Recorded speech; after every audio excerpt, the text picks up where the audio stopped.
Greetings and salutations. Happy what is what's today? Wednesday? Yeah, I've been out. I've been out. I'm back, and I want to get into it. I'm not sure, so I'm actually planning two streams today. One on this, which is Daggerheart, and then working on my that hex crawl. Working on. Hey, Ian. So we'll see what we can. We'll see what we can do. This dropped. I'm not sure. Monday, maybe. I don't know exactly, and I'm not a critter. I'm not affiliated with Critical Role in any way. I can't say I've never watched the program, but I've tried snippets of it here and there just to kind of keep up a little bit with I don't know with the discussion about it, but I'm not really involved with it. But I'm always interested in new things and new ideas and new approaches. Which, from the bits I've seen from some of the influencer types who have gotten to play it, I think it was at PAX Unplugged. I didn't see it there, but obviously some of the big folks in the content creators area got to see it. So let's just get into it. This is the you get to download. So there's a number of files that comes in the drive-through download. You can download it from their website. You can download it from drive-through. If you have an account on drive-through, it seems like that's where I download it from. That's the link I have. Just avoids you having to sign up for Darrington Press. Obviously, if you are into the stuff from Darrington Press, like Candela Obscura and other Critical Role stuff, then probably doesn't matter. But I just use my existing drive-through account, which seemed fine and dandy. You get a packet, and amongst the packet is a zip file, a folder for GMs, a folder which I think is just maybe more papers and things, materials. We'll look at that at the end if I have time. There's a player one also, I think, but this is the main, what they call the playtest manuscript that we're in right now. Probably just let's see if I go to presentation. Does that let me zoom in? Okay, we'll just do presentation mode. So I'm going to sweep through. I'm not sure what the. I know some of the mechanic things are interesting. I'm also curious if they give any guidance or anything on how to run the game. That's probably where I'm going to spend most of my time. Just FYI. Okay, so we get some. Just I think these are basically some caveats. The open beta playtest. It's not finalized. Right. So it says they randomly watched the character creation vid. Seems really fun. I actually had that on in the background as I was doing some other work stuff earlier, but unfortunately I got kind of wrapped up with my work stuff and I wasn't really paying much attention to it. It definitely seemed like they were having fun just as I'm hearing them talking about it. But of course, suppose if I wanted to be jaded, I could say, well, of course they're going to show they're having fun. It's their thing. But yeah, from what tidbits I got, it seems fun. There definitely does seem to be a kind of character that sort of mini game of character creation. It looks like it's definitely a thing, which is good because I feel like this is not a D20 system from what I understand. Because I think a lot of people were thinking, oh, they're just gonna do D20, ha ha ha, just try to peel off some folks to make something as close to D&D as possible. I don't think they did that, which I give them credit for. But at the same time, I think a lot of folks who enjoy Critical Role, it seems like get into the builds and the kind of character generation. So it makes sense that there would be a lot of that. That customization would be there. Ryan says, I think it definitely takes a certain kind of player group to bring some freedom of improv to the game and to be invested. Yeah, that's probably true for any game. Um, but yes, I think for sure. Okay. So just some caveats they're giving us. The game is still in active development. The rulebook has not gone through an editor yet, so I'm not going to dig them on that. Balancing of adversaries is still in an exploratory phase. So whatever they're using to balance it, right? Nothing's final. Art is all subject to change, and they're gonna release new updates periodically. And hey, if you want to stream a game in beta, welcome to it.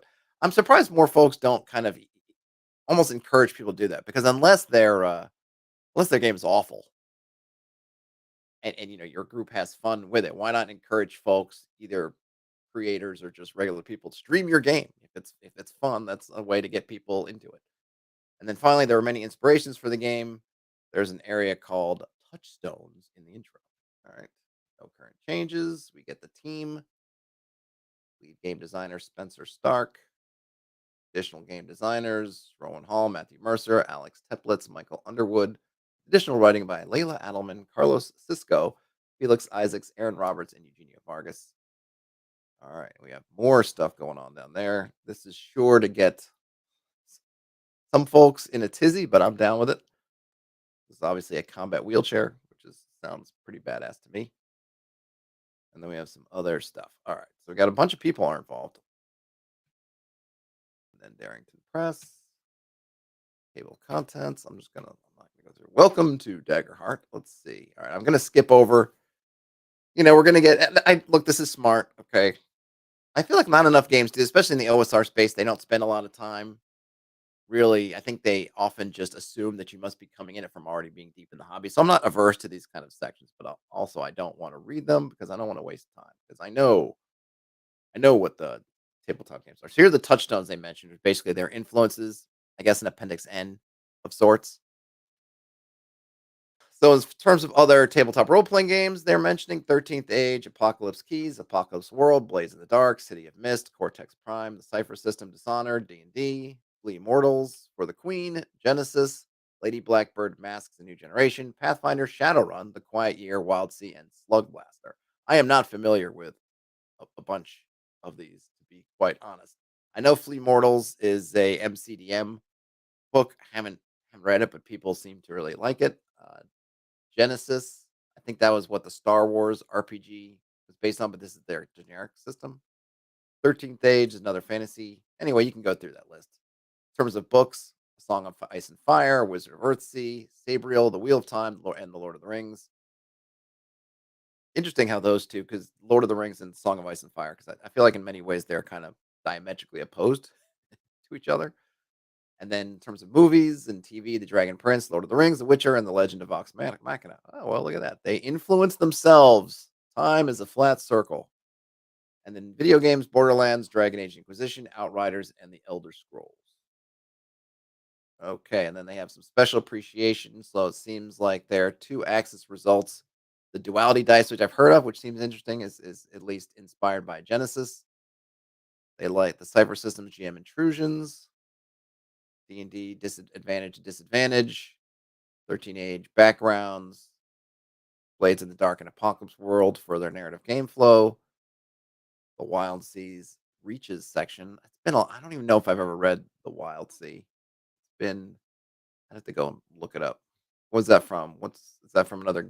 That's from another game. Yeah, I don't think I've read that one. Flee Mortals using enemy types and managing minions, fourth edition, and Flee Mortals. Yeah, I haven't read Flee Mortals, but I imagine all that stuff, managing enemy types and managing minions, definitely D&D fourth edition is at least the first game that I came across that really leaned into that heavily. And I know that Colville is a huge fan of that, so it doesn't surprise me at all that something like that is in Flee Mortals. Map building from the Quiet Year and Session Zero informed by Apocalypse Keys. I mean, this is cool. I appreciate that, because I don't know if it's because as a I don't know, I don't remember in the when I looked at the beta rules of Candela Obscura if they went into this, or I know there's a lot of I don't say was it pushback, would you say, or just objections to Candela Obscura and the idea that they were copying Blades of the Dark, even though it was kind of, from my understanding, was signed off on by that one of the creators, and one of the creators was actually part of the team for Candela Obscura. And maybe it would have helped if they had put a section saying, "Hey, we owe a lot to Blades in the Dark, these things, or whatever," and that would have made people feel a little bit better about it, or not. I don't know, not insulted. I don't know what the word is, not outraged by it or however you want to call it, angered by it. But here at least when it come later, and I'm not going to remember all these, but I think to be able to point to and say, oh yeah, we did either borrow these things or we were heavily inspired by these things. And here's where they came from. Like they're giving, they're paying respects to the games that came before them and pioneered some of the things that they're using. I can dig it. I can dig it. Ian, you tuned into their character creation videos. How did you enjoy it? And this is just water for the working man. I had a migraine yesterday, and I'm still kind of trying to get over it. So just drinking water. Okay, heart of the game. Let's see. Is there anything here? This seems like again more just general role playing game stuff. So here, okay, so just this part might be important. The dice players use in Daggerheart generally come in two different categories: your duality dice and your damage dice. Your duality dice are two 12-sided dice, referred to as D12s, that are of different colors, one representing hope and the other representing fear. I remember seeing this somewhere and thought this was pretty darn cool. These embody the fate of the world around you and its effect on your success. Now, is this in someone? If someone's if someone is no knowledge about Genesis, if this is something kind of light, because I know Genesis with the At least the Star Wars had, light and dark side of the Force. Is this kind of what they do, or is this different? Somebody let me know because I'm not familiar with Genesis other than just the very, very basics. Your damage dice correspond to the weapon or spell you're wielding and expresses how deadly and a successful attack might be. Okay. Anytime you're making a roll to see whether you succeed or failed something, you roll your duality dice, take the sum of their results plus any modifiers you have that apply to the action. If the total is equal to or higher than the difficulty set by the GM, it's a success. If it's lower, it's a failure. You also tell the GM whether your hope or fear die rolled higher, and the situation around you changes based on that result. All right, then we'll get them at core mechanics. That's pretty cool. I like it. I think I remember when I looked at that originally, or when I saw it originally, it gave me some ideas, which I haven't actually done anything with yet, but this is a good reminder. But that's a cool idea. We'll see how they use it, but it's a neat the concept I'm intrigued by. Most important rule is of Daggerheart. The first rule of Daggerheart: don't talk about Daggerheart. No, that's not it. The most important rule of Daggerheart is that you make the game your own. Excuse me. The rules included in this manuscript are designed to help you have an enjoyable experience at the table, but they should never get in the way of the story you want to tell, characters you want to play, or adventures you want to have. All right. And then we have some player principles. I'm just going to read the headers here. Be a fan of your character and their journey. Spotlight your allies. Play to find out what happens. Address the characters and address the players. So speak to other characters within the world of fiction. Speak to other players outside of the fiction. Okay. Hold on gently. Build the world together. All right.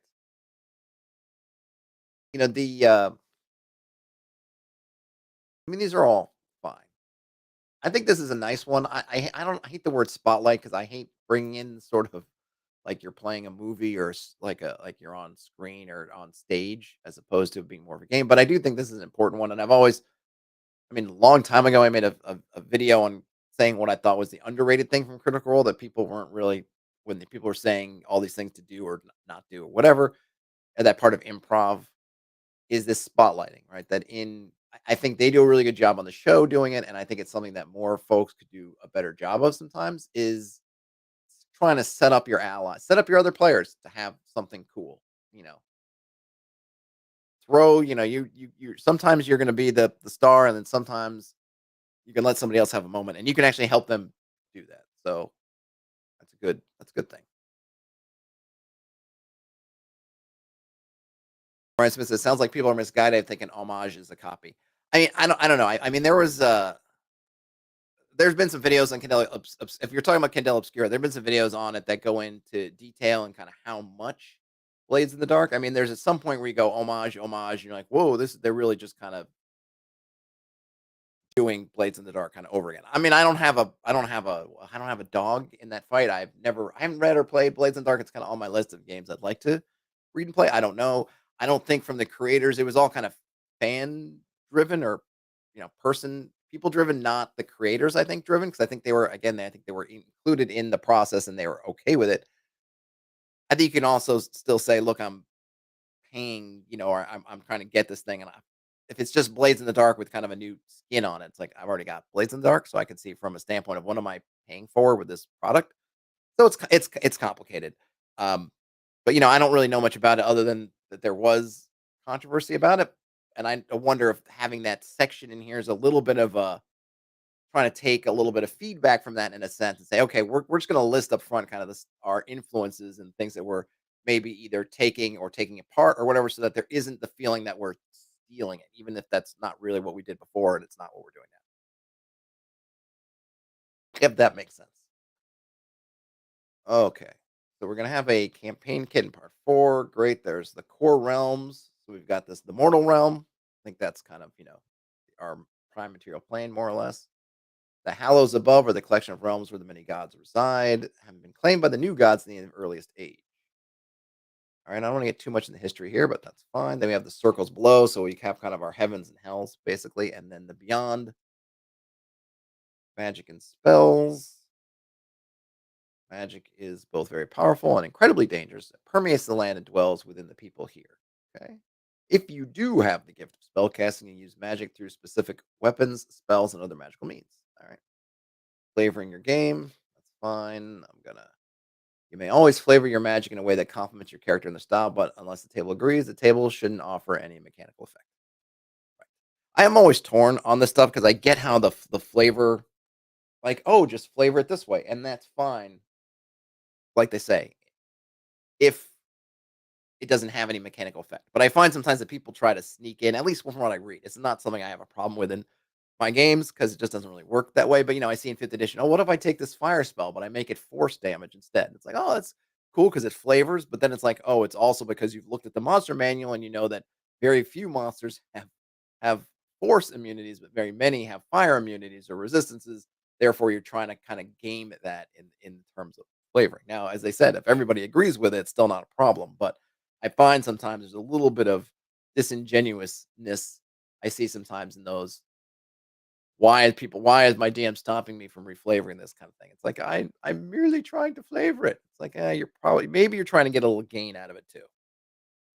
And I don't hate was it don't hate the player, hate the game? I know I don't hate it, but at the same time, I'm not gonna weep for you if you don't get what you're looking for. Hey, Perkins. Between meetings. Excellent. Yeah, my wife, her job, it feels like it's wall to wall meetings. I luckily do not have that problem. All right. So we can reflavor stuff. Great. What do we need to play? 2 to 5 players, a game master. Yeah, we got that. Game dice, character tokens. Are they okay? Well, we got character tokens. I'm not going to worry about this stuff, right? Game cards, character sheet. No, it's fine. Optional maps and miniatures. Oh, so maybe they're using the tokens for something else. Are they doing something interesting with tokens? As you play the game, you'll use these to help track several things. Oh, wait a minute. Okay, actually, no, I will read this because this seems kind of intriguing. So you have character tokens. They're small objects that represent the look and feel of your character. Yeah, you need about 7 per player, as some players may require more or less, depending on their needs. As you play the game, you'll use these to help track several things. When you roll dice, you'll add tokens to help you easily count your modifiers on the roll. Okay. When you make an action roll while in combat, you'll add 1 token to the action tracker. When you use a spell or ability, its card might ask you to place a token on it. These tokens not only make your rolls and actions easier to resolve, but also provide an opportunity to further express the color palette and style of your character at the table. I see. So you could, if you were, I guess the idea is that if you were playing, I don't know, a Viking, whatever, or a Viking adjacent character, let's say, you might get maybe you had some rune stones hanging around, or something else that was kind of Viking-ish that you want to use. If you were using, if had a character who was elven, maybe you'd use flower petals or something, whatever, right? You could come up with your own kind of custom versions, or you could use poker chips or whatever. But that's interesting. And then let's see. Also need cards. There's an ancestry cards, community cards, foundation cards, and domain cards, and then also an X tracker and X card. That's all good. And there's a reference section, but it's pending, pending. Perkins says game and world together. You mean in terms of, the setting? I think there's a setting here. There's definitely an inherent setting, or it's not even inherent because they talk about it. We just went right through. It's pretty basic at this point, fairly generic. They just giving their own names to stuff. So we've got basically your prime material plane, your heavens, your hells, and your other other planes. That's about all they've said so far. So renamed stuff that we're all familiar with. If you're familiar at all with D&D, then you'll see what they're going for. All right, so now they get into stuff like what do you would call it? Like your I don't know, kind of session zero sort of what are the word I'm talking about? Things like mitigating player, like your X card and stuff like that, right? So table for all, right? We're not discriminating. Okay, lines and veils. Another tool for I don't know why I'm the word for these things. I guess table management tools, maybe. So we have lines and veils, X card. I think these are all good. I don't need to read through them. I don't think they're saying anything new about them. They're basically presenting them, which I think is fine and good. Safety tools, I guess. Yeah, there's the word that I wasn't finding. Open door policy, that's fine. Using this book. So we've got now we're in all right. So that was page 17. And we're now getting to, I think, the meat of things. Preparing for adventure, character creation. Yes. Getting started. Have a session 0. Good. Thinking about character concepts. I'm just curious what they say about this. Before you make any definitive choices, you might want to briefly look at all the materials available to you and formulate an idea for what kind of character you want to make, aka kind of make a build, right? Think about what you want to be. Doesn't need to be specific and isn't required to begin, but having a basic concept to start from, like a circus performer who uses magic or a captain who lost their ship at sea, might help you make choices as you move through each step. Okay, so it's not really a build so much as a character concept, which is good. And I'm not anti-build, by the way, but it also is something that I'm not into myself. So, if I appear to be dismissive of character build stuff, it's just because it's not in my interest. But I understand, especially from I think anyway, the kind of critter community that's and this 5e and uh, the community at large, people enjoy it. All right, get a character sheet and a guide. It's fine. We don't have those. Record your level. All right, choose your class. Yes, yes, yes. Once you've chosen a class, and okay, you'll also choose a subclass. Every class gets a class feature. I really just want to get into what the actual things are. So let's see. Okay, so we have a bard. What is a foundation? Did I miss that? Choose your class. Each class has an archetype of a character that determines what abilities you have. No, not it. All right. Well, class foundations, wordsmith or troubadour. Okay. They say foundations, but I feel like that's the subclass. Are they just using different words? Hold on a minute. Each class is an archetype. Once you've chosen a class and you'll choose a subclass, take that subclass's foundation card into your hand. All right, that's a little bit more. Okay, I see. So there are two foundations. That's a weird way to put it. I feel like they could probably make that just a bit clearer. Just call them subclasses, or call it, or say your subclasses are called foundations. I don't know why we need a subclass and then a subclass foundation, but then they're not mentioning what the subclass is. They're just mentioning what the foundation is. I don't know. Any case, it seems like I'm just going to call them subclasses for clarity purposes. If there's more, it gets more detailed later on. We'll go from there. But in any case, from the bard, you have two choices: wordsmith and troubadour. Wordsmith uses words. Troubadours are music. Druids, warden of the elements or warden of renewal. Elements, if you want to embody aspects of nature. And renewal, if you want to use magic to heal. Okay. Interesting that that's well. We'll see if they have a kind of a cleric kind of class. But interesting that the healing has been shifted to the druids. One for the druids. All right, there's a guardian, stalwart, or vengeance. Stalwart if you want to take heavy blows and keep fighting. Vengeance if you want to strike down enemies that harm your allies. That's interesting. It's kind of paladinish from a 5e kind of paladin. Well, at least I don't know. Maybe I'm just thinking of like the vengeance paladin. Though the stalwart seems more like the kind of fighter as a defender type kind of. So I'm not sure. So we have a ranger, wayfinder, or companion. Wayfinder for hunting prey. Companion if you want to have an animal. So that's there. So basically, you're choosing between one you want to have your animal follow, or you want to be more the, I guess, kind of mark your enemies type ranger, favored enemies, right? The seraph, winged sentinel, or divine wielder. Winged sentinel if you want to fly and strike crushing blows from the sky, or the divine wielder if you want to dominate the battlefield with a legendary weapon. That sounds pretty cool. Not that there's anything wrong with flying, but dominating with a legendary weapon is interesting. Rogue, there's Nightwalker and Syndicate. Basically sneaky, or do you want to be an underworld figure? Sorcerer, primal origin or elemental origin.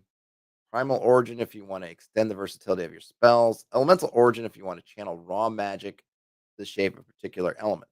So it feels like they're taking the kind of, I guess, the kind of sorcerer stuff. Feels like this first one, primal origins, you're kind of meta magic sorcerer, and the other one, I feel like they had this in the third edition. They have in fifth edition too, where the idea of this the magic user, I forget, maybe it was feat driven, where you could basically take all your spells and switch swap the elements. Maybe they have it in 5e. I wouldn't be surprised if they did, but I'm not up to date on my 5e isms. But I think one thing I appreciate about these so far is they're not all combat, which is nice. Right? The bard doesn't mention combat. Obviously, playing music to bolster your allies feels very much like something you're doing in combat, but it doesn't have to be.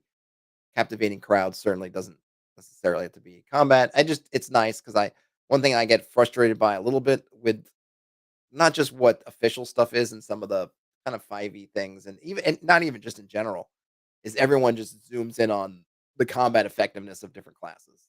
And I always think, well, there's a bunch of other parts of the game, and it's okay if something's not necessarily combat strong, but has strong stuff in some other niche. And we have the warrior, Call of the Slayer. Strike down adversaries with incredible power. Call of the Brave, if you want to use the might of your enemies to fuel you. That's interesting. And then finally, the wizard, knowledge, school of knowledge or school of war. Knowledge, if you want to have a keen understanding, and war, if you want to utilize magic to enact violence. All right, so those are your classes.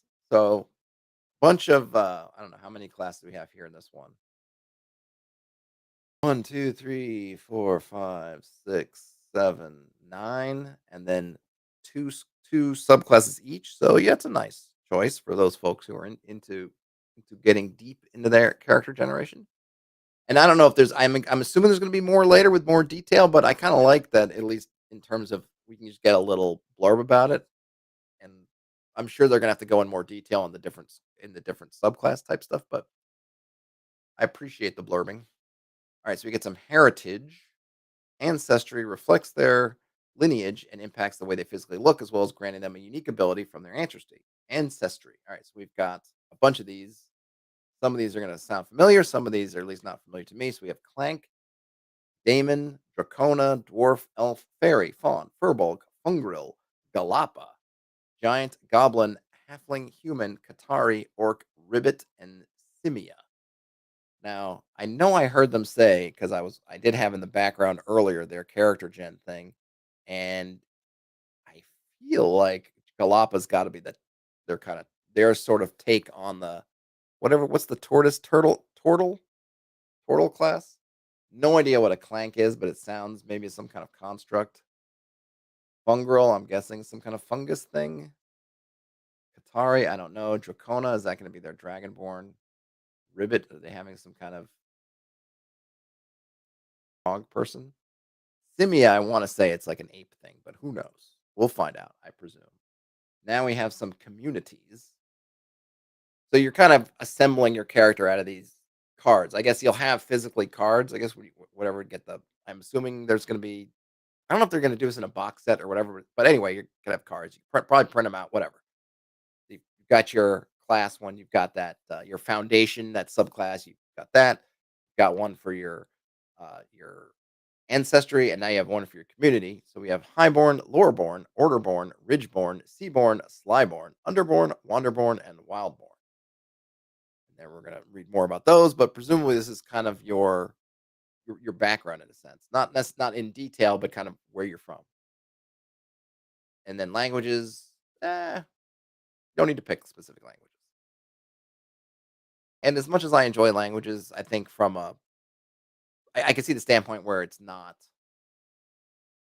seen as a super important thing. I mean, I think it's really fun to have languages, or when you can't speak a language or whatnot. But you know, I feel like in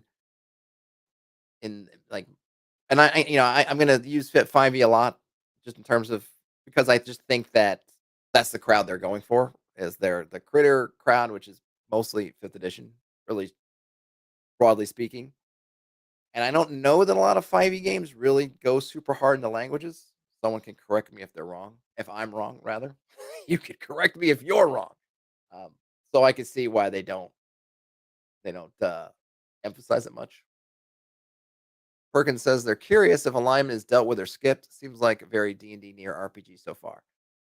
Yes, I think so. So far in terms of this stuff, I think it is. I don't. I mean, I think that's. I don't. I think I can see what they're going with. It seems like mechanically their system is has fairly divergent from D&D. Using D12s, it's got this dual system with the hope and fear that seems really interesting, right? But the setting that they're plugging this system into is very D&D ish, which I think is I mean, I saw already people who had read through this, I guess, yesterday. I saw a little bit, where I think lamenting the fact that the setting wasn't more unique, but I think they're trying to toe a line a little bit as a product of we have things we like from these other systems. We want to integrate them, and we feel like it can be additive to the experience and also differentiate us from Pathfinder and D and whatnot.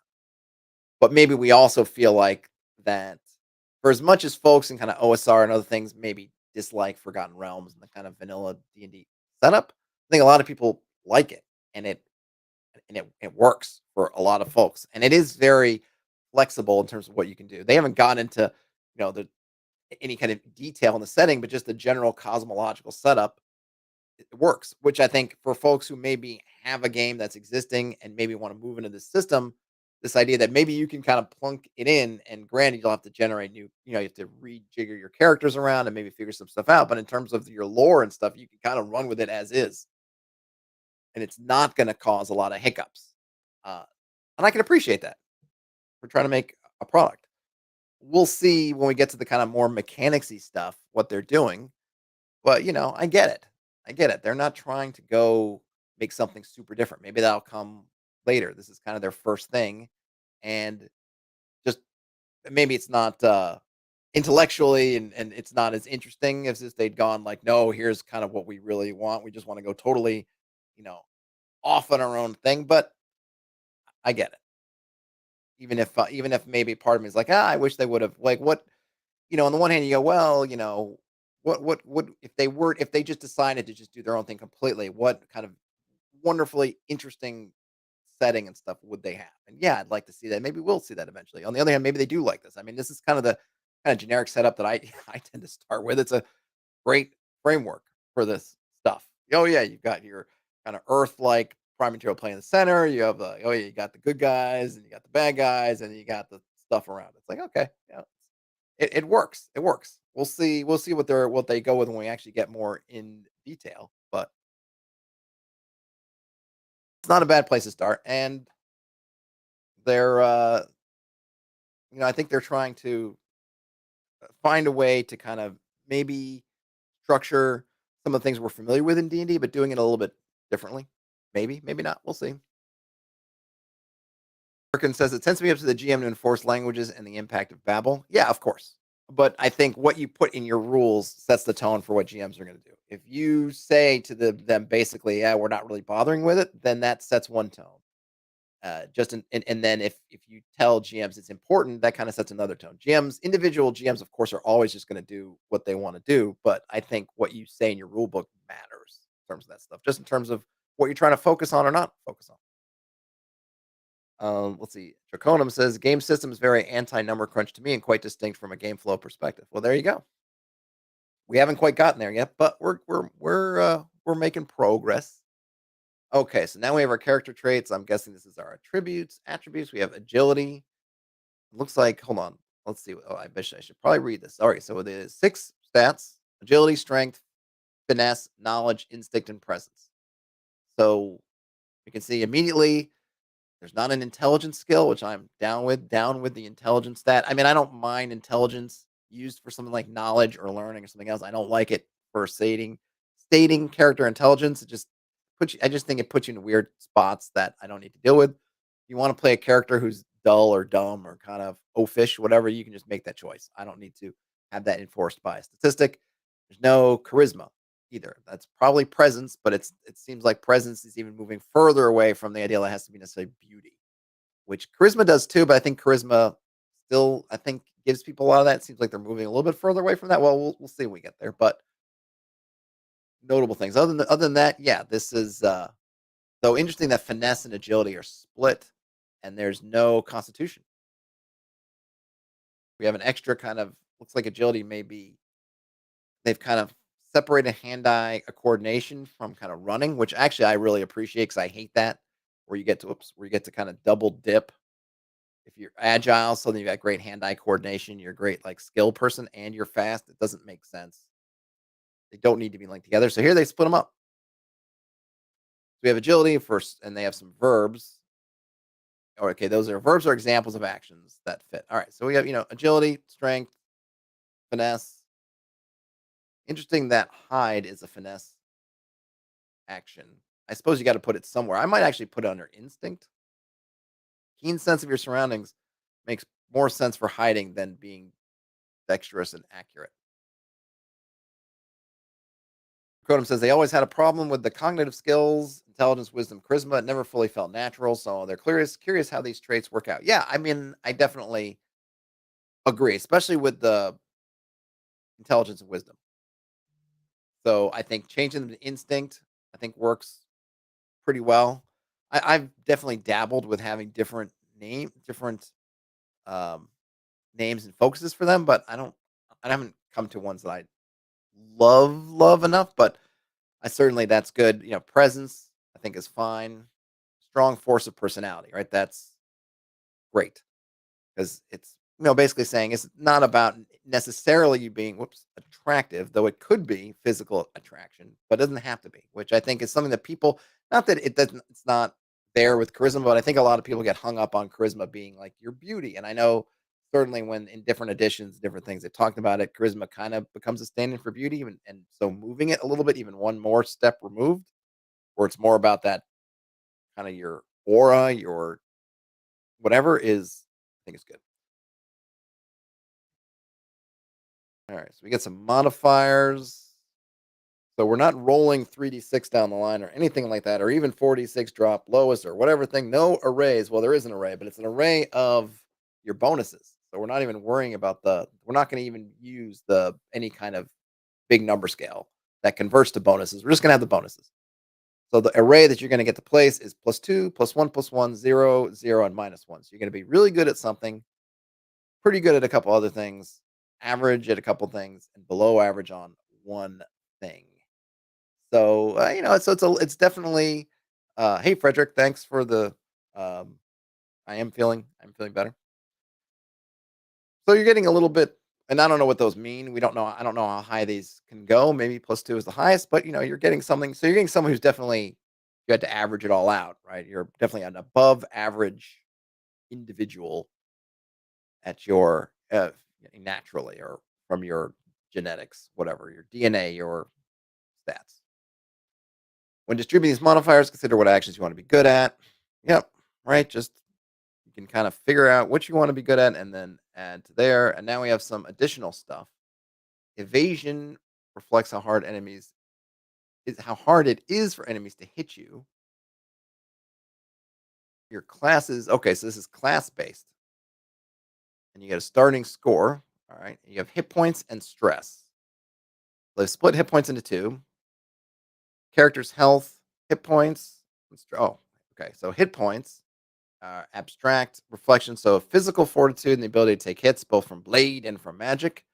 Stress is pressure, dangerous situation. So basically, you have a mental. So basically, mental hit points and physical hit points. Or, your physical durability, your mental durability, which I'm fine with. You can describe your hit points and stress any way you wish, but they generally represent your character's ability to get knocked down and keep coming back. Okay, that's fine. However, when you're attacked, you don't always have to mark hit points. Instead, your class has a certain damage threshold, indicating how much damage you can endure before marking a hit point. Oh, okay, so this is again a class base. So your class choice is really, it seems like it's affecting a lot at this point, at least in terms of these uh, physical stuff like combat stuff, which seems to be most of these things, right? Evasions, combat, hit points, definitely combat. I mean, and okay, traps or things, but basically violent situations and stress, presumably also kind of violent situations.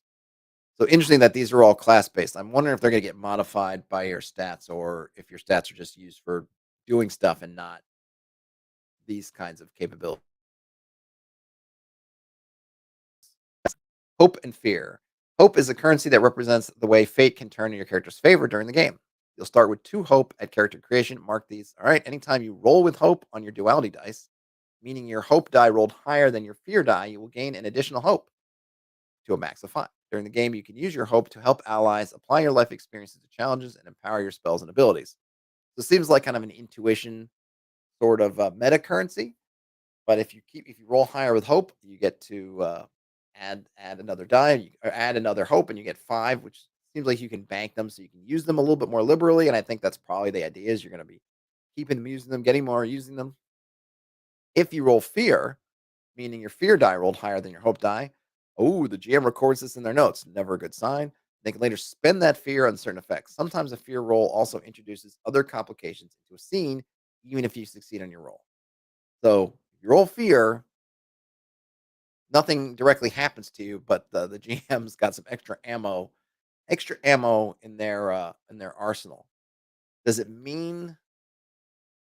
So I'm curious if I guess we'll have to see what this means. But what I'm curious about is if you're the GM and you have this fear built up, are you supposed to be tracking it and using them on a per player, per player character basis, or can you just have it in a lump to use on the party in general?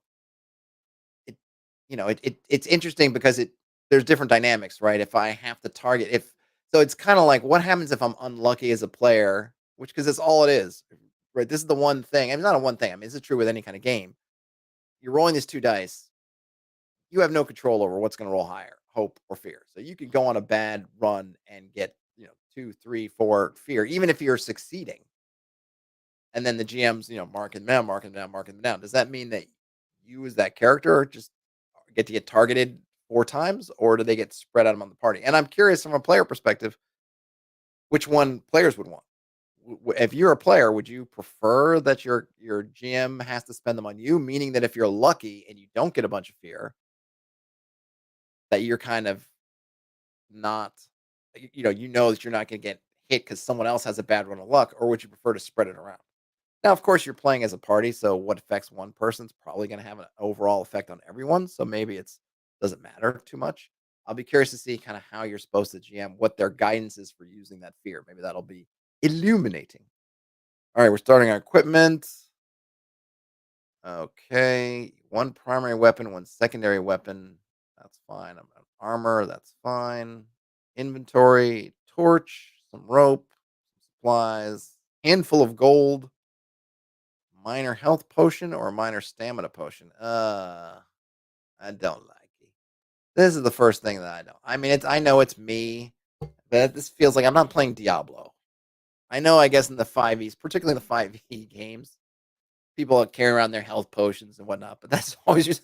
I think when I started my BX game, I think one of the first days was like, so can we go buy health potions? I'm like, yeah, those don't exist. Those don't exist here. Maybe I'm just a mean curmudgeon. I don't know, but I'm not down with the potions, carrying potions around like that. But I know I'm in the minority. Or part that get more.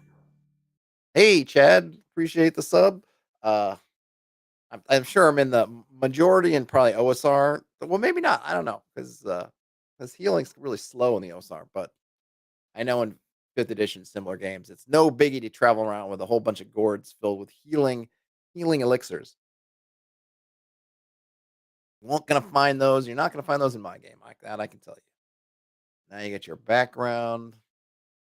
All right, that's just background stuff. Choose your experience.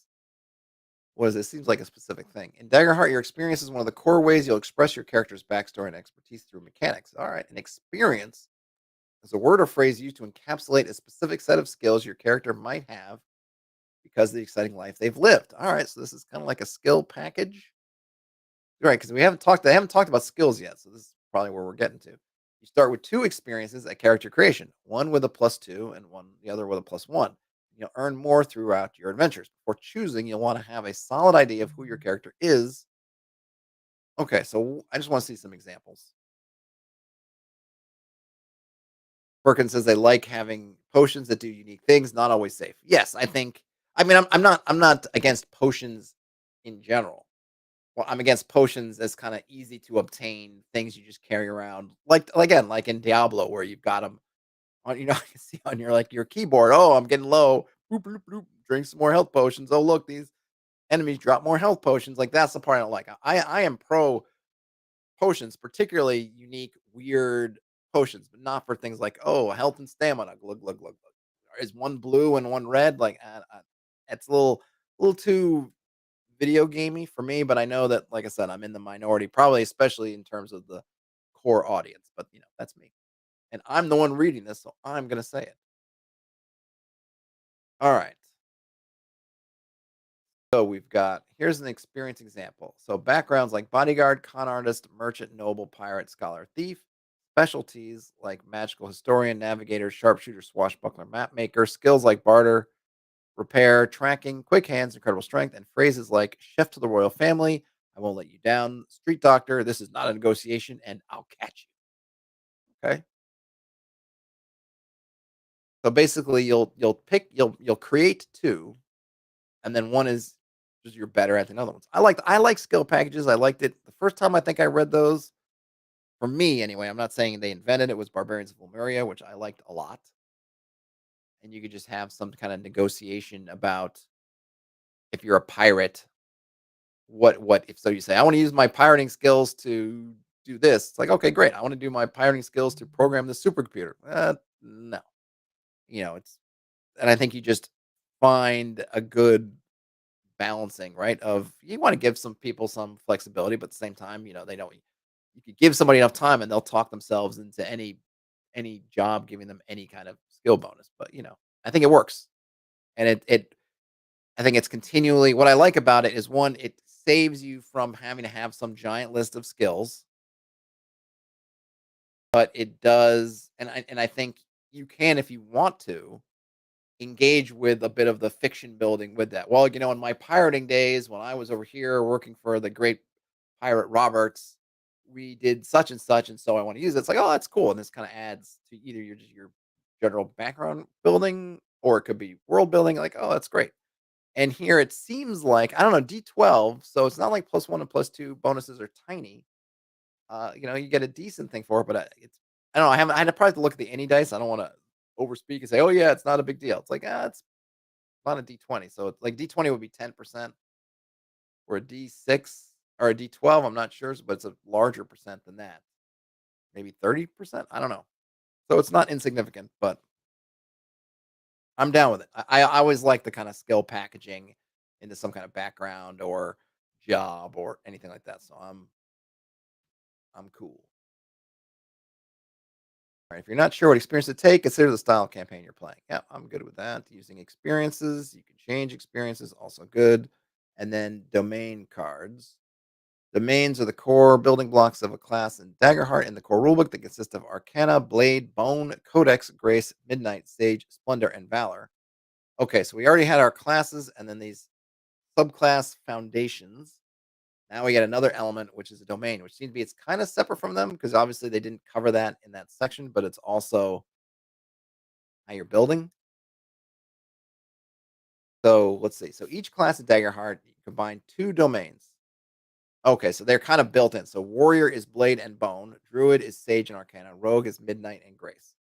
I see. So you will see those, and they are on their class foundation card. Okay, they're covering them now, but technically, I guess they are part of your what you would have seen if you were doing this in person. You would have seen this in part of the cards you were given.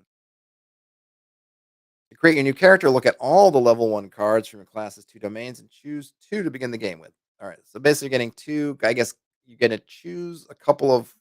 You get to choose from all the level one. I guess they're doing abilities, and you get to choose two. Is what I'm going to read that as. Maybe we'll get some um, explanation. And then let's see, some classes every class shares its domain with at least one other class. Blade is shared between guardian and warrior. All right. If a fellow player's class is the same domain as yours, you're encouraged to coordinate with them and choose different cards from that domain, even if your group has multiple copies. This gives everyone a chance to shine with their own special abilities. Interesting. So maybe it's I'm guessing that they're going to be. This reads to me like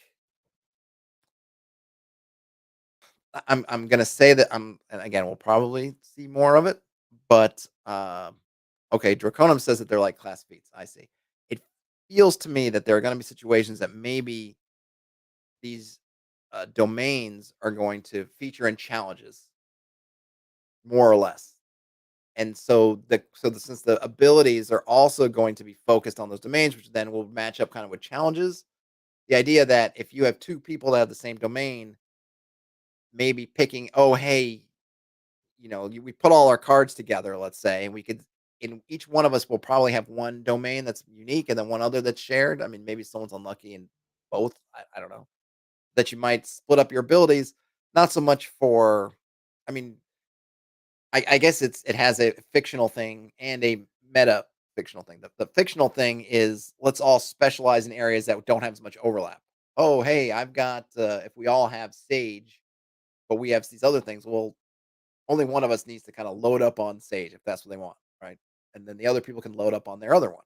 But there's a meta part of it, which is since seems like they're saying that challenges are going to be linked to domains in some way, that allowing kind of players to specialize means when a challenge matches up a domain, if in a given session, most of the domains will factor into one challenge or another in some way, that means that most of the players will also be able to factor in, and it won't be one player kind of controlling everything or two players who are doing everything if you've kind of split everything up. I think that's kind of what they're hinting at. It's not super clear, and we haven't gotten obviously to a lot of stuff, so unknown, but that's the vibe that I'm getting, if that makes sense. Perkins says, I think this is going back to, let's see, the skill packages. Says they like doing a ruling based on situation. Players can offer things like character background to get a bonus or even a chance to do something epic. I mean, that's fine. I don't think they're, I think Perkins, all they're doing is mechanizing it in a way, which I'm fine with. I like that because then as a player, as a GM, I can always grant more. I can always say, "Oh my gosh, you're a pirate and you're talking to pirates, like you guys are friends. You do the secret handshake and we don't even need to roll."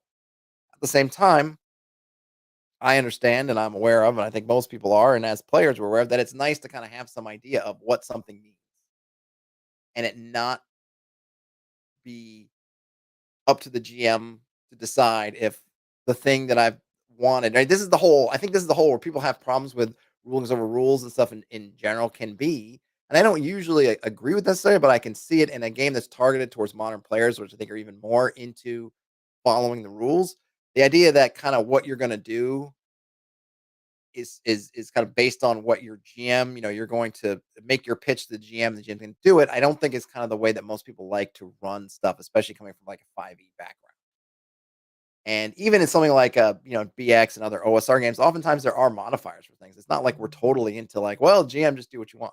No, they'll say, hey, you're +1 with this thing. Great, I'm going to use that thing. It's +1. Now the GM may decide for specialty reasons that it's either not as effective or it's more effective, but we have this kind of baseline that we can count on. By the same token, I think it's fine having a baseline. Okay, I have a +2 in that. It's my more of my core skill set. Great. You could still have the flexibility of I'm going to decide whether it's in this situation or whatever, but we all have this kind of shared shared baseline. I don't think that I guess what I'm saying ultimately is I don't think that they're one isn't inhibiting the other. You can still do rulings and all that stuff and you can still give the players that little bit of certainty, which I think especially modern players really appreciate of I have this thing, it does that thing. Um, if that makes sense. All right, now we have create your connections, then making higher level characters. Here we have an example character, Marlowe Fairwind, the low lore-born elf. She's got the primal origin. I don't know what that means. So subclass primal origin. What is her main class? It doesn't say. What is the primal origin? I don't know.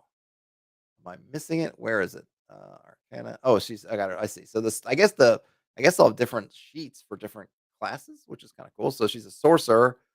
The sorcerer's a class. Her two domains, Arcana and Midnight, which I think are maybe what these two symbols are, which is also kind of cool.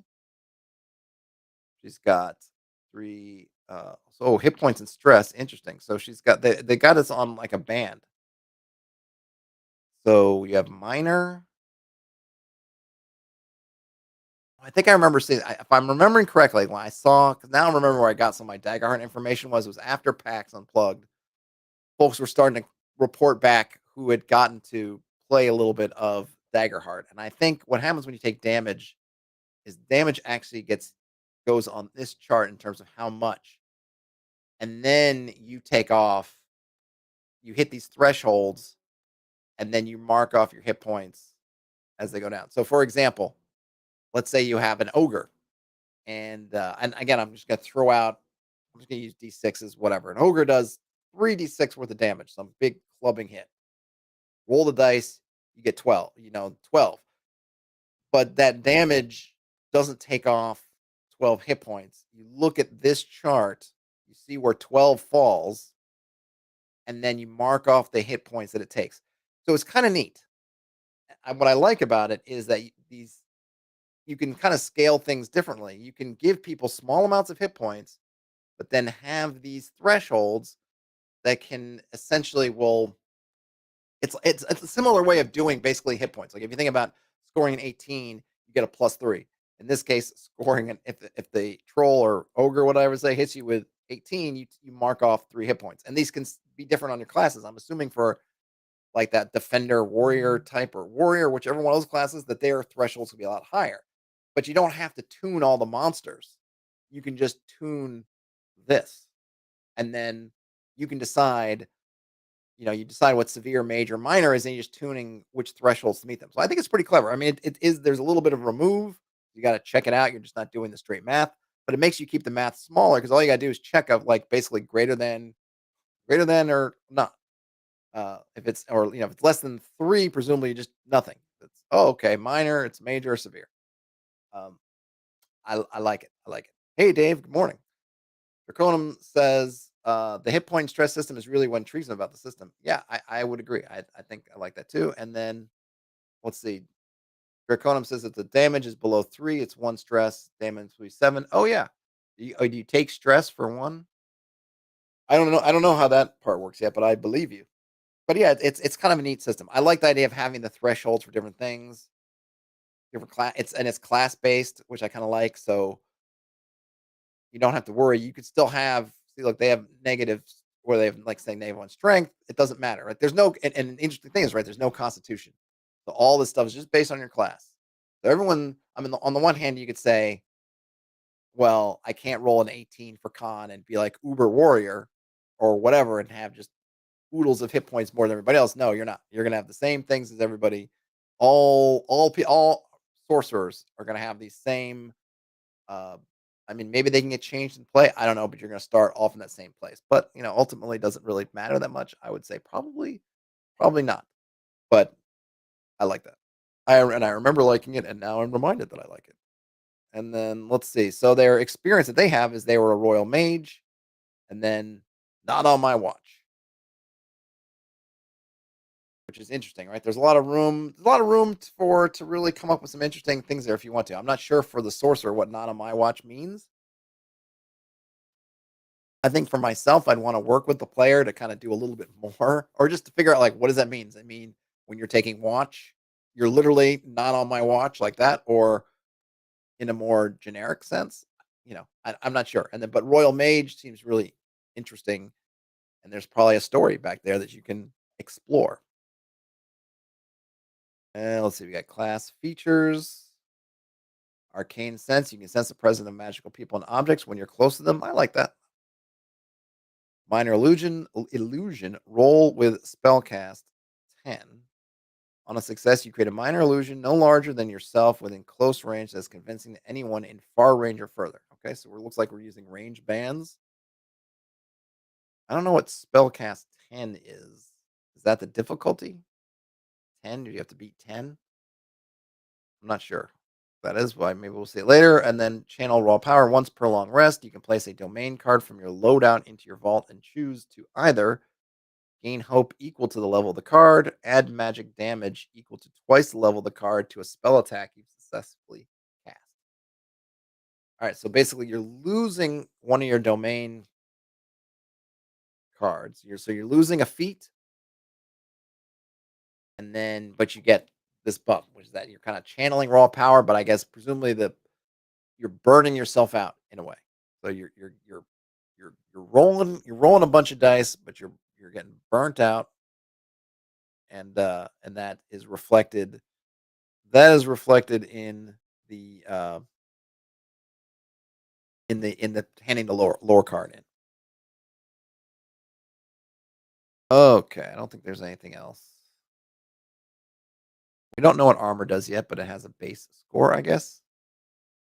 And then they've got a dual staff. I'm not sure what's a dual staff, but instinct. So the trait is instinct and far. And the damage is 1d8 plus 2. Magic. Oh, so Maybe that's their way of like a little bit of a pew pew pew, like so they don't notice we didn't see a damaging cantrip, but maybe it's in that dual staff. I don't know. We'll have to see. We shall have to see. Oh, and there's some more stuff, and they've just circled the kinds of things that they've taken. Clothes that are ornate, eyes like earth. Okay, body that's curvy and toned, color of ashes, attitude like a commander. I like these are again, these are cool. I don't know about what eyes like earth mean. Um, there might be a better word for that, but that's cool. And I guess color is that skin color, eye color. I suppose you can just choose.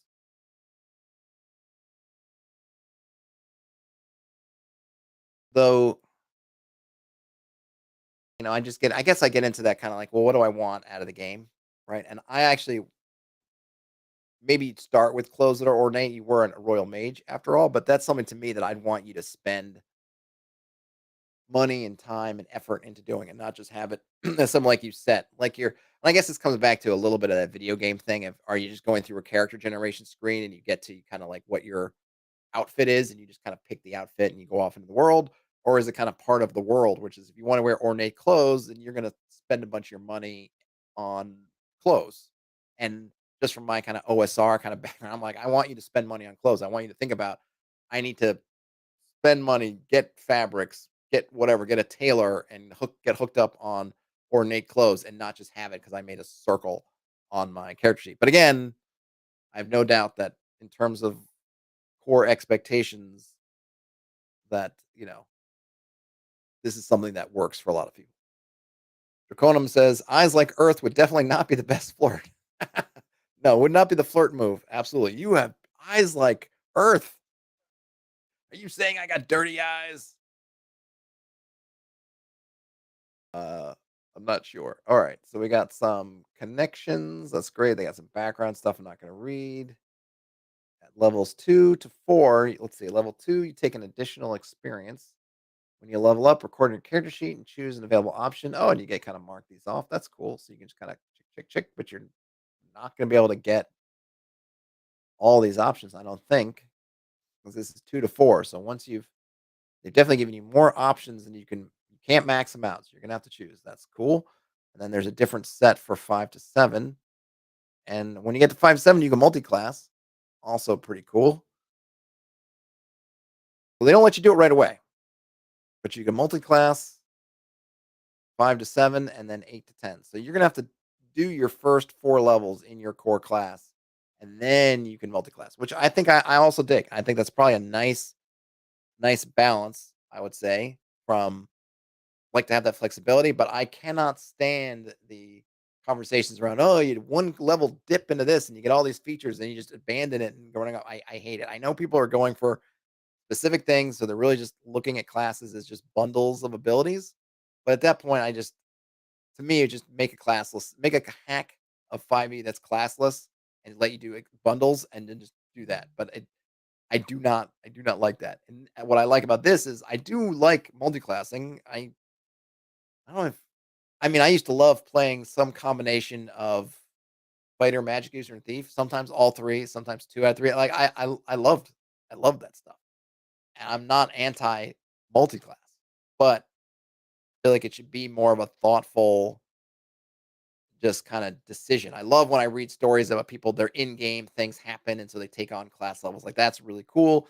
So I think this gives you some nice thing. Hey, do 4 levels in your class. Once you've got that and you want a multi-class, then you can do that.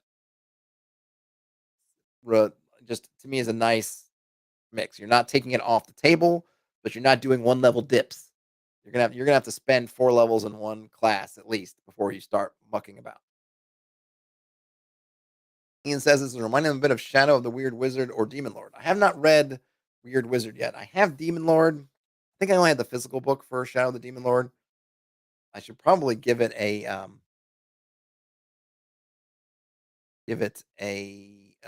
read or reread, I guess reread for me because it's been a while. I've heard kind of mixed things about Weird Wizard. Um, but I should look into it at some point. All right, so we have domains, which I'm not going to go into super much. We have Arcana, Blade, Bone. So Bone, an interesting term for this, but it's the domain of mastery of swiftness and tactical mastery. Doesn't really fit with Bone as a because Blade makes sense. Okay, weaponry, blades, got it. Arcana, magic, got it. Codex, magical study, which is interesting that that's separate from Arcana. So Arcana is innate or instinctual magic. Codex is kind of learned study of magic. So it's kind of interesting that they split those up, but it means they can have something like a sorcerer who's more innate, and then the wizard who's more learned. So I get it. Bone to me, it does not. I do. I can. Someone says can be codex in a certain frame of mind. I can see magic study. Someone says bone to me. The last thing. I mean, literally, the last thing I'm thinking is swiftness and tactical mastery. I don't see it. Grace, charisma makes sense. Midnight shadows, got it. Bone. I mean, it's a cool word, but how do we get to bone? Ian says bone skullduggery. No, because midnight is skullduggery. So no, Ian. Wrong answer. Yes, the icons are cool. Everything about the design is cool. I just they get to bone and even doesn't like blade. This looks more like blade. I mean, the one thing is the icon. The bone icon looks more like blades, and this icon looks more like an axe. I guess like axe blade, but I don't know. Bone work on gotta work on bone. I think.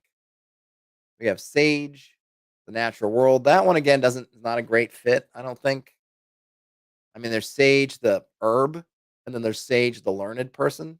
I think in context, I would think more learned person, which doesn't to me speak of the natural world, but fine. Splendor for life, that works okay. Valor for protection, that works all right too. Yeah, the one I think I'm least in love with, and it's not like I dislike the word. Like it's cool, bone. I'm the master of bone. It's just like if you read that, someone says to you, "Oh, who's your character?" "Oh, my domain is bone." I mean, I don't know what I'm thinking. I'm thinking that's badass. But I'm not thinking tactical mastery and swiftness. That's just not at all what I'm envisioning when someone says to me, "I'm a master of the domain of bone." Ian says it's in beta. They might change it. I have a feeling they're probably not going to change something like that where they've got the icons and everything. But who knows? They might. I mean, and it's one of those things that look. It's a learned thing, right? You get in it, play it enough, it'll seem like second nature to you. But just looking at it from the outside, my first instinct is like, what does bone either metaphysically, metaphorically, maybe there's some symbolism there I'm just not aware of, but I don't see the connection. But I am not the be all end all. So let's see some domain cards. We've got an ability called that's a bone ability called I see it coming. When you are targeted by a ranged attack, mark a stress to roll your hope die and increase your evasion against this attack by its value. All right. So here we see where you can gain some stress, and I feel like a lot of abilities are going to cost stress. That's going to be your resource for tracking it. And I would assume there's probably some powers that cause stress also, or conditions maybe. But let's see. We just kind of have the layout of the card. I mean, it's nice. I always wonder why they just give so much white space in there. But I'm guessing for different abilities they'll fill it in. I don't know why, from a distance, the first thing I saw when I saw his picture was it looked like Maui from from Moana, but just because I wasn't looking closely. But here's the battle wheelchair, which looks cool. I mean, she looks like she's rolling down a alpine mountain with an avalanche behind her, so she better speed it up because it's catching. All right, so we have let's see. So there's okay. So level and domain that's at the top, right? This is the first level domain card. It's domain of bone. Recall cost that's up here. Once you reach level 5, you'll have more cards than you do space in your loadout. All right. When you want to move a card from your vault to your loadout, you need to do so during downtime or mark the number of stress. Okay. That's kind of cool. So I guess you have some loadout, which is how many of these domain cards you can have. And remember, we already saw something where you could had the ability to switch one or basically lose one. Now you're gonna have some number, but at fifth level, you're gonna have more cards. Then you have loadout spots. So what you can do is call those, pay that cost to swap if you're not doing it during long rest. Yep, it's a person in a wheelchair, and it's just an interesting, as they're on a. I mean, that does look like right. And mine. I mean, I see like a mountain in the background. And that's a rough spot for anybody. They're gonna have to get rolling. They're gonna outrun the. They're gonna outrun that snow. Oh, Brian Smith says they love the domain card choices. It is very kind of 4E. Fourth edition had cards this similar. I like the cards for the physical thing. I'm always torn on it because it has. I always, I'm. This is where I'm gonna get caught up in my like love hate relation with some of the stuff. I the part I don't like it is again sometimes I feel like it's got this video gaming kind of part to it that I sometimes I just wince a little bit at, but I do like the whole board gaming stuff where you can kind of have stuff on your table and have cards, and I liked having the cards for you, so it is cool. I think the one thing is that, and we won't know until people get to play it, that because they're writing everything down in this in this kind of style, they're very very specific, and this was something that with fourth edition I felt like was kind of a trap you fall into, or maybe it was a design choice, probably both a design choice and I guess a trap, in that you feel like, and because these cards are written very specifically that you're only going to use them or you only feel like you can use them in that very specific situation. So they could have said, I see it coming. When you need to use when you want to use evasion, you can do this thing to your evasion, right? But now it's specifically if you're targeted by a ranged attack, you can do this and then increase your evasion against that attack by this value, right? It's very specific, which means that this is where you get in that kind of 5e isms. I think fourth edition too. Like, oh, was I targeted by a ranged attack? Nope, it was a area effect. So you can't area effect, and I don't even know if they have area how they do it, whatever. But in like a D&D type game, you might say, nope, area effect. You're not specifically targeted by a ranged attack. This is an area effect spell, so you can't use this. And then you spend a lot of time looking at your cards and you're reading through to see does it match the specific situation. I kind of would like them better if they had them a little bit more open.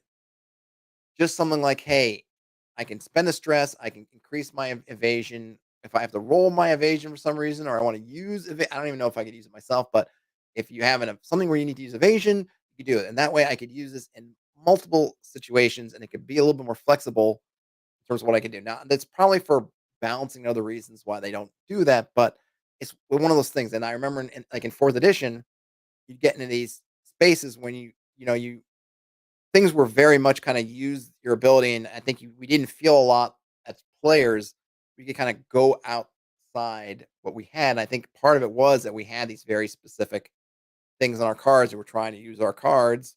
Oh, I got this card for my kind of everyday sort of action, but it's very specific, so I don't feel like I can really go outside of it. I can go this and do this specific thing and do that against this specific thing. Am I making sense? And so I kind of wish they didn't go that route of that hyper specificity because I feel like it just limits, it gets people thinking more in the mechanical part of it and less like, oh, I need to evade something. Can I see it coming to jump out of the way of the moving train? No, I can't because I technically it's not a range attack. I wasn't technically targeted. It's like, it's a little bit of a bummer. They do seem very much like feet. Like Brian Smith asked, "What am I on about? What do you mean?" I'm saying I don't like when they're so tightly coupled to specific mechanics because then some they lose some flexibility. That's what I'm saying. Some of the main cards have an exhaustion limit that restricts how often you can use it. All right, once per short rest, once per long rest. Yeah, these are all kind of 4E, 5E isms. Load out in the vault. We talked about that. Swapping cards. We talked about that. That's great. Classes. Choose class grants your chosen class grants the following features. We kind of went through all these, right? So your domains, you get a starting evasion score, you get your damage thresholds, you get class items, and you get a class feature. In other words, Brian Smith, if I have something that says like anytime I need to evade, I can spend this thing to evade it, then I can use it in a lot of situations. If you say I gotta be targeted by a ranged attack, then I gotta wait for those specific circumstances to do it. And that stuff means that one, yeah, it's much more situational. It also means that I can start, especially when I was talking about fourth edition, it's that card is a defensive kind of card. Well, I presume you're gonna have the same things for offensive cards. And I presume they're also going to be very specific. And it just limits. And what you can end up doing is feeling trapped or confined by what your card says because your card doesn't give you the flexibility to be more free. I definitely felt that in fourth edition, where you felt kind of captive by your cards. Even if we weren't, even if we were playing it wrong, I know from talking to a lot of people had similar experiences. You feel like you're captive to your cards as opposed to something that's just more open and you feel like, oh, I can just throw this out there and use it. Hey, Terrence, I am on early. I'm going to try to actually do two streams today. This being one on here, um, on this, but you're on. I've been on an hour already, actually. So you missed a whole bunch of Daggerheart. All right, so I'm gonna skip over. I'll read. Let's see. I'll read a couple of class features. All right, so class feature one's rally. At the beginning of a session, place a d6 on your character sheet with the lowest number facing up. When anyone in your party rolls with fear, turn the rally die to increase its value by one. When you increase the value above six, remove the die, describe how you rally the party, and give every character who listens a 1d6 rally die. They can spend this die to roll it and add the result to any action roll, reaction roll, or damage roll. That's kind of cool. If your rally die hasn't finished its countdown by the end of the session, distribute the current value shown on the die as hope amongst your party, splitting it any way you choose and remove the die. Oh, interesting. And then it goes to a D8 at level 5. That's kind of cool.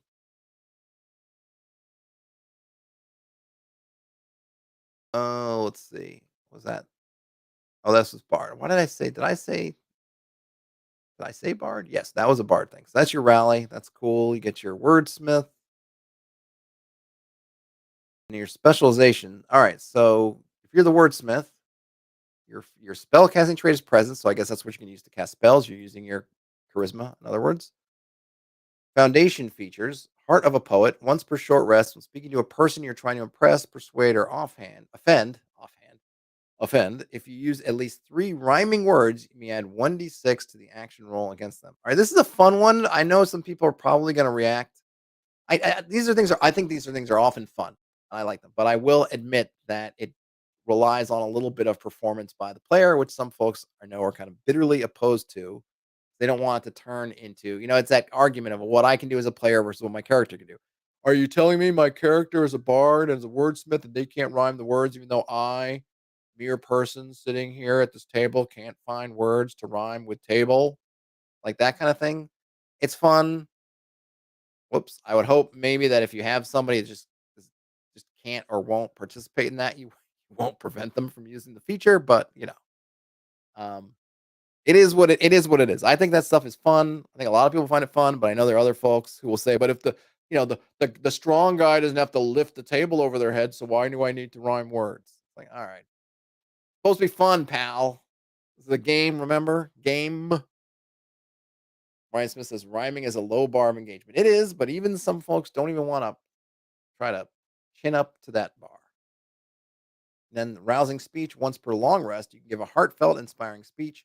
All allies that can hear you clear a stress.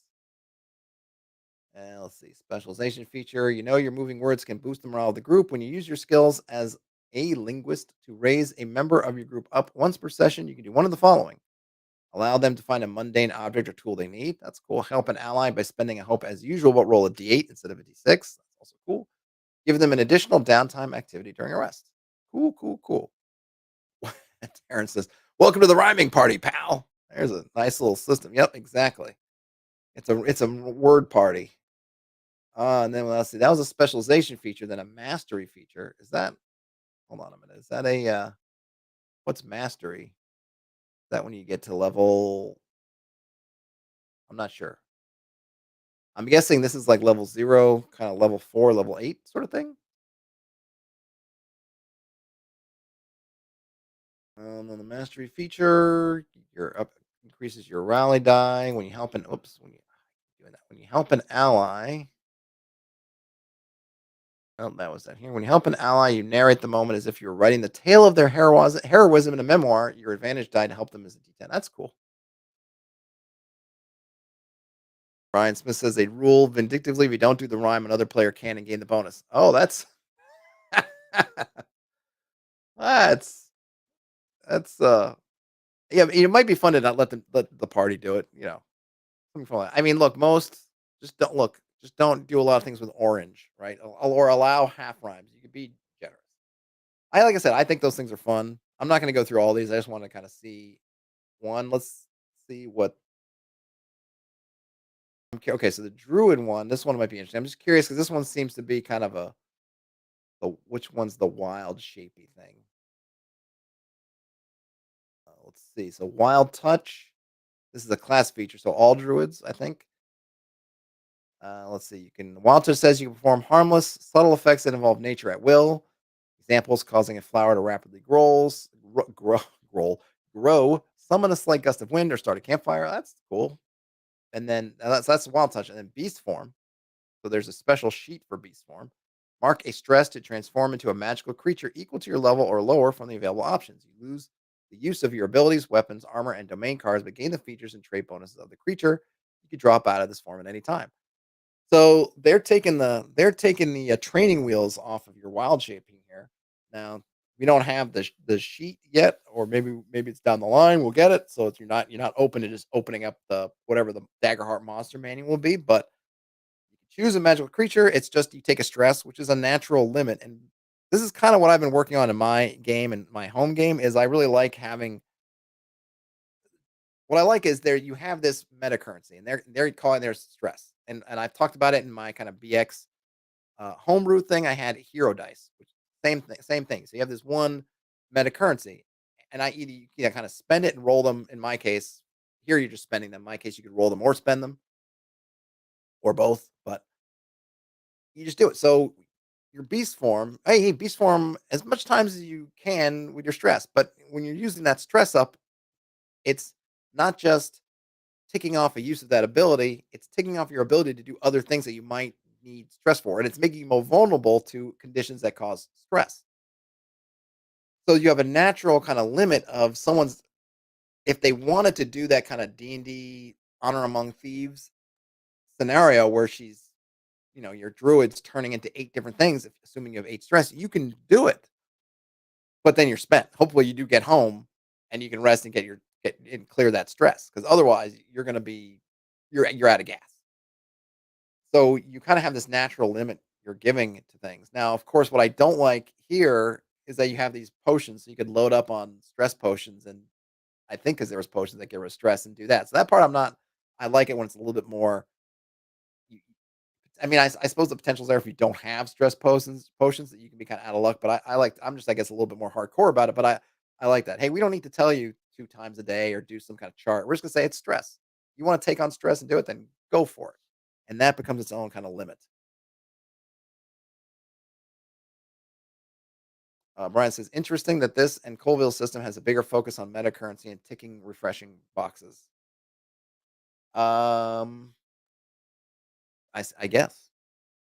I mean, we all have different things, right? What I like about something like this is that everybody, and what I liked about my Hero Dice thing, and I like about this, and I don't remember with the Colville one, but you just have one. Like you don't have to learn. Like what I don't like, actually, Colville's one. I think I was not saying it bothered me, but it felt like a little bit, and I think fifth edition gets in this too where it's, oh, you're the monk, you have key. Oh, you're the warrior, you have this. Oh, you're the wizard, you have spell slots. Oh, you're the sorcerer, you have spell points. These all these things that work differently, and that can be fun a bit. Like they just had that bard feature. That's kind of fun and it's a little bit unique. But what I like is for the most part, everyone's using the same. Oh, we do have the thing for the beast form. Everyone's using the same thing. So you kinda learn the core thing of spend stress to do stuff, and then you could switch character classes, and won't have to learn a whole bunch of new rules about it. Hey, spend stress to do things. It's not I remember Colville's one I felt like the one kind of, there was that one that was sort of a warlord from 4th edition kinda thing, and they had their own special thing, and other ones had own special one, and it adds a lot of complexity that I don't know if the juice is worth the squeeze, as I like to say, on that, or if you just said, "Hey, we could make it a little bit simpler and give everybody one thing that they use, and maybe different classes can regain or let remove stress using different things. That could be fine, but and we don't have to give everything a fancy name, a specific name, and specific around it. I don't know, to each their own kind of thing." Um,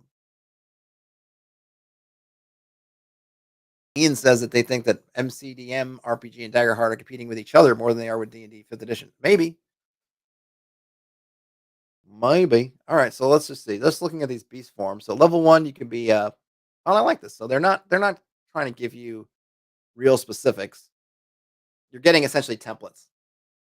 So level one, for example, you can be an agile scout, and that can be a fox, a mouse, a weasel, whatever. It doesn't really matter. You can pick the one you like. They're all going to be the same. They're all going to basically have the same stats and uh, same things, but you can pick the form. That's fine. If I suppose if you want to make it even weirder, you could, but it's still going to be this. That's kind of a nice thing. You don't have to go because one of the things, I mean, it can be kind of fun when you're wild shaping or transforming or polymorphing, and you get to go look in the monster manual for the very specific stuff about this creature and what it gets and what it doesn't get. So that's great. But this is kind of nice too because it's like, okay, I don't need to look up if is there a weasel in my monster manual or is there what maybe I want to be a mercat or I want to be a I don't know a whatever. It's like it doesn't matter.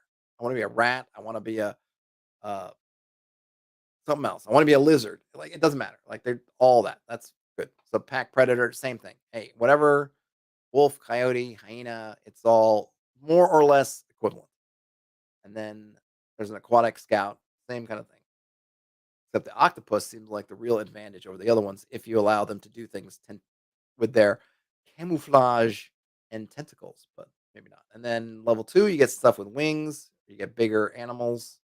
Whoops. And then level five, bigger wings, faster things. And level seven, you get better fishy things, really good violent things. And then you get behemoths, level nine. Oh, really? Ian says, kind of funny that 5e got a lot of not flack for doing essentially this in an unearthed kind of playlist with the wild shape templates. I don't know. I think it's good. People love to complain. I think that it'll be interesting to see how this is received. Maybe that'll be the nice test, right? If they hated it in fifth edition, now maybe with this they'll like it. I don't know. It seems like a nice thing. I mean, I get it. You lose some granularity by getting really interesting, specific things with your different creatures, and that's fine. And but I think for the most part, this is a way to get going, kind of up and running pretty quickly.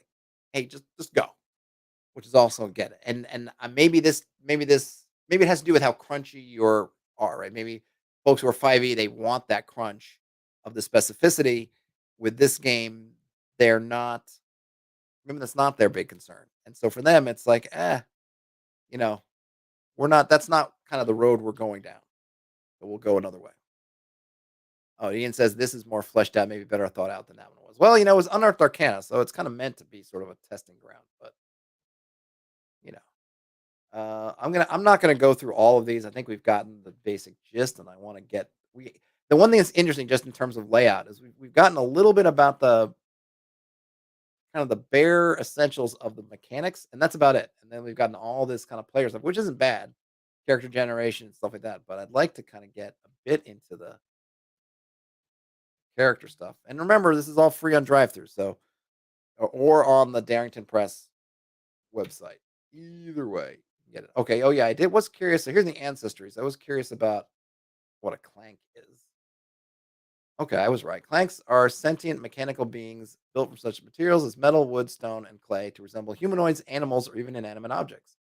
Oh, so if you want to be, I guess, like fresh cut grass or something like that, you can do it.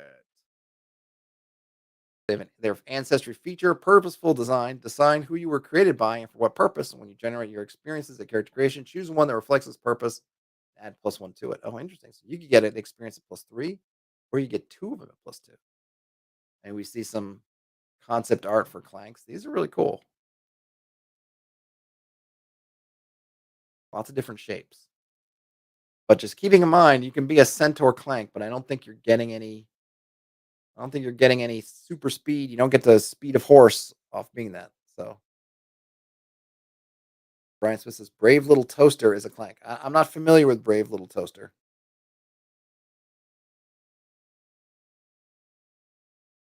Like I said, my critical role knowledge is pretty slim, if that is a critical role thing. If it's not, then I just don't have it. Ooh, they got some more concepts. Oh, these are nice. Nice. Nice. All right, Daemons are the your kind of tieflings. And what's the other one? Tieflings and I forget the ones. Basically, you're the humanoid descendants of fallen gods. Definitely tiefling vibes. Whoa, the unicorn. Brave Little Toaster is a clank. The movie, Brian. I don't know what movie, Brian Smith. You're gonna have to hit me to the movie because I do not know. Not familiar with Brave Little Toaster. Dracona, yep. Dragonborn. Figure that much. Dwarves, elves, fairies. Oh, fairies, you get your wings. Oh, interesting. This is kind of cool. So you could fly, take a stress, so you get a limiting factor. So for folks who are super, um, oh, is that an old movie, Brian? Is the name of the movie Brave Little Toaster? Yeah, I guess I don't know it. You found one that I do not know. So for fairies, so you can take a flight, but it costs a stress. So right, so you have a natural limiting factor to how often you're going to fly, and then you take flight to your next roll with fear. So you could get knocked out of the sky, not just because something hits you and technically knocks you out, but just you miss a roll. It'd be interesting. I suppose if you miss a roll and take fear, you just have to spend another stress to keep flying. I imagine. This is an 80s animated childhood feature about an abandoned household appliances returning their owner. Man, I don't know it. I'm gonna have to look it up, Ian and Brian. I am really do not know it. I totally missed that one. I will have to look it up.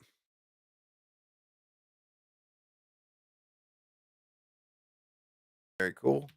Basically, Toy Story. I hear you. Wait, what are these? Oh, fawns. All right, so we get fawns. I really like having the concept art in here. I wonder if they're going to keep the concept art. I suppose I'm sure they won't, but it's cool. Maybe they'll have a book. Ooh, I like the what are these? The fungrills. I got some nice. I like this fungrel kind of priestly looking fungrel. That's cool. Oh, but the heavy, the heavy fungrels are nice also. They says they loved the Brave Little Toaster when they were a kid. Haven't watched it in so long. Don't know if it was the only good because they were a kid. I'm definitely gonna look it up. Definitely gonna look it up. I don't know how I missed it, but you guys all know about it, so I must be in the minority of folks who are just unaware that movie existed. These are giants. All right, giants. Hey, what was that? What are they? I must have missed. Oh, goblins. All right, goblins have an interesting look. Massive ears makes them almost like I was thinking like bat folk. Cool. Or mice. Very mousy. Halflings, humans, Qatari. Oh, cat people. Qatari cat people. Should have known. Orcs, ribbits. Oh, we are getting frog folk or amphibioids. Amphiboids. And simias are ape people. There you go. What's wrong? Or gorilla folk. Characters of mixed ancestry, so you can do that if you want.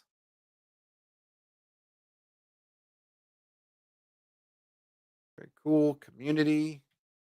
Right. Highborn. Born to a life of elegance, opulence, and prestige. Loreborn. Academic and political prowess. Orderborn.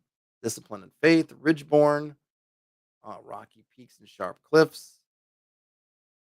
Seaborn. Born on the water. Slyborn.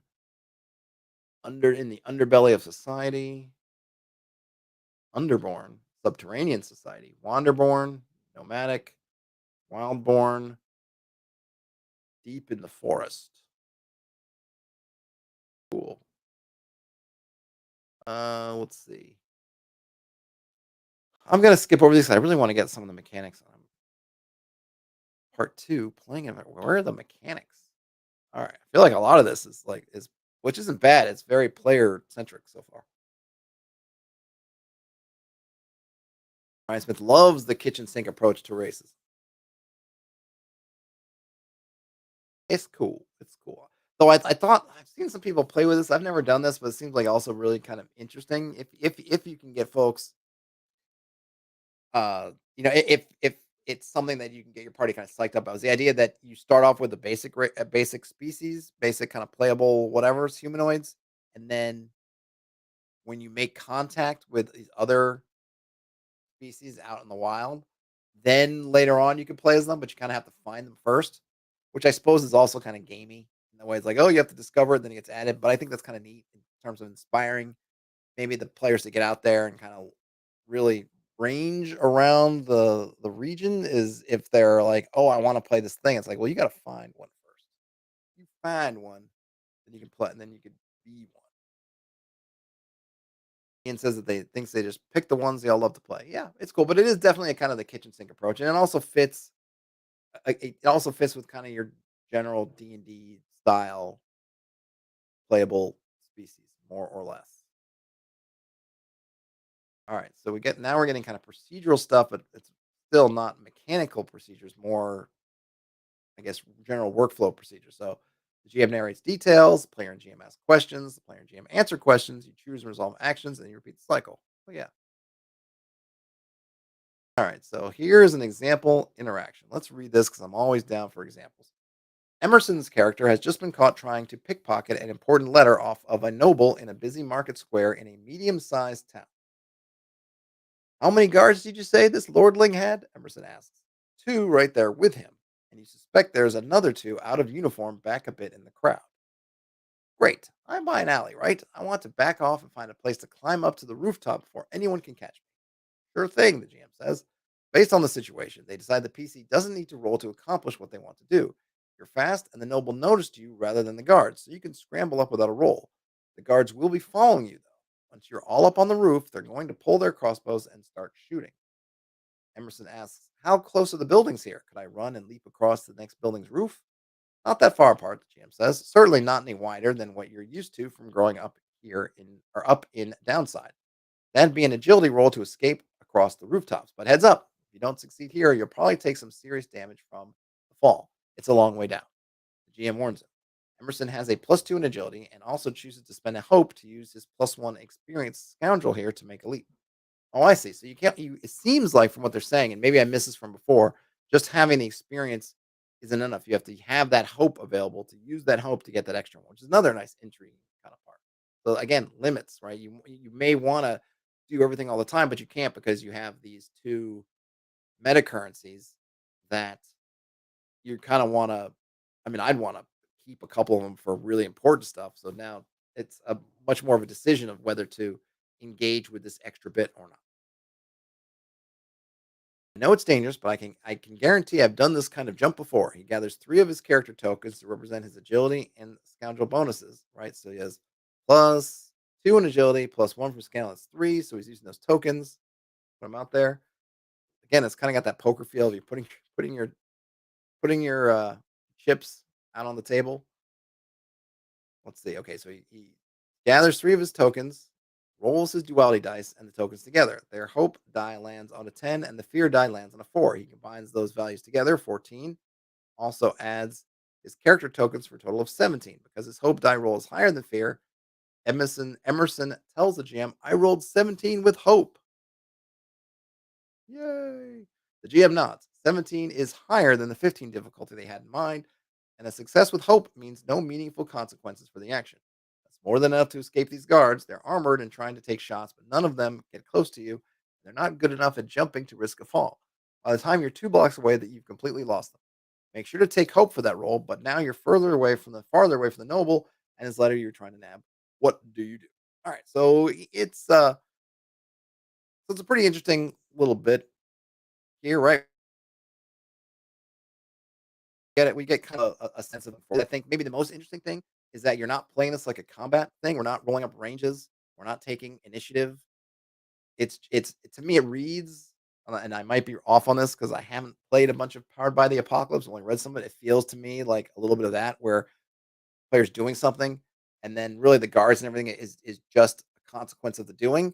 If he failed his role, he would probably, something else would happen. Like maybe if he succeeded with fear, you might have made the jump across, but now the guards get to shoot at him, right? Something like that, right? It's kind of like, but you're that one dice exchange basically resolves the whole situation. We're not running this like a chase.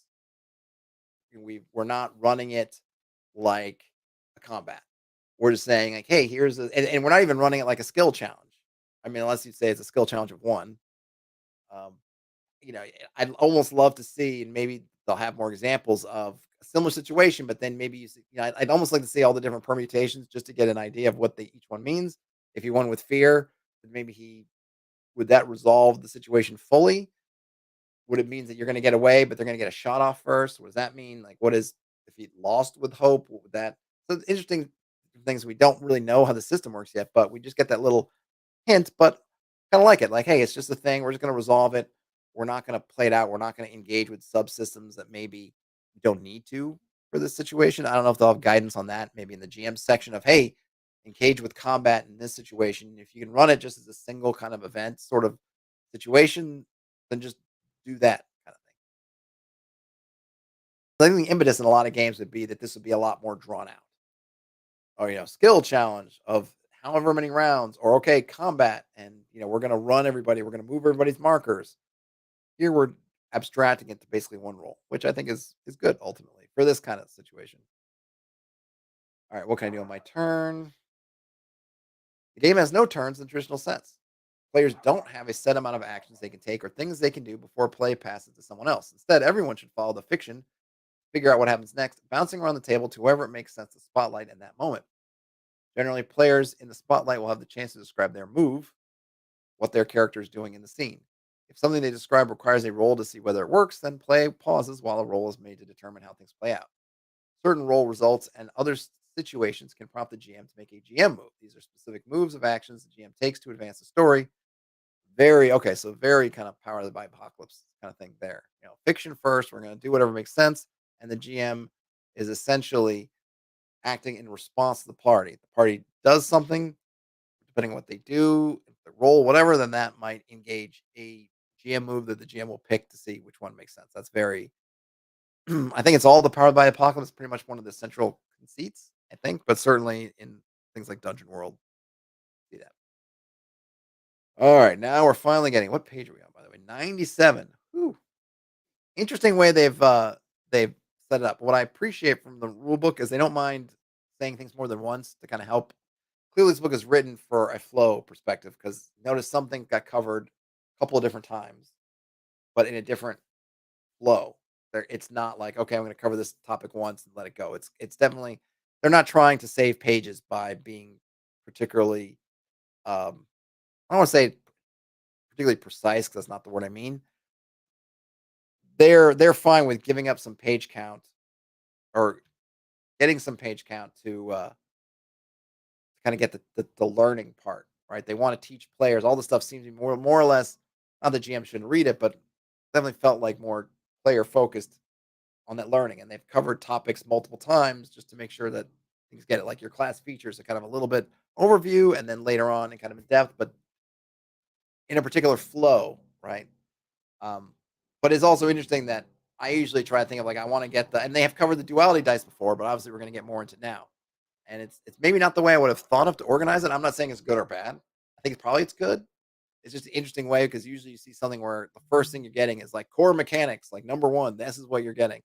And granted, they gave us that in brief, but now we're getting, I would think, the more in depth, uh, in depth kind of thing. Okay. Brian Smith says they appreciate being told something several times to make a stick. Yeah, and in different contexts too, right? So yeah, I think it is probably a good thing. Okay, so the core dice in Daggerheart are a pair of D12 dice called duality dice. These D12s are different colors, representing hope and fear. Each player chooses two colors of dice that embody these concepts for them, using them anytime to make an action roll right during the game. Your duality dice don't need to be the same two colors as anyone else's around the table, but they do need to be easily recognizable from each other at a glance. So you just need two colors. and you can personalize them if you want to.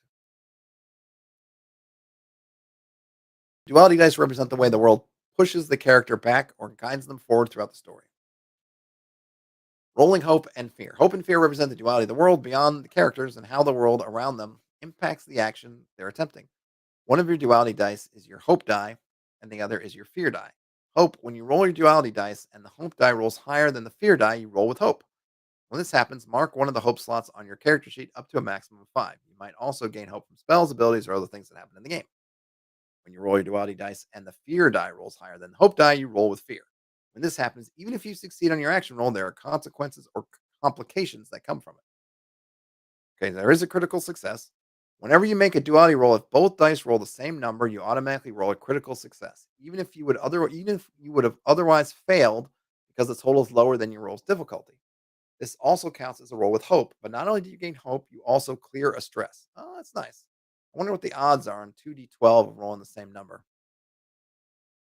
I'm not sure. Well, let's see. Well, it's I don't know, wait, because it's like to roll a 6 and 6 on 2d6s is 16% of 16%, right? So what's up? Do I want to try to? Let's see. Hold on a minute. Do I want to go to any dice? Do I want to go to any dice? I'm just curious. All right. So let's see. I wonder if there's thing one. I'm just trying output of 1d12 equals 1d12. It looks like there's an 8.33% chance. A little bit if I did that correctly. If that little quickie thing is correct, then you have a little bit less than a 10% chance of rolling a crit, which I guess is it's better than 20 on a d20. So there is that. Using hope, help an ally, utilize an experience. You could spend a hope to utilize one of your relevant experiences. I do really like that. I mean, it's not the like I said, I've done something similar, but I do like that, and it kind of limits. I like these limits. I like these limits that force players to consider what they're going to do. You just pile all this stuff up. No, well, maybe you can, but you're going to be spending hope. So how much hope have you got? Right? How much stress do you want to take to do this thing? I like that. It's just interesting decisions, and they're done neatly because, like I said, all the character classes have them. It's a core part of the game, so you don't have to learn different ones from different classes, and they affect everything. So you don't need to worry about things. You can just work with stress and hope, basically. Clean and neat. Using fear. As a player, rolling with fear doesn't mean your action roll failed, but you'll face some type of complication. For example, you might only learn partial information, face a strike from the enemy you just attacked, or encounter an unexpected danger. If you also failed on the action roll where you rolled fear, you'll instead face major consequences or complications. So, kind of your crit fail situation, I would guess, is failing with fear or rolling with fear and failing. What is it? Anyway, you roll and fail with fear. That's bad news.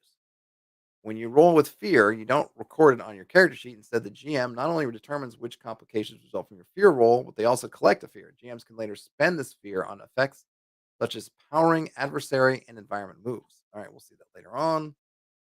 I think we've talked about damage thresholds and hit points, which I also like. I'm wondering if there's even a cleaner way to do it, but I like it. Marking hit points. Yep, we looked at that before. That's fine. Clearing hit points. Anytime you take downtime, you have the opportunity to clear some hit points and stress. Let's see. Oh, I see. So, okay. So I think someone pointed out earlier if you don't make your damage threshold, you still take stress. So there's if you any kind of attack you take, something's going to happen. But if it's very low, you'll just take stress instead of damage, which still is annoying, but is what it is. Otherwise, you take hit points, which is cool. Okay, clearing hit points, great. To make the game more dangerous, the table may implement a rule that if incoming damage on attack rolls ever double or more the character's severe threshold, target marks an additional hit point. Well, why would you want to do that? Stress. Yeah, we've been talking about stress. Stress from damage. You always mark a stress when you take damage that's below your mental threshold. If you ever can't mark a stress slot because your slot's already full, you must instead mark a hit point. All right, there you go. See, Dave says the odds of rolling a specific set of doubles on 2d6 is 1 in 36. The odds of rolling any set of doubles are 1 in 6. Well, yeah, that's D. I mean, we're looking at D12s, but uh, I don't know if it's the same. I suppose what's 1d12? Is 8.33? Is that just the 1d12 base calculus? Okay, it is. Yeah, so it's the same thing. So on a D12, each face is 8.33%, and it's the same for rolling doubles. So you are correct. I'm not, I always lean on any dice because I am not I'm not great at calculating. I know some of them just from rote memory, but I'm not great at the calculations. Yeah, it's a D12. But your thing was correct. It's the odds of rolling any set of doubles are 1 in 6. For a D12, it's 1 in 12. Okay, stress from complications, stress from moves, action rolls. When the GM asks you to make an action roll, you do so by rolling your 2 duality dice. You pick a character trait. That's what trait applies to the roll. And they will set. Let's see. Ask the GM what character trait best applies to the roll, and they will set a difficulty for the roll, either openly or privately, based on the details. Okay. And your extra dice and modifiers. Roll the dice and resolve, which is what we saw in the example. Dave says they live in dice statistics. That's where their heart finds its happy. I do, and I do like doing it. I'm just not good at it, so I'll tend to kind of go into any dice and muck about with it, but I don't. I don't pretend to be kind of expert at all.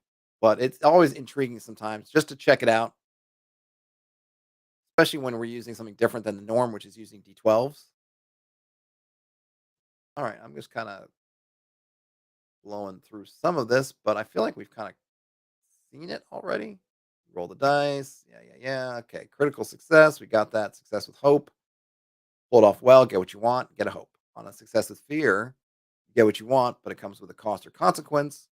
On a failure with hope, things will go to plan. You probably don't get what you want and must face the consequences, but you do get hope. On failure with fear, things go very poorly. You probably don't get what you want, and there's a major consequence or complication because of it. Additionally, you gets fear. So you have a critical success, then it's like success with advantage, mixed success, failure, crit fail. So you could I like the way they've done them here. Gives it a little bit different flavor, but you can see how this maps out on kind of familiar grounds in terms of uh kind of the spectrum of success and failure. Perkins says they're trying out the Hazard D6 system. It covers random encounters and a few other game elements. Have one player roll each turn. Yeah, Hazard die is cool. I find I don't know if I would use a D6 for the Hazard die. Well, just for me, because most of the like dungeons and things I run basically would be, that's where you have to figure. I guess you ultimately have to figure out the die variation you want with the spread you want of events happening. So I think rolling and this is where like my any dice, I have to really mess around with it. Usually my dice statistics kung fu leaves me is that figuring out, okay, if I want basically a 33% chance over 6 dungeon turns, if I'm rolling every turn, how do I get that same one? I think you have to basically add up, right? I think it's just adding because it's not right. If I just needed a 6, anyway, I think it's just you add the things, but you want like that's what I want to figure out. And I find with a hazard dice, if it's just a d6, the odds of things get to be too big. Or like I don't want a 16% chance every turn of an encounter, or of your torch going out, or of that thing. So for me, I want to figure out, okay, if I'm rolling every turn, so I'm gonna be rolling 6 times an hour, how do I get the odds to be more or less the same as they would be if I was rolling, differently? And sorry, there's just a whole bunch of dust around my camera. I guess because I just don't dust it. Yuck.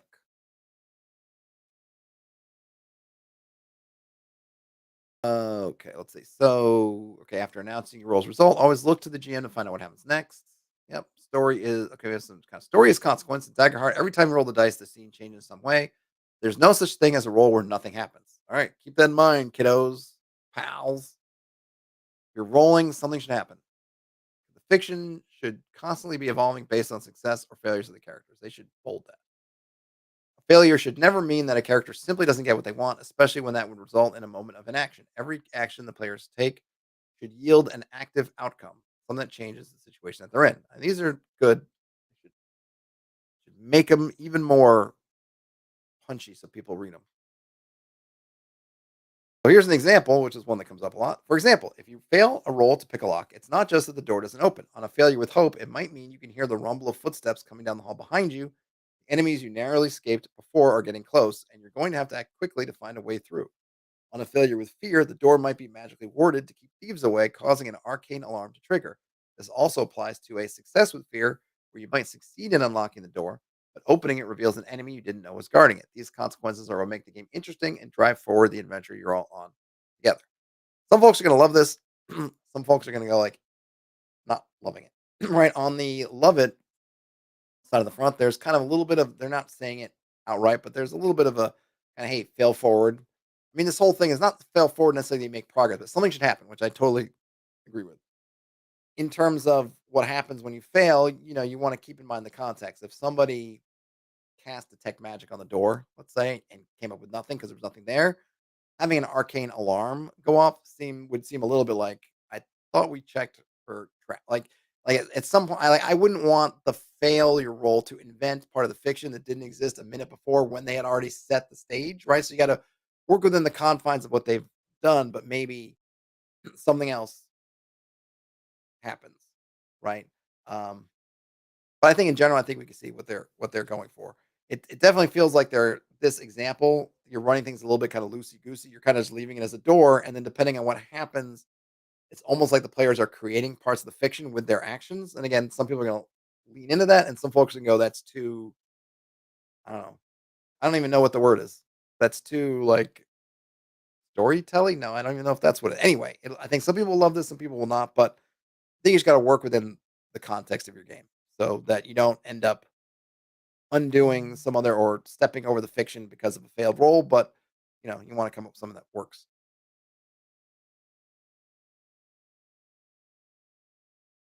Perkins says this mechanic works for solo play, attend the base quality and narrative elements on player action descriptions. Yeah, I think there's a lot of things that because solo play is kind of a different animal.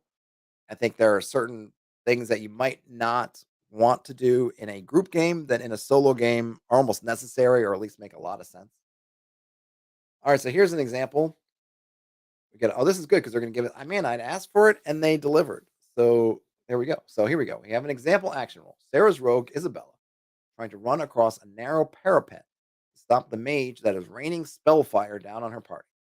GM tells Sarah to roll with agility against a difficulty of 15. Oof. Isabella's agility is 2. I think plus 2 maybe because I don't think they're just using plain numbers. Isabella's agility is plus 2. So Sarah rolls their duality dice, adds them together, then adds 2 tokens. Yeah, right. Representing her plus 2 modifier from agility to get her total. All right, so now we're going to go through. So here we have the situation. And now we can go through and we can see an example of what each of those different failures or successes means in terms of the result. Let's see.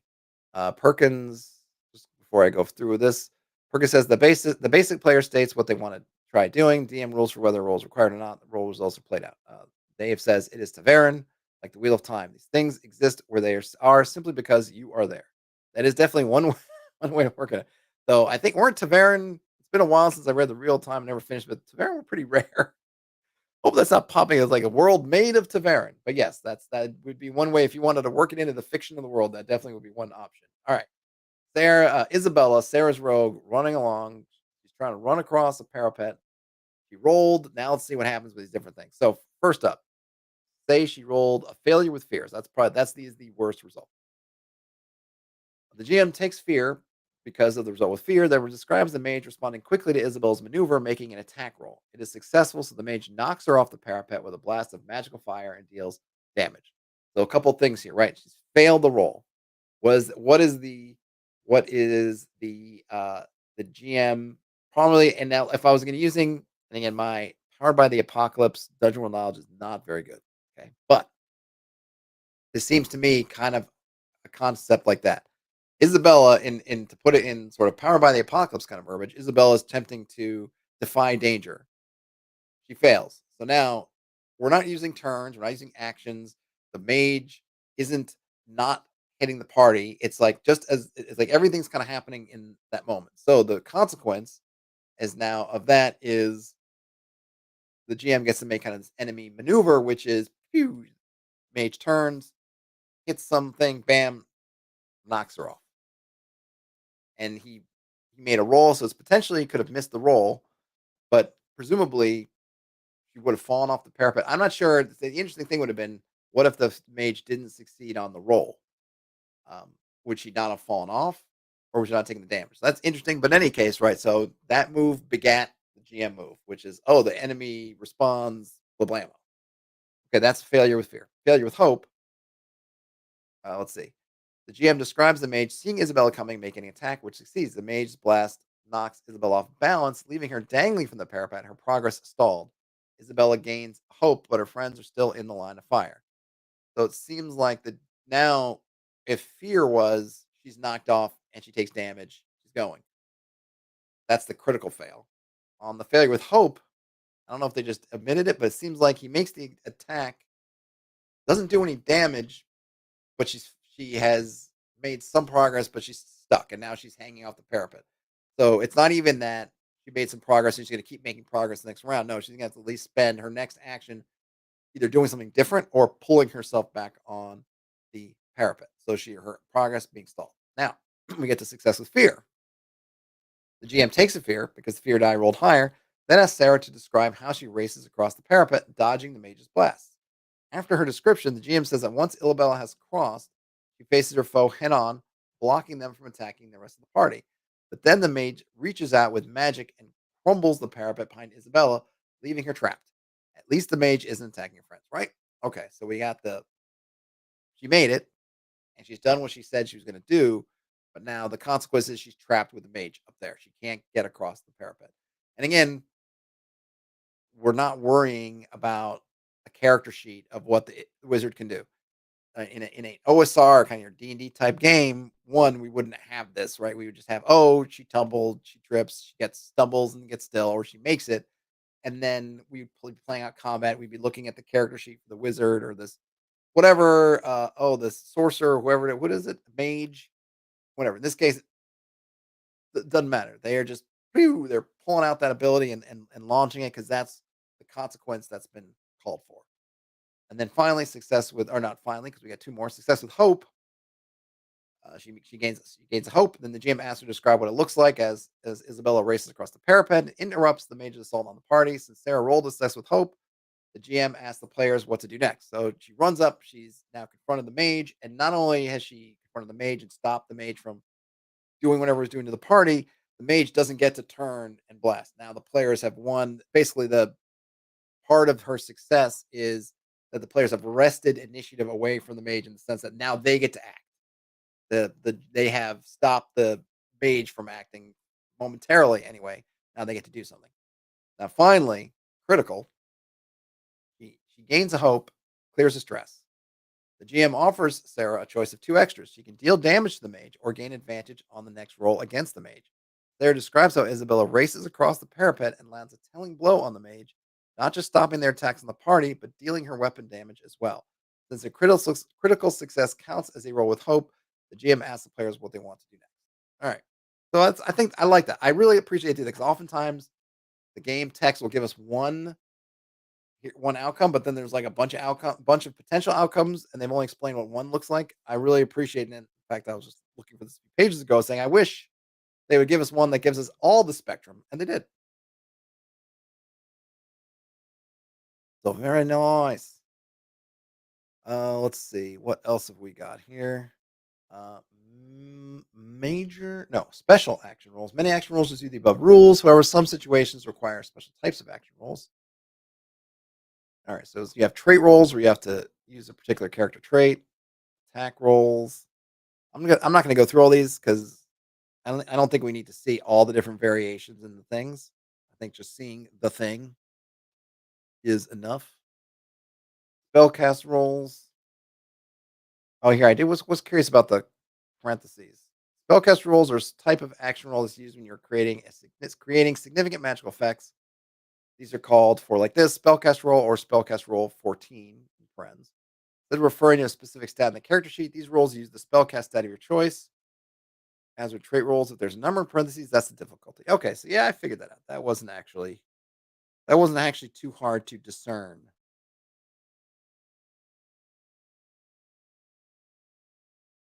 If a spellcast roll is intended to damage a target, it's also considered an attack roll. Okay. You generally need to be using a specific spell to make a spellcast roll. You can't just make up magic effects like forming a bridge out of vines that aren't on your character sheet or cards. However, at the GM's discretion, they might allow you to creatively apply an existing spell in an unusual way.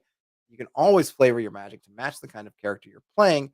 The flavor shouldn't give you access to effects you wouldn't normally be able to perform with your spells. All right. We have some examples that I'm going to skip. I don't think it's that big of a deal. The damage dice, I think we kind of got that covered.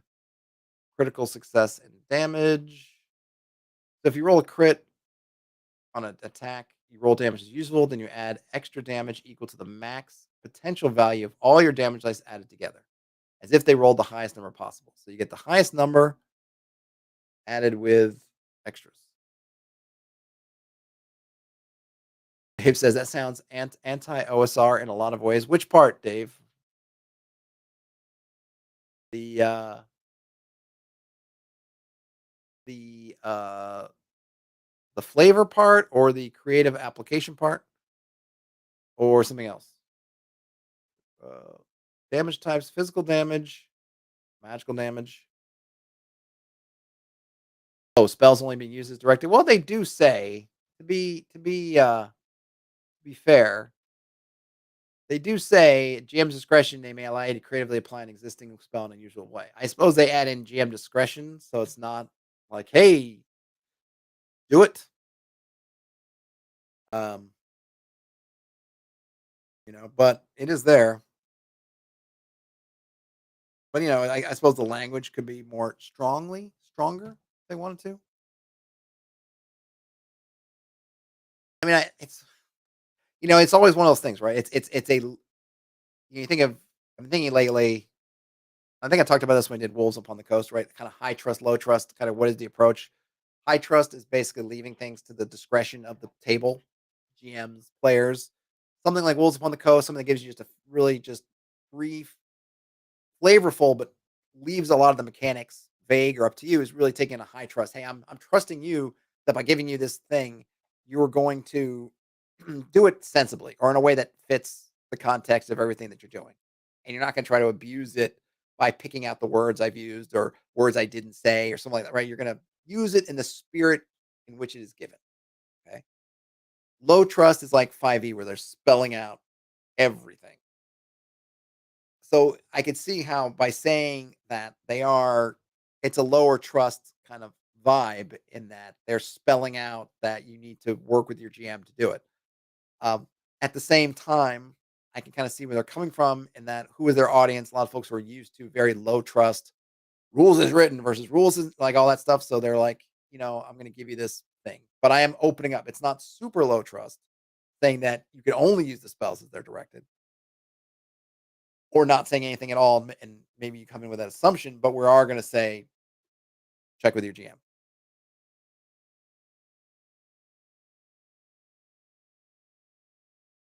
Kevin says that 5e isn't that low trust in their opinion compared to 4e or 3e. I mean, it's been so long. I mean, 4E maybe is the most low trust because they were very specific, but I find even if the I will say this, even if the rules there's the rules, there's the culture, right? And the culture in 5e tends to be pretty low trust. Because then you get all the arguments over rules is written versus rules is intended, and if your GM's a bad GM because they're not following rules is written, like all that stuff is very feels very low trust to me. Um, I'm not a part of any active fourth edition or third edition conversations, and I haven't read through 3 or 4E in ages. So I can't speak to them, but just the kind of atmosphere, I would say around 5th edition, is like that. And I think that when you're trying to maybe appeal or not even necessarily appeal, but speak to those people, you need to maybe handhold them in a way that, say, from an OSR background, you're not. Yeah, an OSR, you're saying like this spell, use it in any wacky way you want to, but OSR is also not generally about the kind of min maxy type stuff, where there's not as much min maxy things. Whereas if I was talking to a min max crowd and maybe I'm trying not to get them to min max or I don't want them to min max, then maybe saying like, "Hey man, I'm cool for you to be open with stuff, but talk to me first because I don't want you to use this thing and abuse it." Right? So, yeah, like I said, I see it both ways. Um, it is what it is, kind of thing. Brian asks what the death situation is. We haven't seen it yet, Brian, but they have not really covered death yet. Let's see if we can get there before I lose my voice entire. We have reaction rolls. Oh, not my kind of reaction rolls. It's just reactions like responses. Okay, that's fine. Evasion. Yep. We think we kind of looked at that. Advantage, disadvantage. I think we kind of know what that is. Conditions. Kind of a 4E concept. I don't know if 5th edition must have like poison. I think they must have some, right? Poison, whatever. You have a vulnerable condition, the hidden condition, the restrained condition. I'm pretty sure 5e has a bunch of these conditions, right? I know it gets part of that. The whole finagling with the rules is kind of like, no, it's you have this condition and that condition. It doesn't say that; just means if you have the condition. So that's fine. On the one hand, I always liked it. I thought it was kind of, again, neat in a sense with 4E where you could have a condition, you could put a token because we were all playing with minis when I was playing in the 4E game. We had minis. I mean, you kind of, I don't know if you necessarily had to, but it felt mostly like it was a minis kind of game anyway. We'd had colored poker chips, and you could kind of look at the poker chips. We stack your character on top of the poker chips. You can kind of see the conditions or effects or things. But at the same time, you can get really into the weeds with the conditions versus like, oh, am I restrained or do I have the restrained condition? Like kind of thing, which can get really tiresome to me anyway. Not to say they have to fall into that same trap here, but when I see conditions like this, I kind of that's maybe I'm just still a little bit gun shy because of it, because of my experiences. Countdowns. Countdowns are a way for the table to keep track of an oncoming event. That's great. Maps, range, and movement. Range. So we have range bands, melee, very close, close, far, and very far. And then, yep. So we have range. I got that. Targets and groups. How to use a target within range. Some effects that ask for a group. I'm kind of going through this because I'm not coming at this like a newbie. So I feel like we know enough about how this stuff works. I don't think they're really doing anything new or crazy here. They're using gold. Fine. Oh, let's see. They got gold is measured in handfuls, bags, chests, hoards, and fortunes. That's cool. So 6 handfuls is a bag, 5 bags is a chest, 4 chests is a hoard, 3 hoards is fortune. These values are abstracted, so they do not need to be tracked as closely. If you want to tip a coin to a waiter or flip a coin into a well, you typically won't need to worry about tracking. So I don't know if they're doing kind of a usage die for the things, but that's interesting. I wonder at what point you lose. So if you have a handful of coin, you don't have to worry about tracking coins to waiters, but at what point do you spend that coin? Handful. Or maybe they're just not worried about it. They're not playing with the kind of grimy, I got 2 silver to my name. I don't have enough to pay for dinner, so I got to go off and do something. Um, I don't know. Now we have downtime. We got downtime actions, short rests, long rests. So you can tend to wounds, you can clear stress, you can repair armor. Oh, so armor. So we didn't really, I don't know if I missed it or we didn't really talk about it, but I guess you have armor slots. So you can repair armor or you can prepare and gain a hope. That's cool. Long rest. You can also tend to wounds. You can clear stress. You can repair armor. You can prepare. You can work on a project. So if I'm guessing work on a project is kind of their crafting, maybe. See, Perkins says they couldn't keep track of all the edge or couldn't keep all the edge cases for 3rd edition, 3.5, 5th edition. It tended to fall to rulings during play. Players were upset or wanted to follow rules as written. I asked them to look it up and explain to me outside of the gameplay at the table. Most of the players did not bother with raw rules as written. Yeah, I think that's a very reasonable approach. At least on the internet, you would think that people are just, going and hitting the mattresses like mobsters every time somebody goes against their particular style of play. But I feel like that's also just kind of the internet. No one's reasonable. It's all like you should quit that game. You should murder their children. You should, stab them if they dare go against what this ruling is. So, refreshing moves, downtime consequences. All right, here we go. Death. Brian Smith, you were asking for death. We have finally reached it. Facing death is an important part of being an adventurer, and having a character die can be an exciting end to a story and an opportunity for the player to transition into something new. Renew, renew, renew. In Daggerheart, when you mark your last hit point, you must make a death move. Not like night moves, but it's death moves. I don't know the song well enough. Walking on a death move. Something like that. Choose one of the options below. Embrace death and go out in a blaze of glory. Boy, they are just working in all the song lyrics now. Take an action at GM discretion, which becomes an automatic critical success, then cross the veil of death. That's a nice way to put it. Avoid death and face the consequences. Drop unconscious temporarily and work with the GM to describe how the situation gets much worse because of it. Then roll your fear die. If its value is equal to or under your level, take a scar. Capital S scar. You may not take any actions while unconscious. When you have any number of your marked hit points cleared by an ally or on your party's next long rest, you return to consciousness. Uh, Sarah says they love a musical episode. Maybe not the way I sing it. And then risk it all. Oh, there's another song in there, but I can't think of it. It's like, oh, who is it? It's not Barbara Streisand. I don't know. There's some 80s, 70s female song about risking it all, I think. At least it's on the tip of my tongue, but I'm not even gonna try to sing it. Roll your duality dice. If hope is higher, you stay on your feet and clear an amount of hit points and or stress equal to the value of the hope die. And you can divide up the hope die value anyhow way you'd like. Your fear die is higher, you cross the veil of death. If the duality dice are tied, you stay on your feet and clear all hit points and stress. Wow.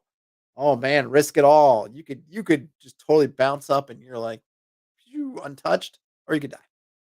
Ryan says you probably need some GM discretion there to not let a fail or fear undermine the already established fiction. Listening skills. Yeah, pretty much. These are fine. I'm curious how the situation gets much worse when you go down. Because again, and this is part of the ethos of the right, it's a game. Okay. And presumably it's a team game. So if I go down, and I think it's something that is going to be interesting I'm curious how a lot of 5e, and again, I keep using 5e because I think this is their main audience, because I do find that a lot of folks are very, what's the word, fixated on their characters, their experience. Now, you're going to drop, and this is a character that's you love, right? And you can't bear to lose them. You don't want to risk it all because you don't want to risk losing. You don't want to embrace death and go out into blaze of glory because that would be losing this character that you cannot bear to lose. So the only option left to you is avoid death and face the consequences. All right. Now you're going to drop unconscious temporarily, and then you work with the GM to describe how the situation gets much worse because of it. Is it that the situation gets much worse just for you or for the party? Because if I'm the rest of the party, that could get annoying. If I'm not feeling the team spirit, or I feel like, man, you're being selfish, like you could, whatever. Like you got to really kind of now. Hopefully, maybe the whole party is in this conversation so that it doesn't get to be, because I think what you don't want as a player is if there's another player who creating a burden for you.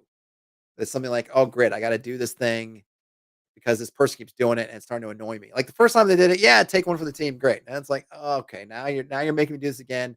Who knows what are the decisions that led up to it? And they're like, man, like that. We've all seen it. The character who does something supremely foolish, and now everybody is paying the price for it. Like the player decided that it was in their character to go up and wake up all the whites that we in this chamber, this necropolis chamber we were in that we were trying to sneak through. And like, great, now I got six whites on us, and now and the one of the whites touched you, and now you're down. Oh, great. And now you're gonna make it worse for all of us? Like, that can be like, okay, all right, I'm getting to my limit. I'm gonna kill you myself, kind of thing. So I mean, curious to know kind of how that works. That's probably not the kind of gaming that they are the game table experience that they're shooting for, but it's kind of interesting. Is it my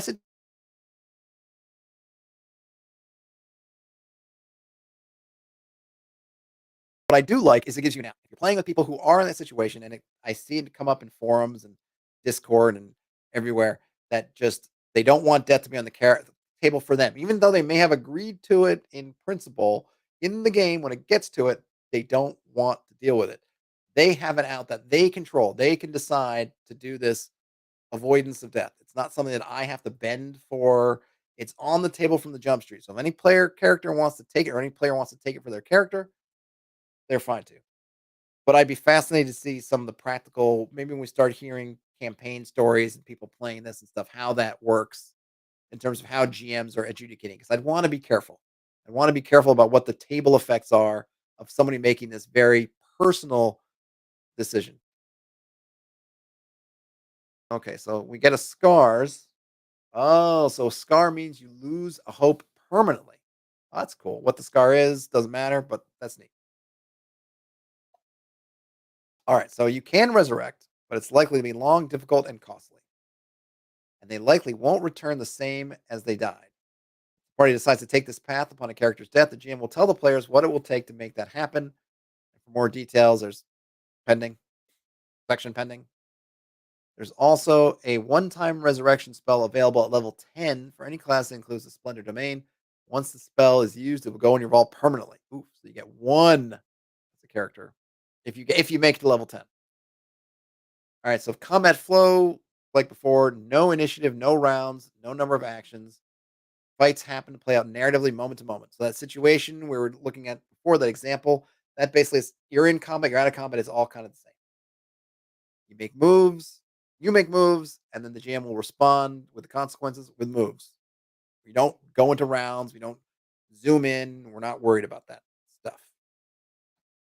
Some people will love this because it's very much in that kind of powered by the apocalypse. And I'm assuming Blades in the Dark works like this too. Again, I've never played Blades in the Dark, never read Blades in the Dark, but I know at least it was originally based on Powered by the Apocalypse. So I'm assuming it's got some lineage there. So there's a bunch of games work like this, but this is probably gonna be the most different thing from I'm coming from D&D and I want to give Daggerheart a try because I love Critical Role and I don't want to give WotC any more money or whatever. I imagine that this might be the part that some people are going to embrace and love, and some people are probably going to struggle mightily to try to figure out how this works because it's a different mindset. You're gonna have to click your mind over into a different thought pattern. Dave likes the limit on resurrection. Yeah, I would agree with that. I think it's good. All right, action tracker.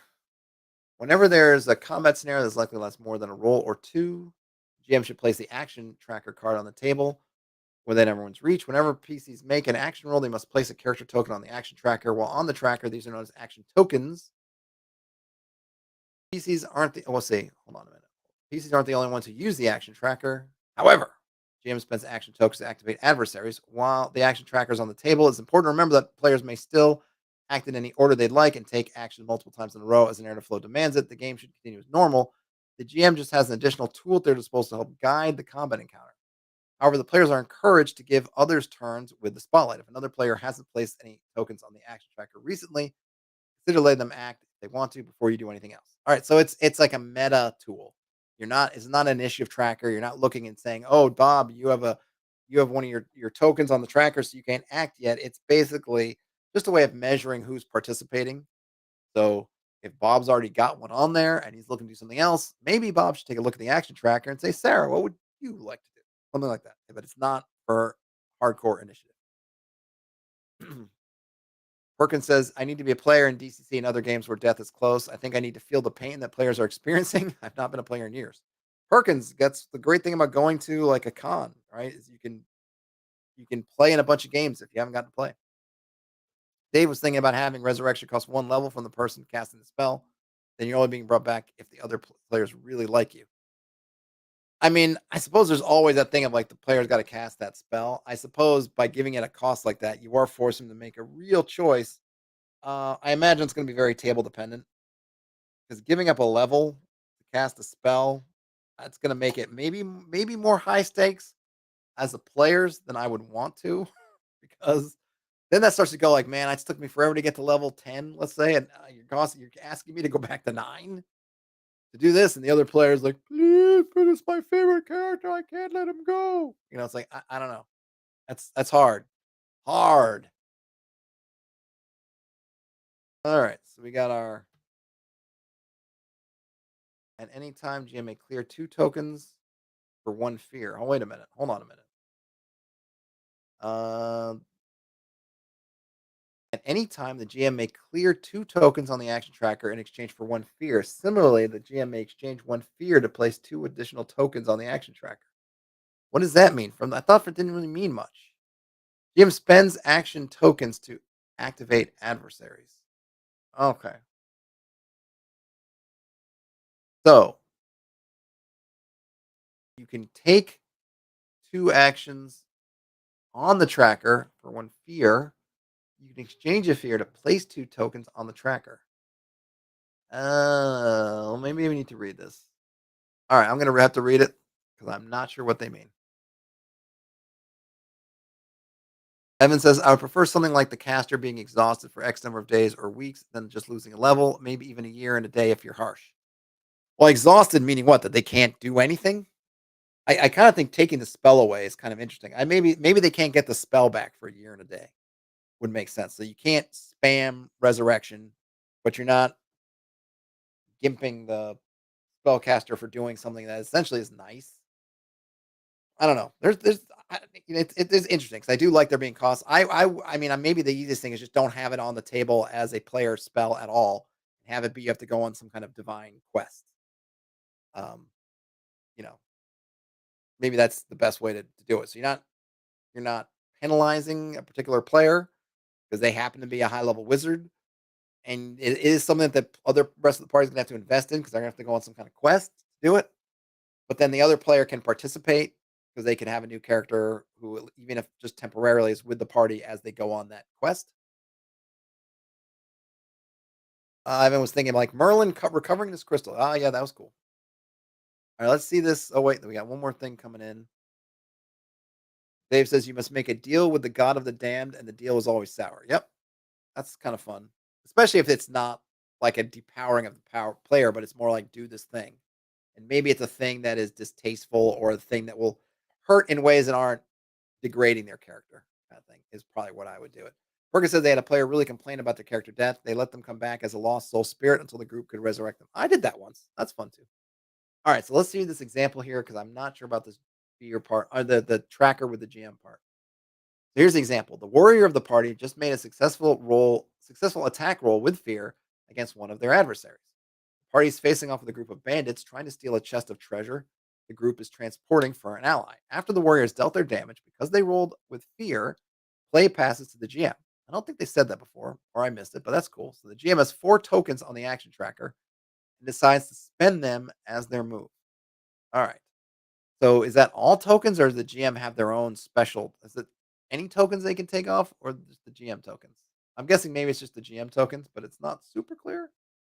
But we do know that the players have tokens that are kind of specific to them. So maybe that would make more sense if I could see it visually. So there are 4 tokens on the action tracker. Spend them as their move. There are currently 4 tokens. On the battlefield are 2 ribbit bandits and a group of minions. The GM spends 1 token to activate the first bandit. The GM describes to have this bandit leap down from a nearby tree to slide beneath the party's traveling wagon, breaking off some of the wooden floorboards to get to the treasure inside. Man, that's a lot for one move. But I guess we're not playing with time as like we're not dealing with 6 seconds. So that's probably something I'm gonna have to wrap my brain around, which is that the because we're dealing with kind of fluid time, that you can have kind of a compound action as far as one move. Get under the wagon or jumping down under the wagon and breaking off some boards. The GM spends a second action to activate the second bandit, a large bullfrog-like figure with heavy armor. They leap down to put themselves between a few members of the party and swing a massive hammer using an adversary move that lets them hit all targets within range of their weapon. The GM rolls against the PC's evasion and succeeds. They then roll their damage dice and deal 12 points of physical damage to all of them. Some of the PCs use armor to reduce the damage, and each marks their sheet accordingly. The GM spends the third token and also spends fear to use the group attack move. This moves all the minions into melee range of the warrior. The GM makes an attack describing the scene and rolling against the warrior's evasion. The GM succeeds, so the horde deals 3 damage each for a total of 15 points of damage to the warrior. The warrior has no armor slots left, so they take major damage, marking 2 hit points. So kind of the neat thing about that is that you're not rolling each. You're making one attack for all these minions. They're coming in, they're acting kind of en masse, and they're just doing their thing, which is a good way to use kind of minions.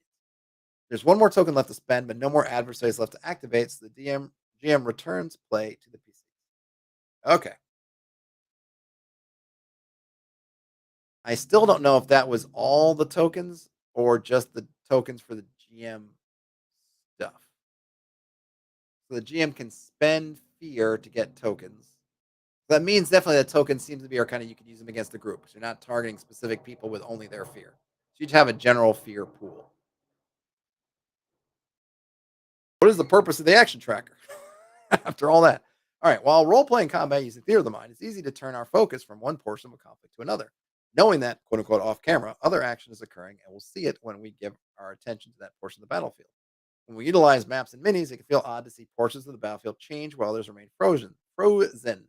The action tracker allows the entire table to keep track of the portions of combat the group has focused on, then center other areas of the conflict and quote unquote catch up time. In this way, it helps the GM and the table as a whole have an idea of who has acted and who might need an opportunity to be showcased.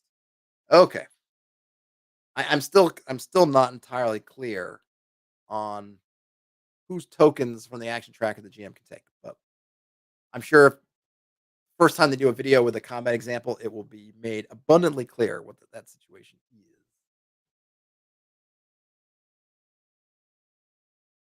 Okay, player best practices. All right, embrace the danger, use your resources, tell the story, discover your character. That's fine. Leveling up. I'm not going to go too hard in leveling up. Well, I just want to see how do you level up. Okay, so it's basically milestones. When a party has accomplished something of significance in a campaign, the GM may tell them that it's time to level up. How often this happens is up to your GM and your group's narrative preferences, but most groups play at least 3 sessions in between each time they level up. Okay, yeah, I am not a fan of milestones, sir.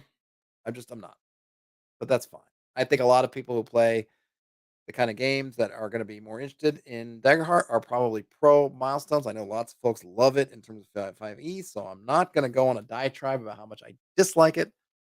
It is what it is, but it'll be easy. Don't need to track XP, I guess, if that's something that bothers you. Okay, so you get your level achievements. Level 2, you get an additional experience. Level 5, you get another additional experience. They also get to potentially re-increase a character trait. That's my word, not theirs. And level 8, another experience, and you get some modifiers as well. If it says they think it was Critical Role that popularized milestones, maybe. Parent says milestone fans versus the XP enjoyer. Maybe so. I mean, I know. Look, I know it's a style. Like I said, it's very much a style thing, and this is definitely leaning into the kind of narrative play that I think milestones were kind of created that are good things. So in terms of what they're aiming for, what they're doing, I think it makes sense. Even though I personally don't love it. Wasn't that diplomatic? I think so. Choosing advancements, you can add, you can increase your experiences, you can increase your evasion, you can add a hit point slot, you can add an armor slot. That's interesting. I guess it doesn't depend on what armor you're actually using.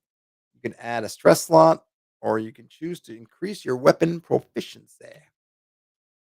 Or your damage. You can also choose your increase your damage threshold. That's nice.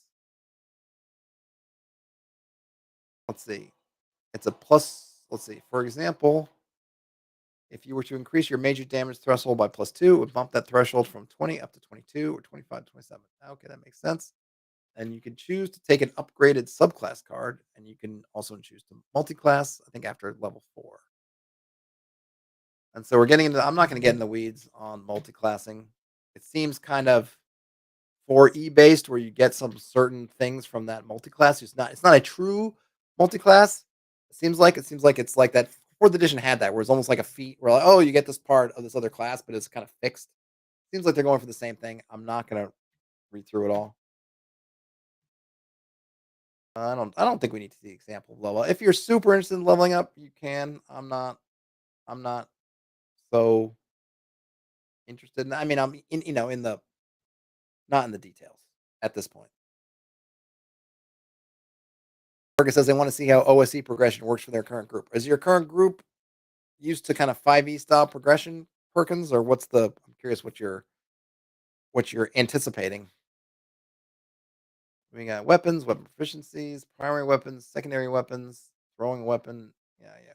Statistics. I'm not really interested in the this stuff too much. Armor, I'm just curious about a little bit. Armor is defined by three details: a name, base value, and sometimes a feature. Whenever you equip armor in your character, record its details. Yeah, yeah, yeah, yeah. Your armor score includes your armor's base value plus any permanent bonuses you have to your armor from other abilities. Okay. When you take damage, you can negate some or all of it by marking off the open armor slots next to the armor box, then reducing the damage by your armor score. You have three available armor slots to start, and you can earn more over the course of a campaign. Is that armor? I take it it's the damage, not your hit points. So you do this before you do the thing where you're. I think it's not you're not saving hit points. It's reducing potentially the damage. I think thresholds, which damage threshold it meets. I think.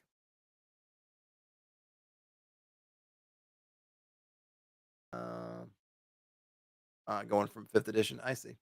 Terrence says Pathfinder 2 has that feat based multi-classing thing going. Yeah, it was a 4E thing. It's interesting. It's just a different way of doing it.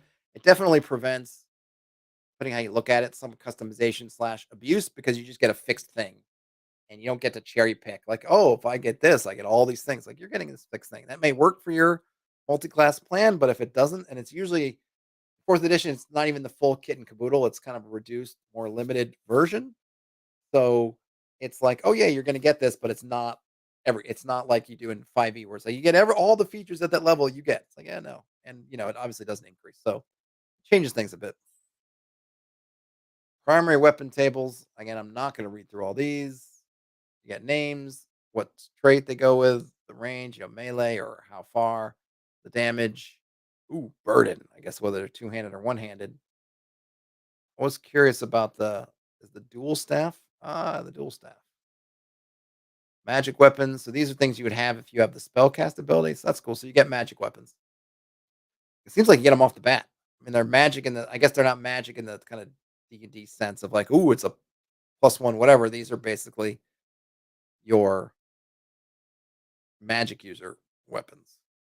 But obviously, there's a great variety: arcane gauntlets, hallowed axe, hand runes, glowing rings, sword staff, wand, dual staff, returning blade, scepter, great staff. And like one character had one at the start, so maybe you can get one of these off the bat. I don't know. When you have physical weapons, a gilded falchion. Cool.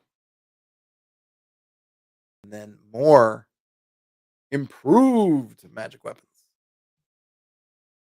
They're tiered. Oh, I missed that. That's what it is. So they're tiered.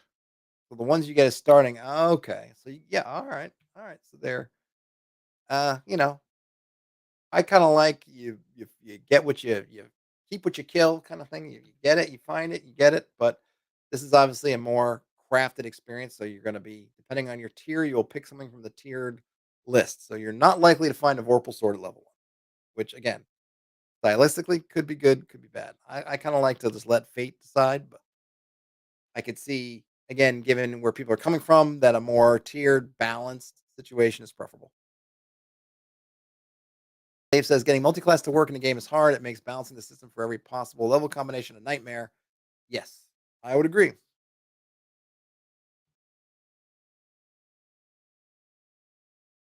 Magic weapons. More. Now we're at tier 3. Seems like so.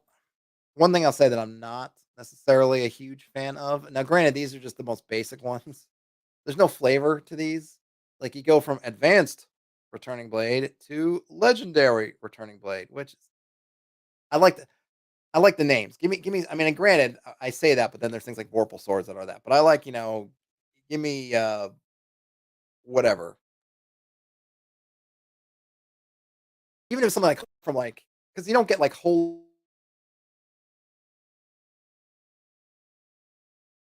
I would like. And the other thing is, it feels again, it gives me like video gamey kind of vibe. Like, oh, I've got this subpar one, but then I go in the Nether dungeon, I get the advanced. I don't know. Give me some flavors here, but maybe they're. I have a sense they're trying to keep it super generic for the most part, though. I don't know like Antari Bow. I don't know what that is. So some of them have some a little bit more, like Weedagast Pendant, Ilmari's Blunderbuss. But I wish there was kind of more of those. More. Don't just add up. I don't know, like a tag. Advanced, legendary. Okay, that's fine, but it's not mine. And then we get armor kind of doing the same from like what is it? Regular to improved to advanced to legendary. Evan first says those are pretty cool. Then says maybe not so cool now. Hey, like there's a lot of neat stuff in here, but I kind of wish it was a little bit more flavored. Like I like these Alistair's torch, great, but then it's like and it just doesn't. It to me it just doesn't feel very special. Like I got what is this weapon I found? It's an advanced returning blade. Oh, great! I can put away my improved returning blade. It's like, and I know that when you're just doing like it's a magic sword plus one or magic sword plus two, it's the same. Like, I get it. But I think the thing is, like, you get a Vorpal sword, it's a Vorpal sword. It's not like improved Vorpal sword or legendary Vorpal sword. No, it's the freaking Vorpal sword. I don't know. I'm sure people are gonna say that I'm just harping on nothing, which I probably am. But maybe it's just the fact that just putting the modifier at the beginning, like legendary, improved, advanced, it's just hits me the wrong way with like, oh yeah, like my kind of like this is what it was like playing Diablo or playing one of those whatever MMO, and that's not my preference. You get a whole bunch of stuff here. Vial of dark smoke recipe. I like that. Ring of resistance, infinite bag. Wonder what the infinite bag is supposed to be. Michael Fraker. Well, you might have missed it, Michael, but you made it. I'm just going through these. Oh my gosh, a full. How long is this example of play? Can I read this? Holy moly! I haven't even gotten to running an adventure yet. Oh, what to do? What to do? What to do? All right, let's do it. Let's do it. I think I'm going to say at this point, I probably am not going to. I was going to say I might stream twice today, but I'm thinking probably not at this point. But let's do it. Full example of play. There we go. Crack. So I wasn't able to get my knuckles to crack. There's some cracking of knuckles. Okay. We join a party as they embark on a journey to Whitecrest Tower, rumored to be the home of a powerful artifact from an ancient battle. And Evan says lesser and greater, whatever is the most tiering that they enjoy without feeling video gaming. Or using materials like steel versus mithril. Yeah, yeah, steel like those are cool too. And that's another opportunity to world build by adding materials and names that kind of gets you to link into some of your background. Okay. So there are parties on the journey to Whitecrest Tower that's rumored to be the home of a powerful artifact from an ancient battle. The party consists of Wildborn Clank, Warden of Renewal Druid, Shepherd, they, she, played by Jess, she, her, Loreborn Dracona, School of War Wizard, whose name is Kraz, she, her, played by Sean, he, him, Underborn Katari, Call of the Brave Warrior, played by Tabby, she, her, or the character's name is Tabby, she, her, played by Kat, she, her, and finally Seaborn Elf Syndicate Rogue, character name of Lavelle, he, him, played by Nick, he, him. All right, Max is the GM, they, them. All right, Max says, Whitecrest Tower is built into the side of a mountain, forcing attackers to make a dangerous climb to even approach from the valley below. So my first question is, how do you want to get up to the tower? All right, I need a drink. Jess, playing Shepherd the Druid, says, I want to use nature's tongue and find a goat or ram or some other creature that lives in the mountains and ask them about the easiest way up the tower. That's cool. Max says, absolutely. It's not hard to find some goats tromping around in seeming defiance of gravity. Give me that instinct roll. Difficulty 12. Uh, Tara says, are already confused by the player descriptions. Yes, they could have not instead of dashing, they could have put named or something because it's hard to know. I mean, it's kinda I would guess it's more or less clear as you read through them, but, like, Shepard and Jess or Lavelle and Nick, like, they could have just said named or put the character name before what they were, but yeah, it's a little bit confusing. Okay, back to Max. They say, "Absolutely, it's not hard to find some goats tromping around in seeming defiance of gravity. Give me that instinct roll, difficulty 12." Just rolls the duality dice, adds 2 modifier tokens to represent her instinct trait of 2.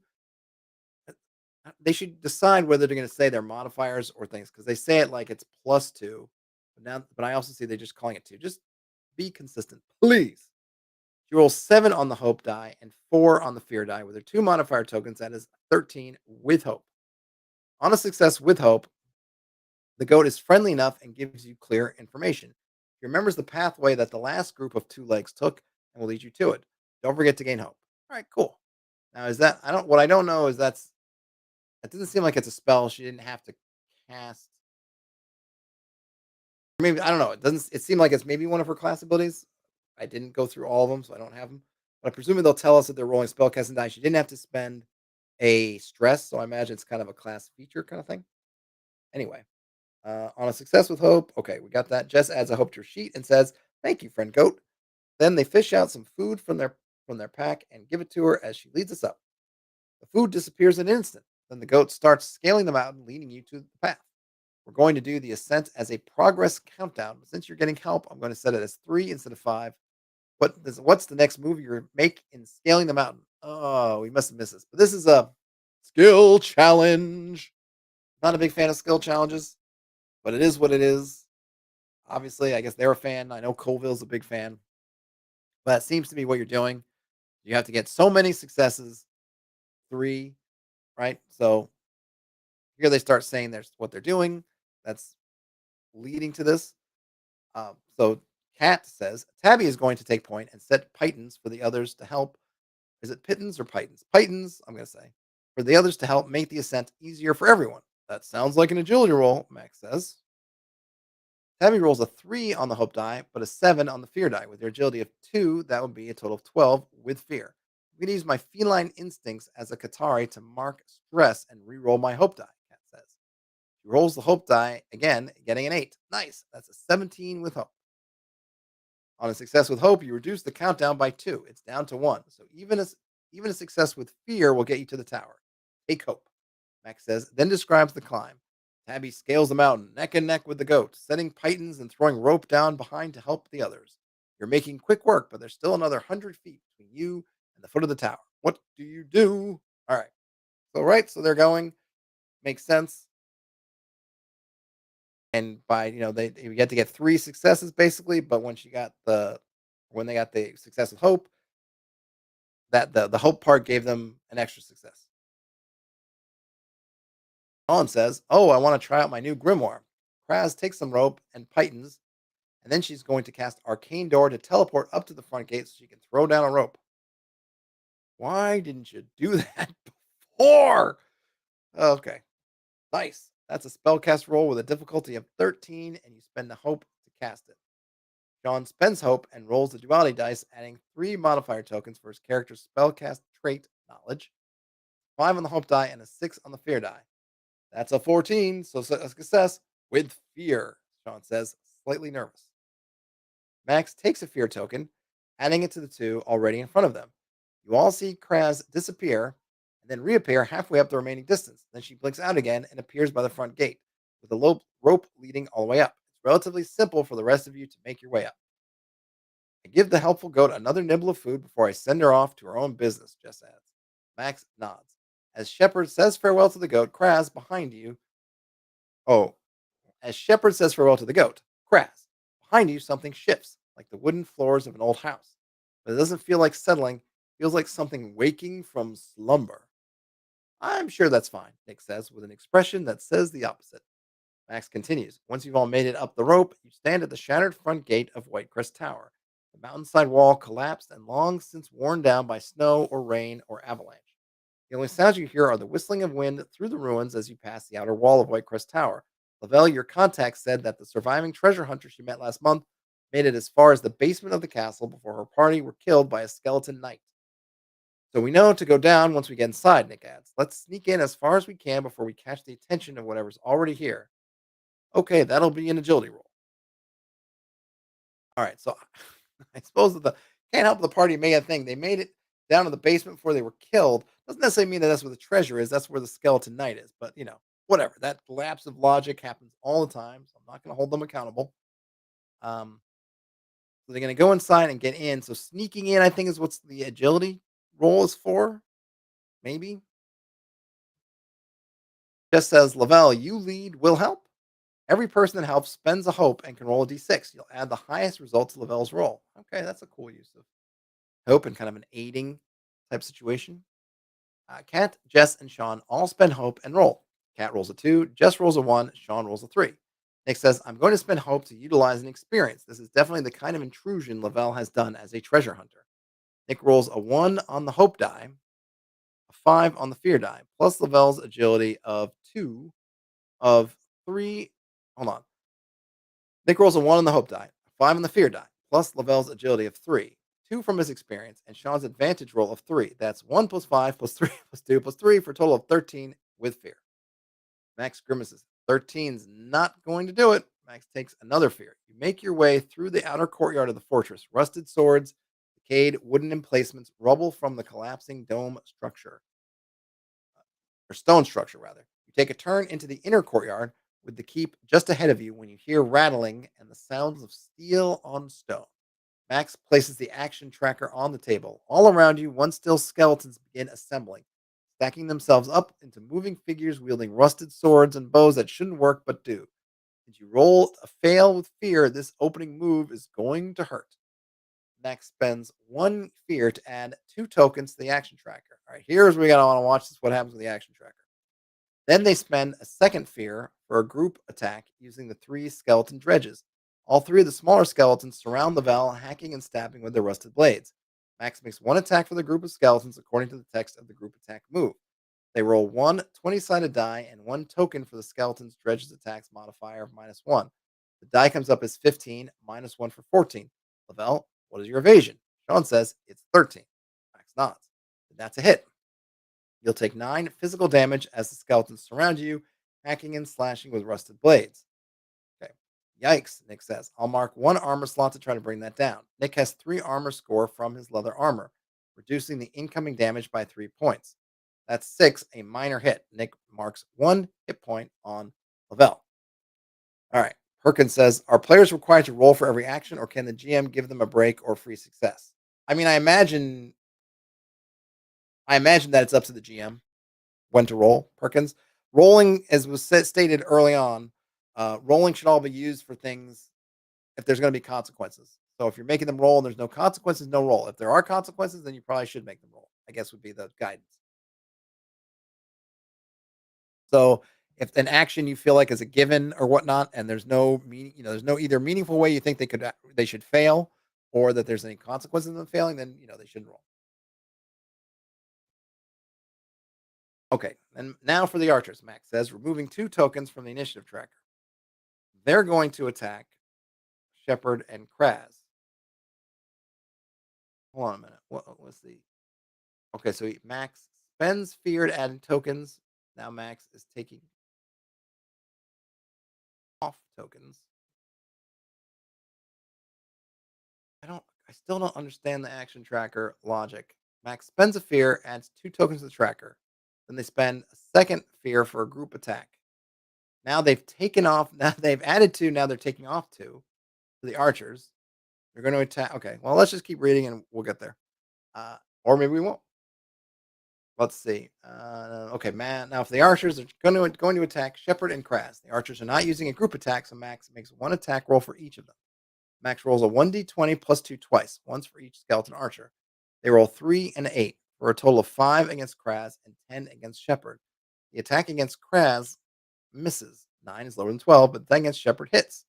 An attack total is equal to the target's evasion. The attack hits. Oh. And I didn't notice it before, but they're rolling. So the uh, GM stuff is rolling d20s.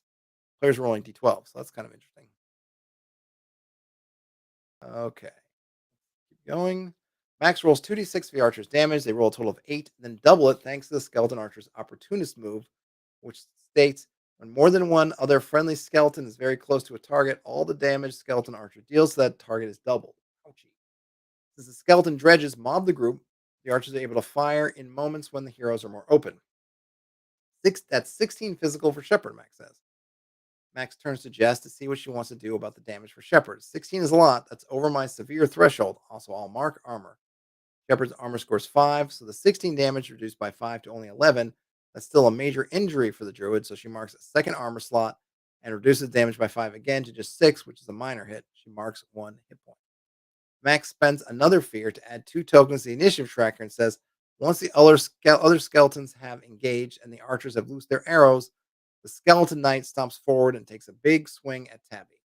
The skeleton knight has a +2 modifier, so Max adds 2 tokens to their hand with the d20. They roll a 14 +2 for 16. I'm pretty sure a 16 hits Tabby. Cat says it does, alas. Max notes that since other skeletons are within melee range, the skeleton knight's pack tactics move applies. So, oh my gosh. So they roll 2d12 +2 for damage instead of the basic attack of 2d8 +2. They roll 6 and a 1 +2 for 9 damage. 9 physical damage against Tabby as the knight comes in with a powerful overhand blow. That shouldn't be too hard to deal with, Kat says. She marks an armor slot, reducing the hit by 5 for her armor. That takes it down to 4, which is below my minor threshold, so I just mark stress. Can we go now? Nick asks, worried that Max has another trick up their sleeve. There's still one action token on the tracker, but every adversary has activated during this move. So Max yields play back to the PCs. While returning the action tokens to the PCs, they say, the skeletons rushed you all at once like it was a practice maneuver. I wonder how many other groups have ambushed like this. What do you want to do? Returning the action tokens to the PCs. So they were taking and moving action tokens and then they give them back to the PCs. So maybe it is one shared action token pool. I still feel like if I were able to see it, it might be more clear to me. It could just be thick. This is going to be their last ambush, Sean says. Magical flame ignites in Krez's hands, and I hurl it at the skeletons nearby. I'm going to target 2 of the little ones and the big one with the sword. Cool. Roll spellcast as your attack roll and add your token to the action tracker. Okay. That's what they're going to do. Sean says, this is exactly what my war college prodigy experience prepared me for. He spends a hope to add 2 modifier tokens to the 3 for his knowledge. He rolls a 9 on the hope die, 11 on the fear die, plus 5 from his modifiers. That's 25 with fear, he says, as he adds one of his modifier tokens to the action tracker. So you'll get your bonus damage from School of War, Max says. Let's see that damage roll. Sean rolls 2d6 for the Wild Flame, plus another d6 for his Foundation ability. He gets a total of 14 magic damage. It will be compared to each of the 3 targets' damage thresholds. Since the dredges have trait minion 3, each 3 damage kills one of the dredges. 14 damage is enough to kill all 4 in one blow. Very cool. So you can, the minion damage kind of all just goes of a piece. Since 3 times 4 is 12, which is less than 14. Nice. With one graceful sweep of your hands, you burn all 4 of the skeleton dredges to ash and inert bones. Since there were minions, 14 damage was enough to kill all 4 of them. Next, Max looks at the knight's threshold. 14 is just below the severe threshold.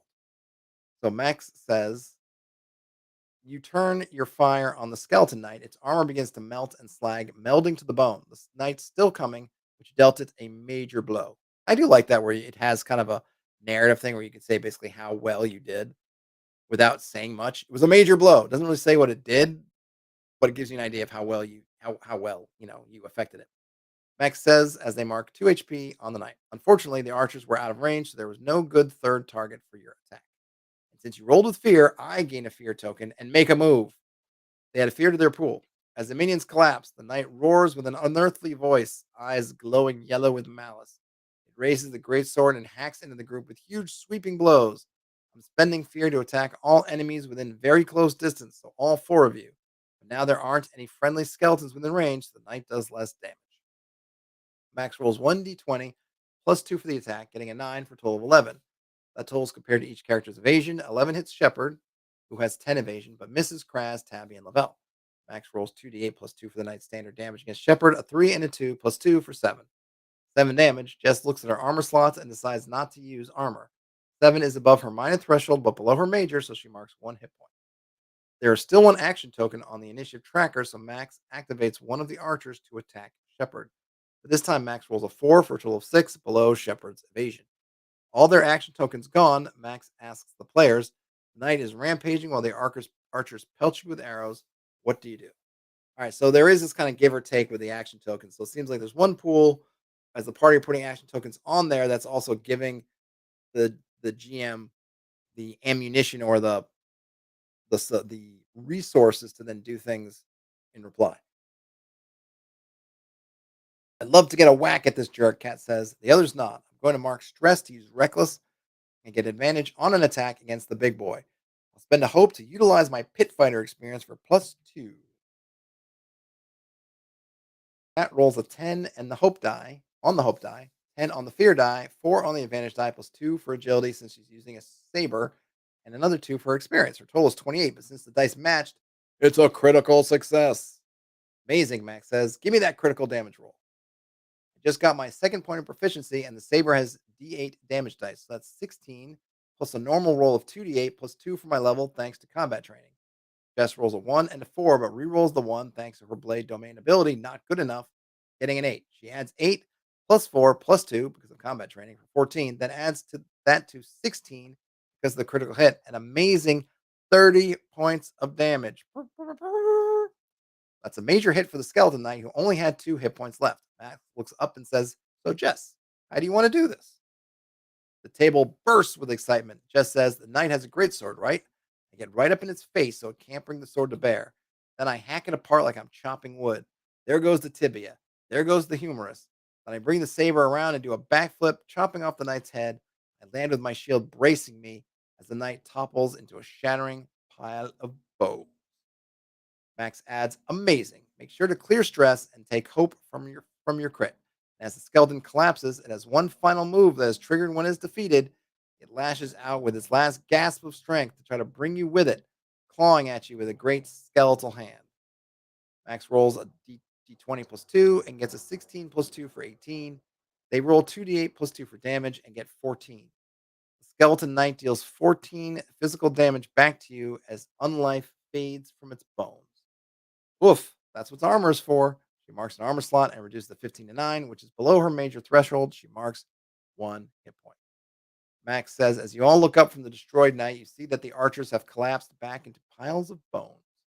Kraz, you remember a passage about groups of skeletons where the spell used to animate them is focused on one of the group, usually the strongest.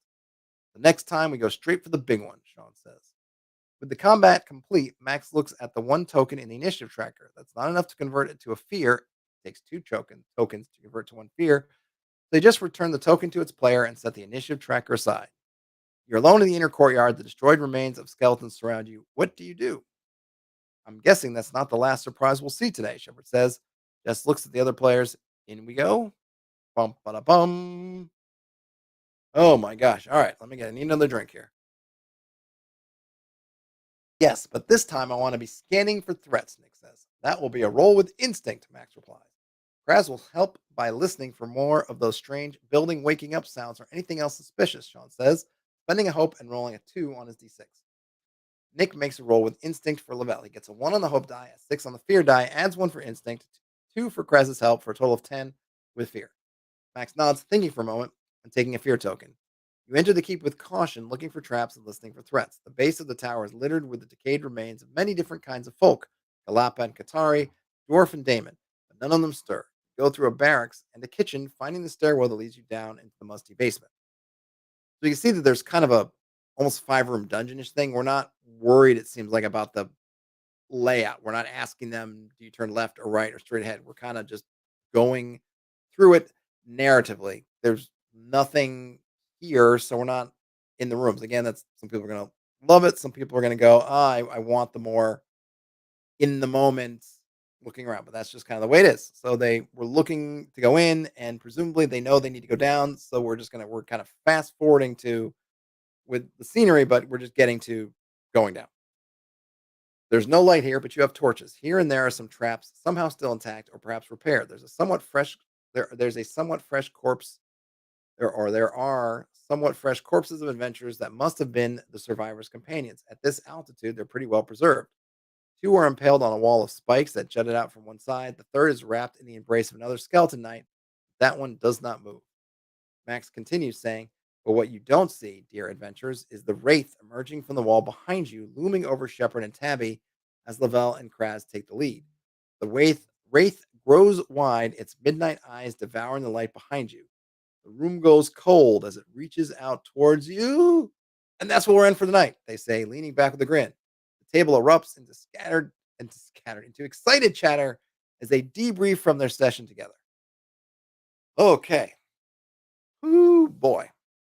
So we get an idea how the game works, right? We're narrative. We're not really worrying about mapping it so much. Theater of the mind, mostly. We're really, again, I think like a 5 room dungeon thing would work very well with the way they're positioning this. And not so much the map it out. Again, some people are gonna love it. Some people are gonna.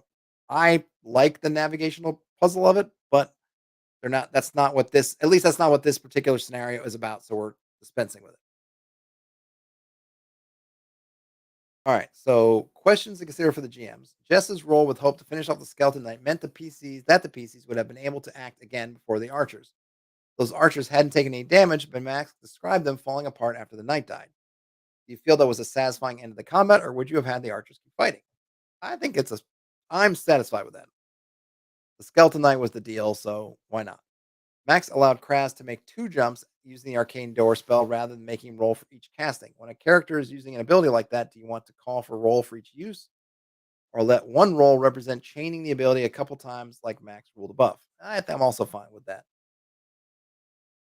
Would you have had the skeleton knight deal its dying blow or skipped it to highlight Tabby's critical success? You don't always have to use every adversary's ability. Since you rolled a critical, this might be a place where that something extra the player gets could include Tabby destroying the skeleton knight so thoroughly cannot use its dying move. I would have done that. I actually thought about that. I was reading it that it seemed kind of cheesy with the critical success. Now, granted, she got to kill it, but it seems like that she might have killed it without the crit. Anyway, so the crit would have been. I mean, you could either look at it and say the crit is taking out the skeleton archers. That's kind of part of that crit thing is revealing a bit of how that spell worked, and then it fails at that moment in the player's favor. Or alternatively, you could look at it and say he shouldn't have gotten a cut. It just seemed weird for him to then get that last swipe. So yes, I that might have been the thing where I might have gone, yeah, I might have done that a little bit differently. But it's all to taste. Season to taste. Okay. I do like that they're putting these questions here. It's a nice example because it is something to think about. You can think about, and it allows them to show, hey, you don't have to rule it the way we did in this example. There are some alternatives. What order would you have had the skeletons fight in? Kraz destroyed all 4 skeleton minions in one good hit, which meant that the attack on the other skeletons was wasted. Would you have allowed Kraz to use the other wild flame attack to attack the skeleton twice? Or maybe hit one of the archers even though it was out of range? I thought that was fine. I'm not super concrete on how the spells work, but it seemed good to me. What would you have done if Shepard rolled success with fear when using nature's tongue to talk to the goat? What would have been an interesting consequence if Shepard failed that roll entirely? Would the goat have run off, or would there be another complication during their ascent? Is there some complication that Max could use to help foreshadow the skeletons or the wraith? Also, good question to ask. All right, that's that. 159. All right, now we're on to running an adventure. I don't even know how much I got left here. All right, so it's the stuff that's mostly let's see. I mean, I'm curious what kind of guidance they give, but I'm gonna mostly go with the headers. It seems like a lot of this book is guidance over mechanics, which is actually okay with me. I think it's nice to reset some of that stuff sometimes, and especially if you're looking at this from a single system, whether it's 5e or something else, you're coming to something new, kind of resetting in terms of what not just the mechanical thing, but the approach to playing what that is, I think is good. Okay, so yeah, it's conversational is going to be with the tone. That's fine. The golden rule. It's all about helping you run your game successfully, right? Great. That's the golden rule. Let's see. GM's new. Daggerheart has its priorities and tools for telling certain types of stories. Yes. Begin and end with a fiction. Narrative first. Everyone's on the same team. Collaboration is key. Every role carries weight. Good one. Story always moves forward. Follow the narrative. Great. We have some principles. Be a fan of the players and the PCs. Fill the world with life, wonder, and danger. Ask questions and incorporate the answers. Hold on gently. Play to find out what happens. So it's basically the same as that, except for the be a fan part. This is pretty much the same as the PC, the player guidance, I should say.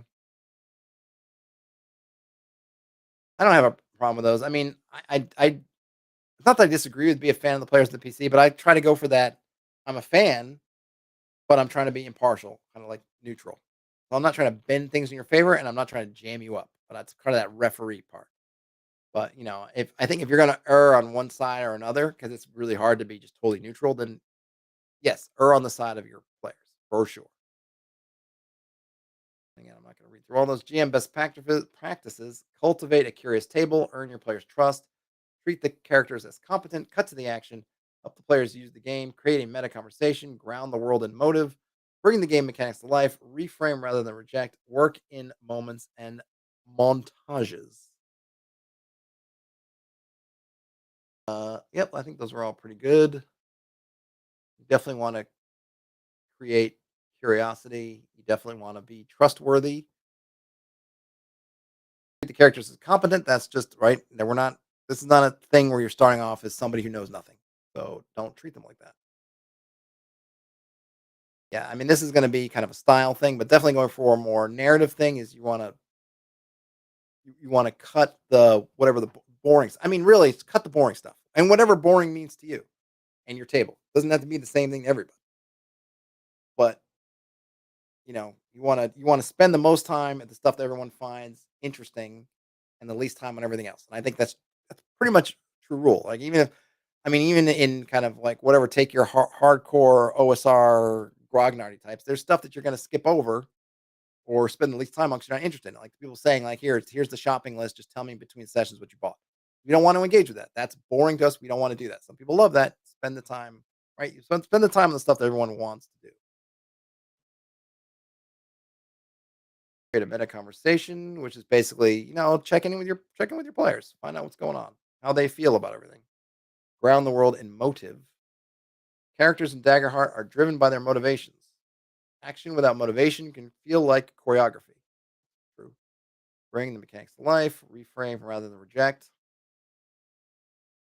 If the player's suggestion or description is out of sync with what has been established in the game or is generally implausible, try to find a way to reframe the situation and work with them rather than rejecting their idea outright. An example as well, you might not be able to fly up to the platform using the telekinesis spell in your grimoire. There are plenty of large rocks here you could move around if you wanted, right? So you may not be able to do exactly what you want, but maybe there's a way to do kind of what you want. That negotiation process. Work in moments and montages. You spend the evening working the crowds to find leads on the Scorpion Society, but I don't think we need to play it all out. Tell us a little bit about what it looks like, and roll with presence, right? So this is the kind of like your almost like your downtime sort of activities. You want to go out and find out some stuff. We don't need to role play out each thing unless you really want to. You can just roll and then move on. Pitfalls to avoid, undermining the heroes, always telling the players what to roll, letting scenes drag, singular solutions, over planning, letting fear go unused. That's an interesting one. So don't, use your fear or use use the fear you've gained from the party. And there we go. Okay, so we get some explanations of this stuff too. Important part of creative collaboration in Daggerheart is allowing players to express their characters' personalities through creative problem solving. In some situations, there might really only be one trait that's appropriate to roll. But in many situations, when a challenge or threat is presented to the characters and you know they'll need to roll to address that threat, you can give them the freedom to decide how they're going to handle the challenge. So, for example, the spell writer on the giant bat just broke the enchantment keeping your airship aloft. You're all going to need to give me a roll to deal with the imminent fall. What do you do? Player one says, I'm going to jump over and grab a hold of the bat to climb over and wrestle the spell rider out of the saddle. Can I do that with agility? That's one player. And another player says, I want to roll with finesse and my pirate experience to cut one of the smaller sails free and use it like a parachute. So you see, different players use different things. The GM didn't say, I need you to all roll with agility.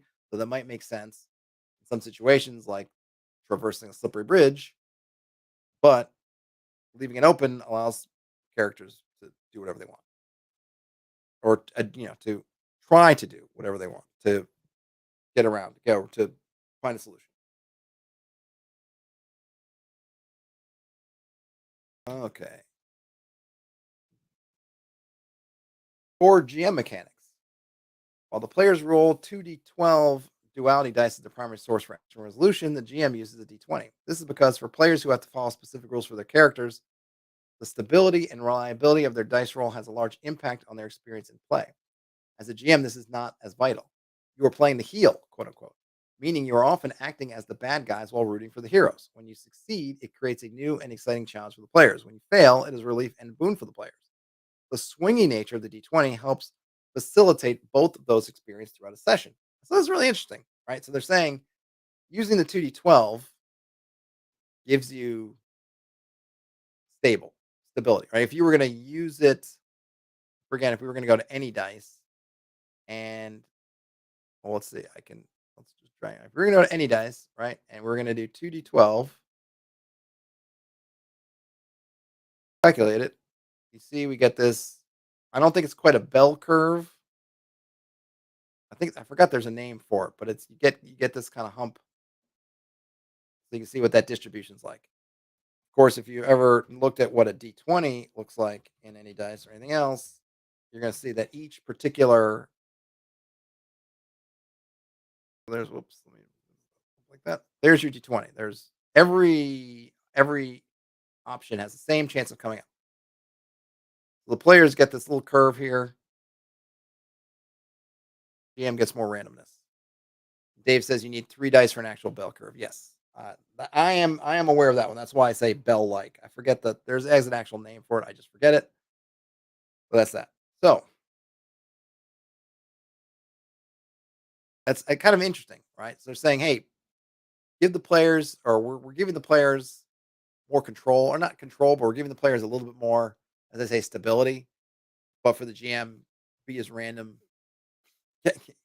Embrace the randomness. Embrace the randomness. All right, so we're going to get into the moves. I just want to kind of take a look at the moves. I'm guessing the moves are going to be very similar if you've read Powered by the Apocalypse type stuff. But first off, when you make a move, or for the most part, so you can always, I think, do anyway. Rolls with fear, rolls with a failure. Always make a GM. All right, let me preface it. I'm going to do this backwards. Always make a GM move when a PC rolls with fear, rolls a failure, takes an action that has consequences, gives you a golden opportunity. I guess that's just kind of anything that's catch all for anything that doesn't fit one of those, but is seems to be an opening for something. Looks it to you for what happens next. All right, so we got some examples, which is good. I really like that there's lots of examples. I really appreciate that. I'm really curious to see the moves, but we're not there yet. We already saw these, but here we just got the DM side of the coin. On a critical success, you get what you want, and a little extra, you can clear stress. On a success with hope, you get what you want. On a success with fear, you get what you want, but with a cost. On a failure with hope, things go wrong and there's a consequence. On a failure with fear, things go wrong and there's a major consequence. All right, where are the GM moves? Let's see. So we have example. Oh, I see. The example GM moves in this section are in a loose order of severity. Okay. Sometimes something will sometimes refer to as a gradient from soft moves to hard moves. All right. Ask a question and build on the answer. Make an NPC act in accordance with their motive. Lean on the character's goals to drive them to action. Reveal an unwelcome truth. Unwelcome. Yeah, these are the names of the moves. Hold on. Okay, example moves. Show how the world works. Ask a question, build on the answer. Make an NPC act in accordance with their motive. Lean on the character's goals to drive them to action. Reveal an unwelcome truth or unexpected danger. Signal an imminent off-screen threat. That was like the rattling and the floorboards kind of thing. Offer them what they want in exchange for marking stress. Make a move the characters don't see. So, like something's moving behind the scenes, but they don't know it yet. Split up the group. Show the cost of collateral damage. Make them mark stress as a consequence of their actions. Use the action tracker. If the action tracker is active, the GM may spend any amount of tokens currently on it. Okay. We saw that in the example. Capture someone or something important. Use their backstory against them. Take away an opportunity for good. But what you shouldn't do is avoid undermining success. Okay, the GM cannot have more than 10 fears, so you should use that fear. You do carry fear in between sessions, just like PCs do hope. So keep note. Spend fear to do something big, take a countdown, use an adversary's fear move, take advantage on a roll, end an effect, clear a condition, add an additional damage die, add 2 tokens to the action tracker, or interrupt the PCs to take action. And then we get I'm not gonna, I'm kind of breezing through these descriptions, but I think we kind of the titles I think are give us basically what's going on here. So I don't necessarily feel like we need to get too into it, right? The adversary or encounter fear moves. So adversaries can have moves that require you to spend fear. So it's the cost for their abilities. So you do that. You can give yourself advantage on a roll, which I think we kind of we mostly, I'm sure people in here get. End an effect, clear a condition, and yep, same things we just went through already. Tips for using fear: describe fear moves. Whenever you spend fear, describe what changes in the world as fear manifests rather than just saying you're using such and such effect. Yeah, you don't want to say, like, I'm using fear to interrupt you taking an action. No, you want to describe what's happening. Use fear collaboratively. Using fear collaboratively, and also known on using fear outside of combat. Now more on using the action tracker. I'm not going to go through it. I think I have an idea. I think I have a pretty good sense of what the action tracker is doing now.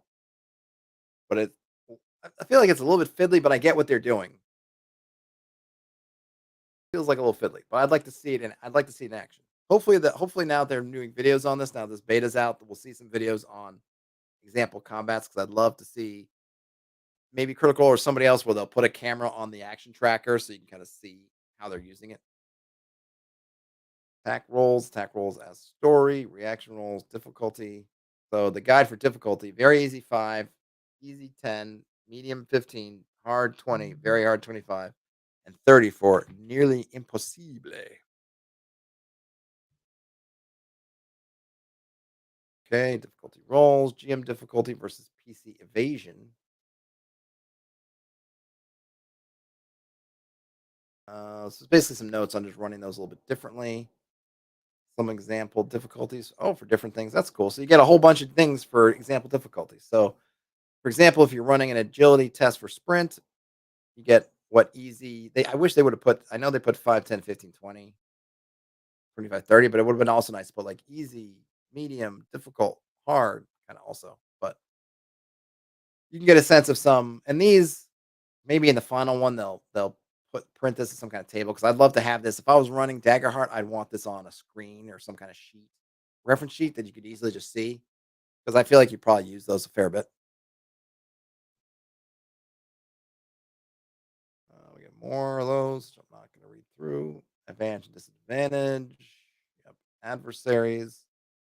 Adversaries are grouped by tier, which represents their general level of threat. Tier 0 adversaries are appropriate for level 1. Tier 1 is levels 2 to 4. Tier 2 is levels 5 to 7. And Tier 3, 8 to 10. And then adversary breakdown. Just get what it looks like: jagged knife bandit, standard. Motives and tactics: escape, profit, throw smoke. Oh, I like that. That's kind of a nice little touch. Anything else interesting? Their experience is bandit +2. Whoops. Oh, I guess that's. Oh, I forgot. I went. Ah. So they're +2 of being a bandit, right? And they have a move from above. When this adversary makes a successful attack on a target by striking from above, it deals 3d10 damage instead of its normal attack damage. So they want to jump down on you, essentially, is the deal. Dave says those charts are awesome, but that would be a lot to remember during play. That's why I think having them on a single sheet that you could have. I think you'd end up internalizing it, but just especially when you're starting out, just to reference what is an easy sprint versus a hard sprint. Like I think it's good, and they're just your basic stuff. So if you have those on one sheet or as part of a GM screen of some kind, I think they'd be super helpful. But yeah, I imagine over time you'd kind of get a sense of it, and you wouldn't be referencing them that much.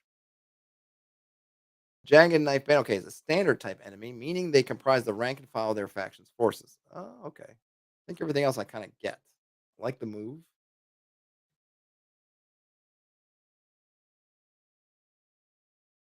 Let's see. Moves represent the bandit's capabilities in the conflict. Yep, I got that. Some moves call for the adversary to mark stress. Yep, I got that. Spending fear. You got to spend fear to do it. If they have that, I got that. We have some tags and traits that might be relentless or slow. Might be a minion or a horde. They might have a group attack. Now we get the types: bruiser, horde, leader, minion, ranged, skulker, social, solo, standard, and support. What is social? Adversaries that are primarily interpersonal threats or challenges. Interesting. So these played fourth edition. They're not exactly the same, but we had those same things. I'm sure, probably in other games they had it too, but 4E was my first experience with these kinds of adversary types. I'm pretty sure that the MCDM monster books also lean into the types, and I think MCDM RPG is also doing that. They're helpful. Sometimes I find them a little bit too confining, but look, people love. I think they're very handy for folks, especially folks who aren't thinking too deeply into it, or they need something on the go. Where you're just like, I need somebody, and I need it to be ranged, and they're like, oh, right, it gets it's there. I don't need to spend a lot of time thinking about it. It's like having a little at a glance kind of a monsters know what you're doing sort of thing, right? It's not giving you the full culture and scope of it, but it's giving you kind of at a glance, like what should this monster be doing? Oh, it's a ranged monster adversary. It should be doing ranged things, right? That's kind of all you need for the most part. Scaling adversaries. Okay, great. So I'm not going to really skip it, but it's nice to have an example. But I'm skipping over the example, but I like it because scaling things up or down is something that's probably going to happen more often. We're always looking for how to tweak monsters for different things or adversaries, as they call them. So giving some examples of that is good. I'm just not go through it. So we have countdowns, your timers, your fronts. Excuse me. We have standard countdown, dynamic countdowns, progress countdowns. This is the like your skill challenge, essentially. Whoops. Where was I?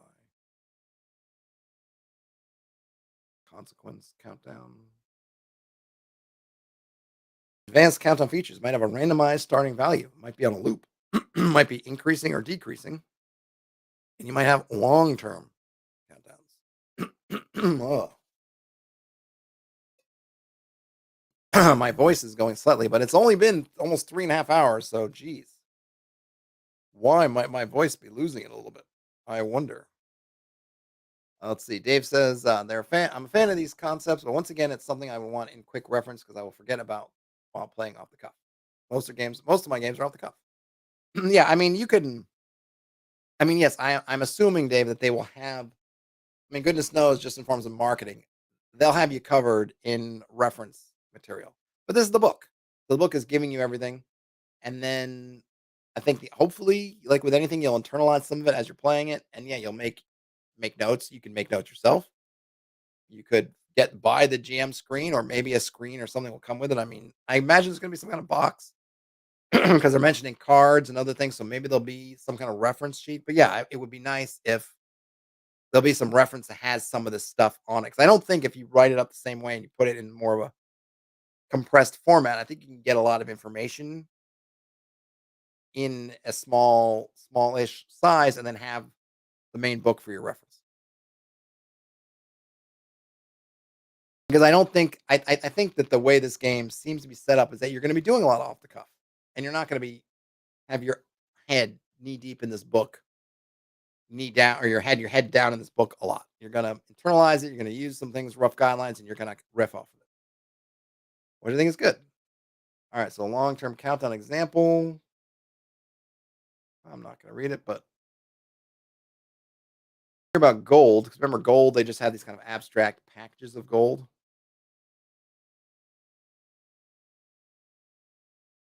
So using gold in the campaign as a reward for successful quests can be a fun way to give your character something tangible that they can utilize to procure new equipment and items for future adventures, as well as show you what they're interested in. There are very few gold values listed on anything in this book to help accommodate whatever pace by which you'd like to use or not use gold in your campaign.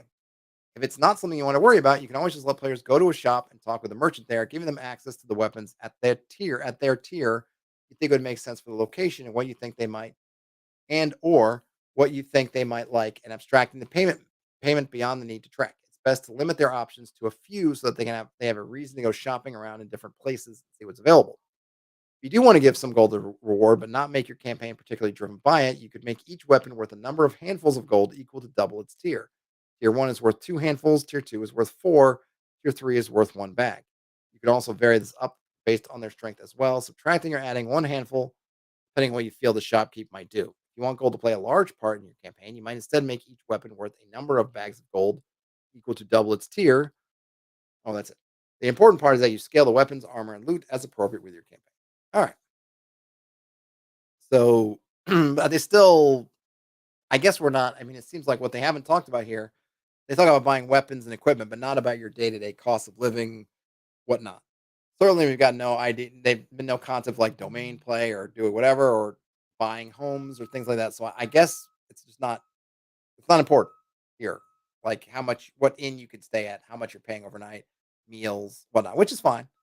Um, I like that stuff, and I would definitely maybe want to figure out something. I might want to bring in a usage die concept for that.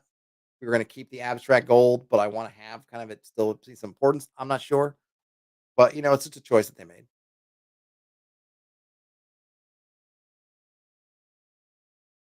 Aaron says, I would like GM information to be released on a loose 5 by 8 cards for every game ever. It would help me immensely.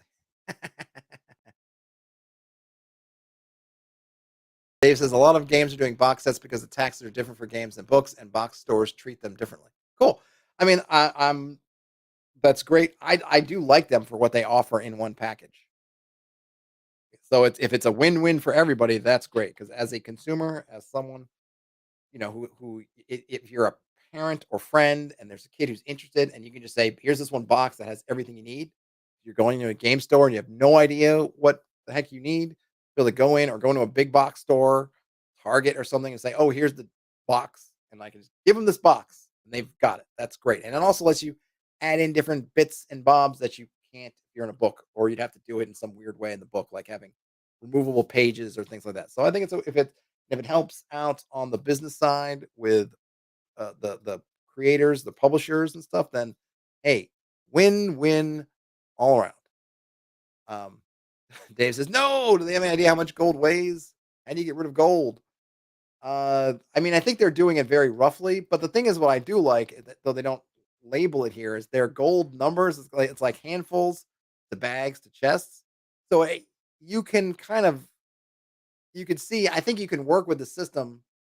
And it's not that you have to ignore how much they weigh. It's like, okay, you've got a chest, right? So you get up to now I have a chest of gold, or I have so many bag, whatever. I have a chest worth of gold. So now it's like, okay, you have a chest of gold. How are you carrying that around, right? I think you can work with it and still have things like some idea of encumbrance. So that's another thing they haven't touched on. But you can do it narratively by just saying, all right, is it reasonable for you to cart around a chest of gold? Presuming you're, so I'm saying like, no, probably isn't. So now you got to figure out what to do with it. But like I said, right, this is not an OSR game. We're not counting weights. We haven't seen anything about hirelings. Presumably, there's no retainers or anything like that. They've mentioned torches, but they haven't given how long they last. We haven't seen anything about ticking off of time. So presumably, torches last until there's some narrative reason why they go dark. So it's just some of the things that they have made choices on in terms of their game stuff they don't really want to deal with. But they do also have basically bags of holding. So that's probably another way to get rid of the at some point, like it does in 5e and other D&D games, you get a bag of holding, you no longer worry about encumbrance anyway.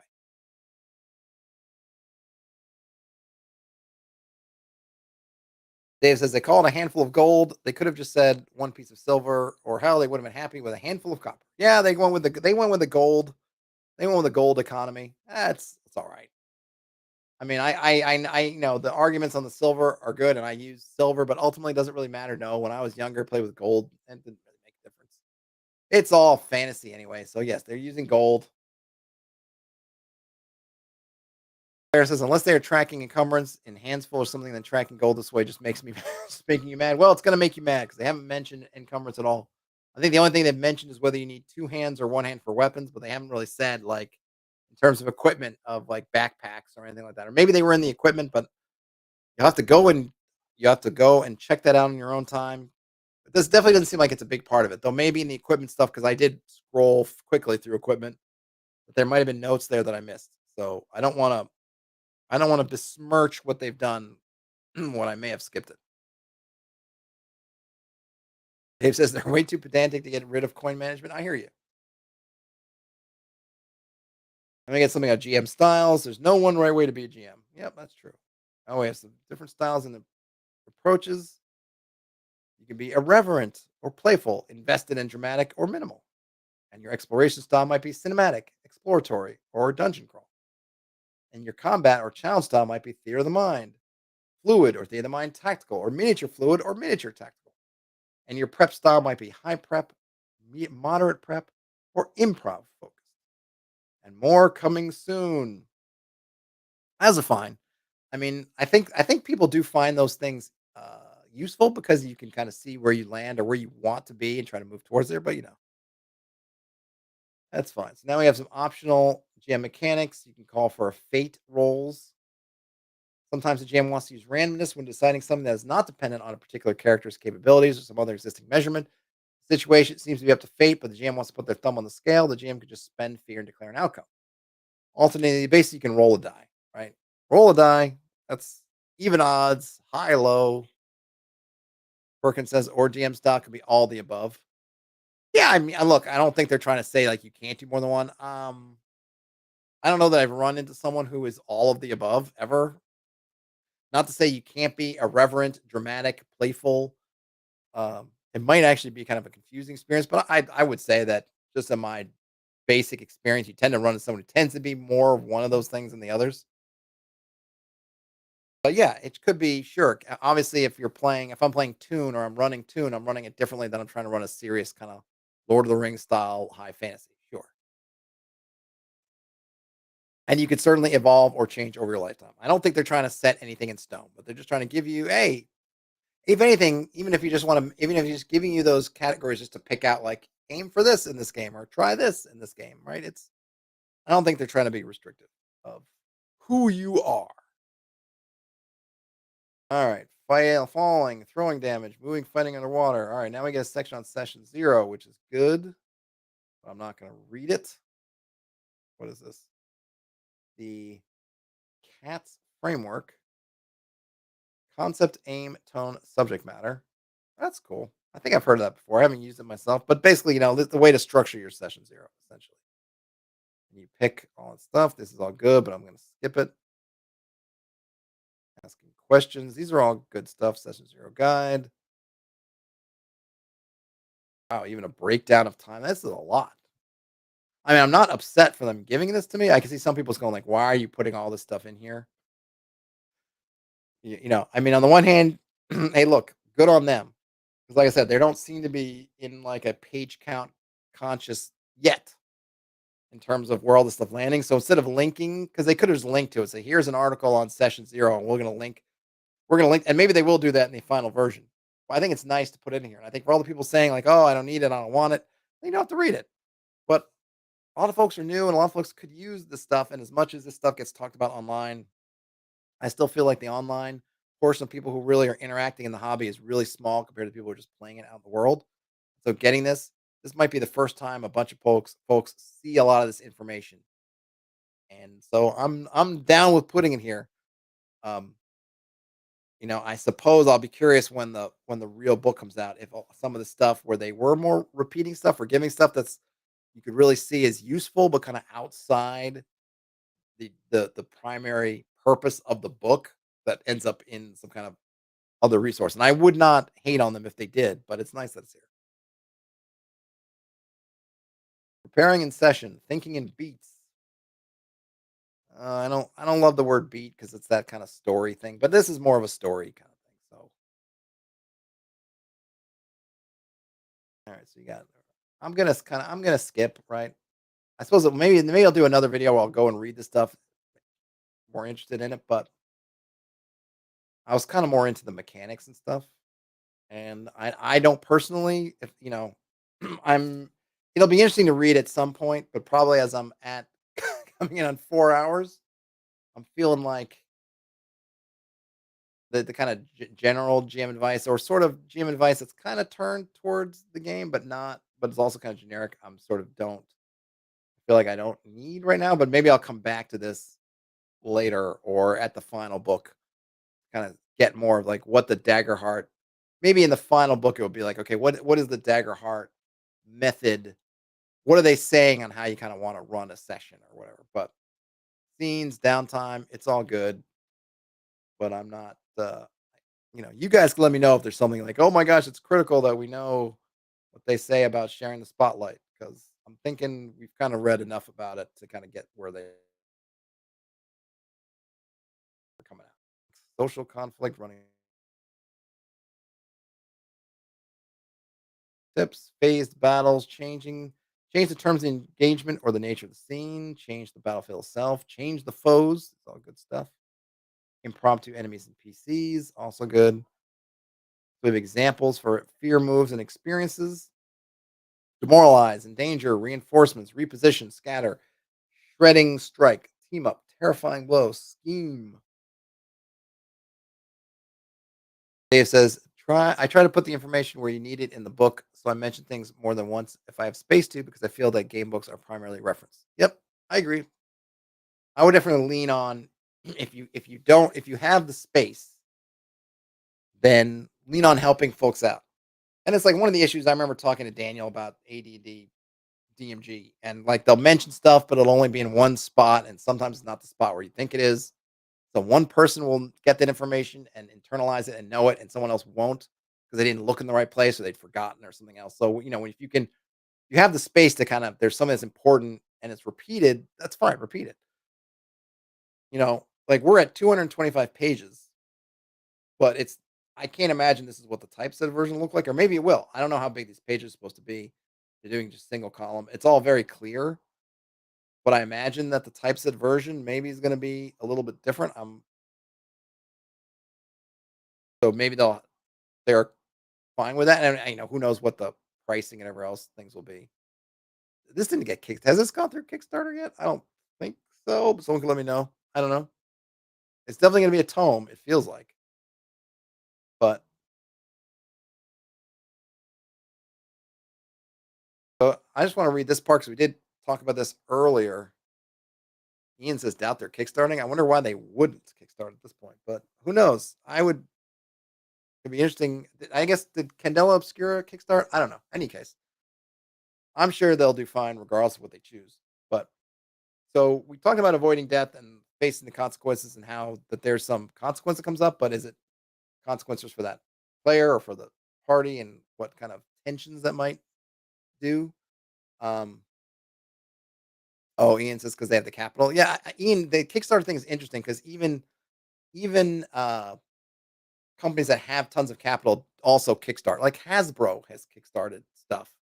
Uh, really big board game companies like Simon kickstart stuff. So I don't think it's above cap. I don't think it's about the capital part. I think it's about the fact that you essentially get people paying. It will pay you upfront, and it's not pre-order, and you can kind of structure things a certain way, and you get them. You get them. You can get the monies before you kind of have to produce things. I feel like it's more about that aspect. And yeah, you have to pay a premium to Kickstarter to do that. But I think the Kickstarter, I'm sure Kickstarter's argument is that their ecosystem also generates a lot for you. Whether they need it or not, it's another thing. Dave says if you have enough money to produce the whole book and have the fan club, then it feels wrong to Kickstart. I agree.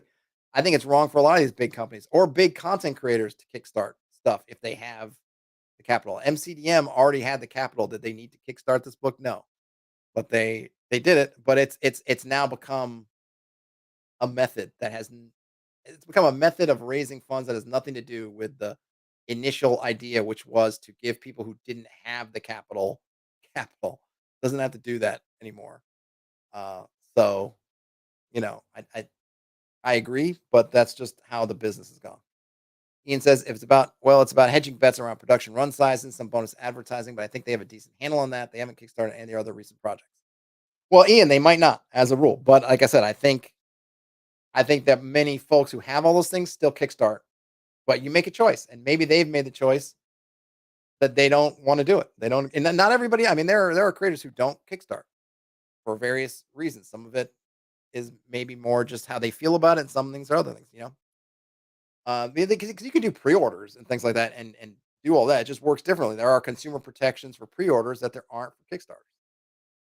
So there's just different things, different strokes for different folks. Perkins, you are welcome for the long stream. I didn't think it was going to go this long, but I'm happy to do it. We will see where this ends up. Okay, so here you go. This is the one I'm going to read because I want to. Sarah says, and passing the risk off to the buyer. Yep, in terms of the like protections. Okay, and the risk. All right, so here's this section because I'm curious about this avoiding death part. This option is the one to take if a player is 100% certain that they aren't ready to say goodbye to their character and does not want to leave survival to chance. The character always survives and uses this move, though they have a chance of taking a scar and losing one of their hope slots. If the character only has one hope slot remaining when they make this move, there's a chance the player will have to retire the character. That ending may be preferable for the player who would rather see their character give up the adventuring life than die, even if the party's tasks are not yet done. Note that a lower level character is much less likely to take a scar than a higher level character, but there's always some chance of taking a scar, even at level 1. This design gives more breathing room to lower level characters so that their story can play out more fully, but as the character gains levels, the chances of gaining scars greatly increases, making Risk It All or Blaze of Glory more appealing. Using this move, the character stays unconscious until healed by an ally or until the group's long rest. Try to give the player chances to participate and play if the group isn't able to heal their character or get a long rest in short order. This might take the form of inviting the player to depict an NPC, or might involve narrating a scene of the character at the knife's edge between life and death, visited by the spirit of a departed loved one, receiving a vision of a disaster they need to survive to avert, or something else to keep them involved in play. Even without gaining a scar, the constant cost of this move is that the situation gets much worse. Whether that's some kind of escalation that happens due to the others in the party tending to the fallen character, or whether the character's misfortune enhances the power of fear in that moment, turning the tide against the heroes. Some guilt for the character is understandable in these situations, but try to make sure that the player does not resent the complication or escalation that happens as a result of taking this move. Okay, so it is the escalation is or sorry, the situation getting worse applies to everybody, and some folks might feel guilty that their character caused the situation, so you're going to want to balance whatever that much worse is with. And here they talk about the player resenting it, but I think there's as much chance that the other players might resent it. So maybe in more of a narrative thing, everyone likes to play into the hardships, so maybe they wouldn't, but you got to balance it out. Ian says we need more Hex Press marathon streams. Ooh, you might need it. I don't know if everyone else needs it. I'll be curious to see. I'm always just curious on the numbers, though I don't really pay too much attention to it. So we'll see how many folks want to keep up with a 4-hour stream or how far. I'd love to hear what the average view is for this stream. It should be fascinating. But don't let it be said that hey, look, I missed 2 days this week because this is the first day I've streamed and we're Wednesday already. I missed Monday and Tuesday, but I usually stream for 1 hour each, and we're going into almost 4 hours. So I made up for my absences. All right, Blaze of Glory, introduce a new character. Oh, look at this. You get a little, what, like a Mad Lib type thing here with the prologue, filling out an adventure. This is cool. Hopefully, they'll make these in some sheets. Is there more about it down here? Running a one shot. Oh, that's nice. So you get a one shot. You can fill in some blanks to kind of get the prologue, the adventure. Next, would you ask the players to do that, or do you do that? Oh, okay. So you can add. I wonder, you could ask the players to do this for a one shot. Our story takes place within the kingdom of Aethera, Willowfell, Rumari, Wintersun, Stonefire, Belsong, or Lothari. I think they meant to put pips, not the vertical lines, not commas there, but either way. Ian says about the death part, they like it a lot. The middle ground between death at 0 and your identical clone comes looping out of a tube of paranoia. Yeah, I mean it is good. It is good. And they have added some costs in there, so you should not cannot really abuse it. And then you have an adventure. After last night's catastrophic fire, many here have decided to leave. This morning, we found out that the events of the previous evening left someone we care about near death. This is cool. You could have the players fill it out if you wanted to. All right, so stuff on GM prep, I'm going to skip, but it's good that it's here. Part 4, running again. Joe Magush. Part Part 52. All right, running a campaign. All right. This is how to run a campaign, also known as the campaign kit. All right, so I'm gonna skip over a lot of this stuff because I kind of want to get to the just the broad elements of the kit, unless there's something super interesting. They're gonna build a map.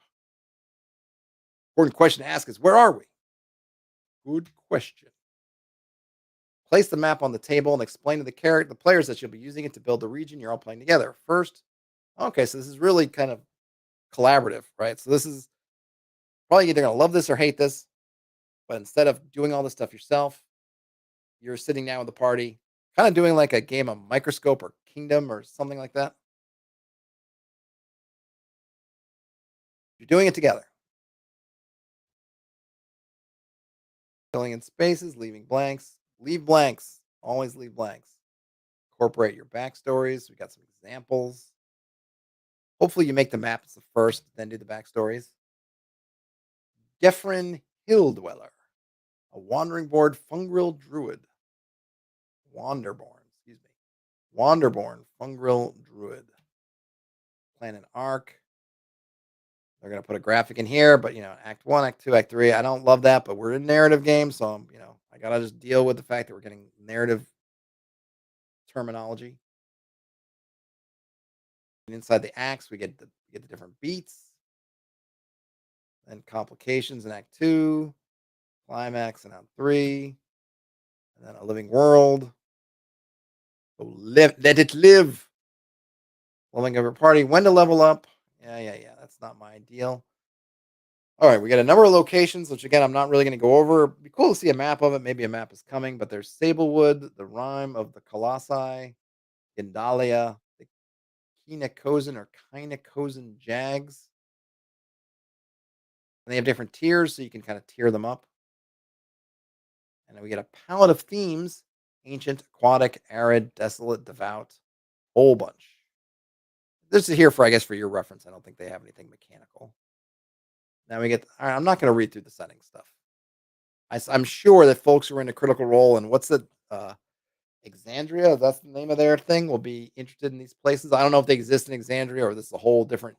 I'm guessing it's a whole different universe since Exandria seems to be fairly baked in. That that's going to be the kind of their. I don't say baked in, it's not the right word, but sort of their 5e kind of bit. I imagine this will be something else, but maybe it's not. Someone let me know if these things are Exandria or if they exist in any other crit role stuff.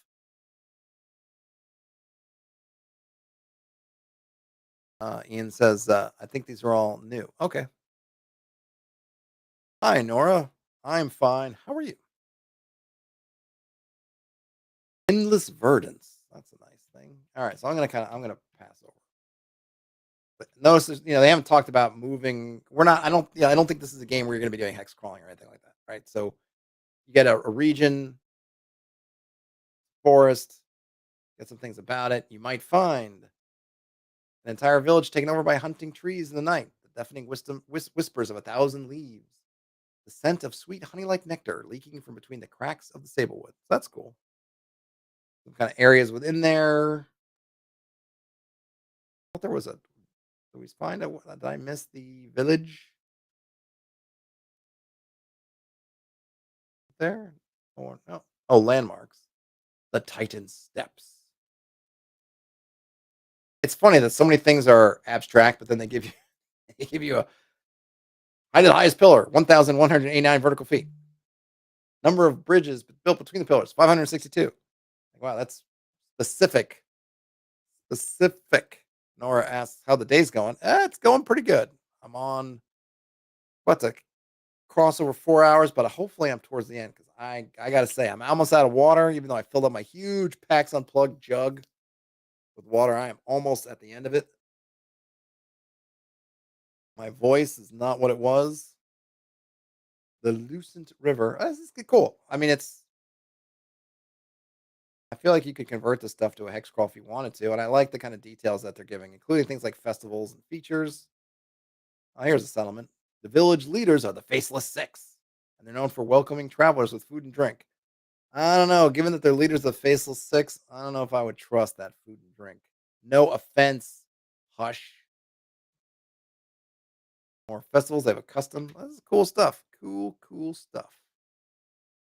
Factions. The Thistle Folk, most commonly sighted in the underbrush. Get out of those bushes. Whoops. Misconception. Where did I missed it. Oh, not Barley back there. What did I miss? There it is. They're a rogue band of anarchists and criminals. Oh, that's why they're in the bush. Nora, I'm at 3 hours, 57 minutes, and 25 seconds. Actions. Oh, are they eclectic villages? These are all good. I got some NPCs. The proven Navir of the Six Spire Tangle, Stone Retriever, Wild Board Fungrel, they, them. Difficulty 12. They're quiet, focused, and dedicated. They have navigation +2, engineering +1. They're a small, rotund fungal with bulging eyes covered by goggles to keep them safe from the thorns. They carry a bag twice their size when retrieving stones from the river, and their motive is to open a trade route with the Nine Spire Tangle across the river. Very cool. I like that you're able to get a lot done very simply. I mean, this is really nice. You can put it on a note card. Heck, you could probably fit 2 of those on a note card. And I like the motivations. Let's see. Okay. I'm trying to move along. Okay, moving along. What is this? What is that at table? Oh, resources. Moments of hope, moments of fear. Like, are these like random? They seem like random encounters, right? A young hunter arrives back in town carrying her first kill. Thistlefolk bandits cutting coin purses and disappearing into the underbrush. Cool. Rumors. Oh, they didn't number the rumors. One, two, three, 4, 5, 6. Come on. All you had to do was put numbers there. You had one job. What I meant. Oh, I must have just passed forward. And we get some more stuff. More stuff. Boy, they're giving us a lot of areas. What page am I on now? Page.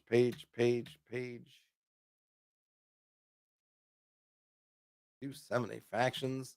We can't say that they're not giving us. I'm just going to go to this here so I can just. Let's see. We're getting a lot of stuff. Oh, we got some story hook. I didn't even see the story hooks.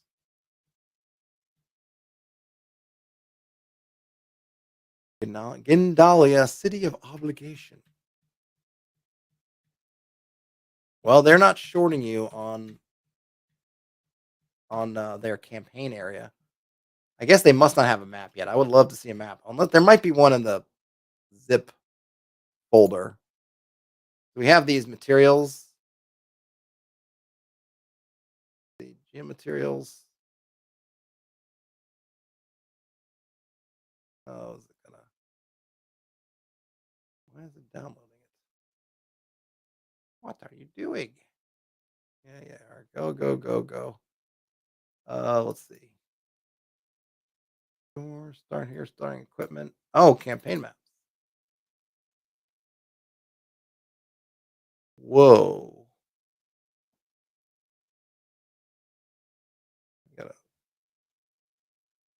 What is that?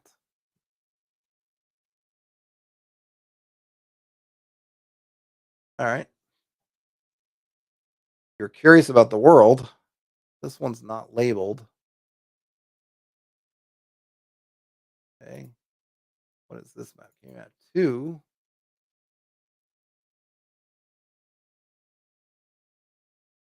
Okay. And the pretty maps. Oops, wrong thing. Campaign map 3.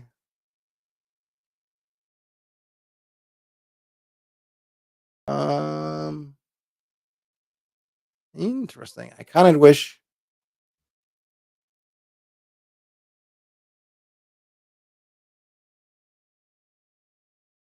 I kind of wish they had the labels on here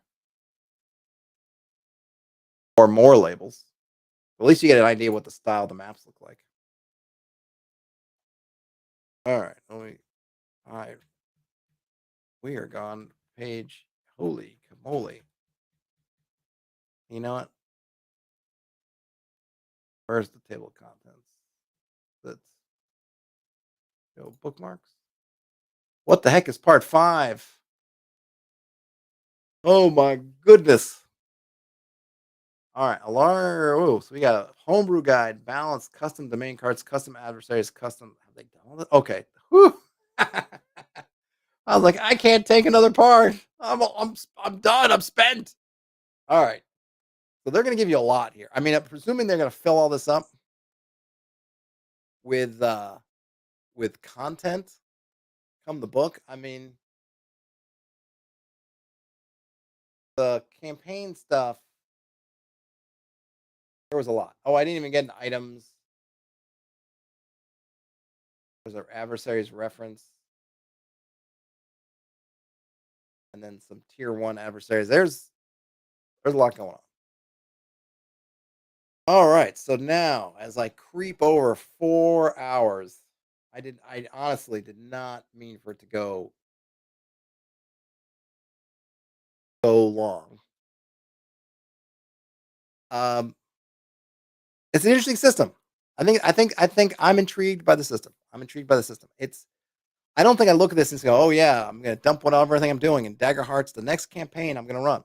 I don't know if I'd go there with it, but I would certainly at the next con I go to if there's people running Daggerheart, I would absolutely want to give it a try and play it. I really like the fear and hope. And I think the thing is that struck me about that when I remember hearing about the first time was that it very easily converts to something that you could do with a D20 if you want in that with law and chaos just seems awesome. And if you wanted to use that and just use a D20 and then just have that kind of modifier or that sort of dual role and which one you roll more law, more chaos is seems like it would be super intriguing. Um, you know, uh, to use. And I think there's some interesting possibilities. So I'm really interested in how that's going to work. I like that it gives you kind of like well, it just is another way of framing that sort of complex, not complex, I should say that spectrum of types of success, types of failure in just a different way. And what I like about it is, especially if you're using chaos and law, for example, if you're playing with kind of alignments or maybe you're changing up alignments to work that way, or you're playing with hope and fear, like what it does. Fear gives the GM this currency that they spend to do stuff and they encourage you to spend it. Hope gives you something that you can spend to do neat things. So there's some mechanical back and forth. And then there's also, then you could play into the metaphysical parts, the fiction parts of what it means if you're, working with hope, working with fear. Like stuff's going your way, stuff's going kind of not your way. Really kind of cool. A lot of it, I feel like, to me anyway, rings off of kind of it gives you a lot of power by the apocalypse kind of vibe to it in terms of how the game flows, in terms of there's no combat, in terms of how turns are taking. They're doing something different. Like it's not the fixed roll. Was it 2d6 and 9, whatever, 12? They're doing something different there, which is good. They're doing something different. But a lot of that game flow is going to be very comfortable for folks who are coming from Power by the Apocalypse. I imagine. I'll be interested to see how folks who may have been big critters who have been in 5th edition, how they take to that system. Is it going to feel really off for them to leave the sort of very structured combat flow that D&D has into that narrative flow. No turns, no stuff. Like you're fighting a mage in like example, the mage didn't have turn stone to mush.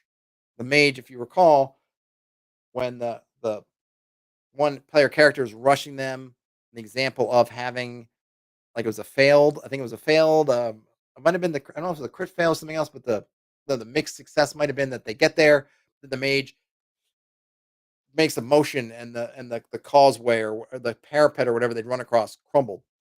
That's not a spell that's in the book. That's not an ability. That's simply playing within this idea of this mage and in the context. And you can do that. You can be really free flowing. You don't have to look at someone's character sheet and say, "Oh, the mage didn't have oh, didn't have some kind of explosive spell to do that, so they can't blow up the bridge. Well, that's they don't have to have it. They don't have it. Now, at the same time, as a party, you can't really plan on spells, a lot of that stuff. You can plan on specific combat abilities, but it's also going to be very narrative. So it's going to be for both sides. It's going to be kind of playing in a certain way, which is going to be some people's wheelhouse.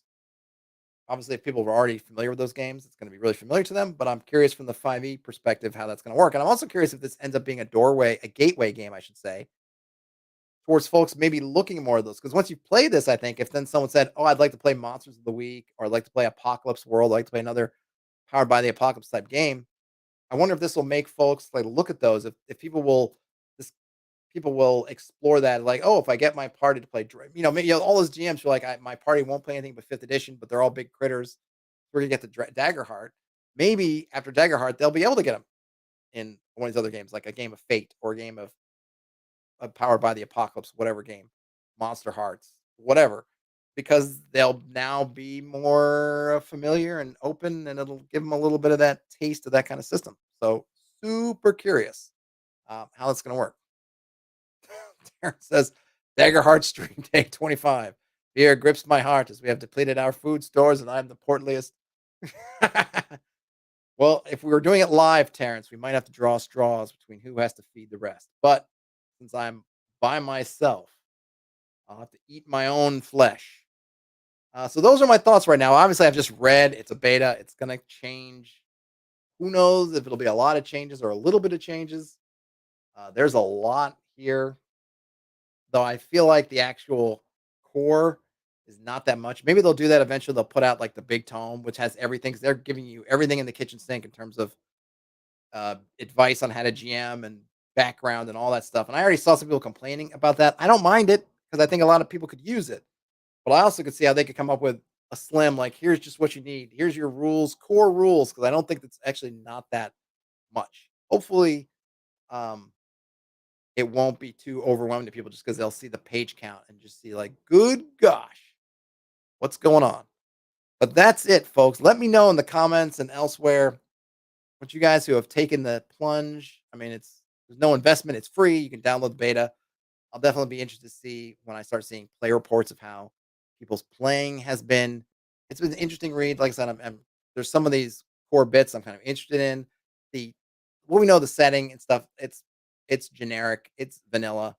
I think that's kind of, and look, MCDM RPGs doing the same thing with the main part of their campaign world. I know they're gonna have kind of outer. They've already mentioned there's gonna be kind of outer stuff, but the main thing's gonna be pretty vanilla because they want people to be comfortable if they're coming from D&D.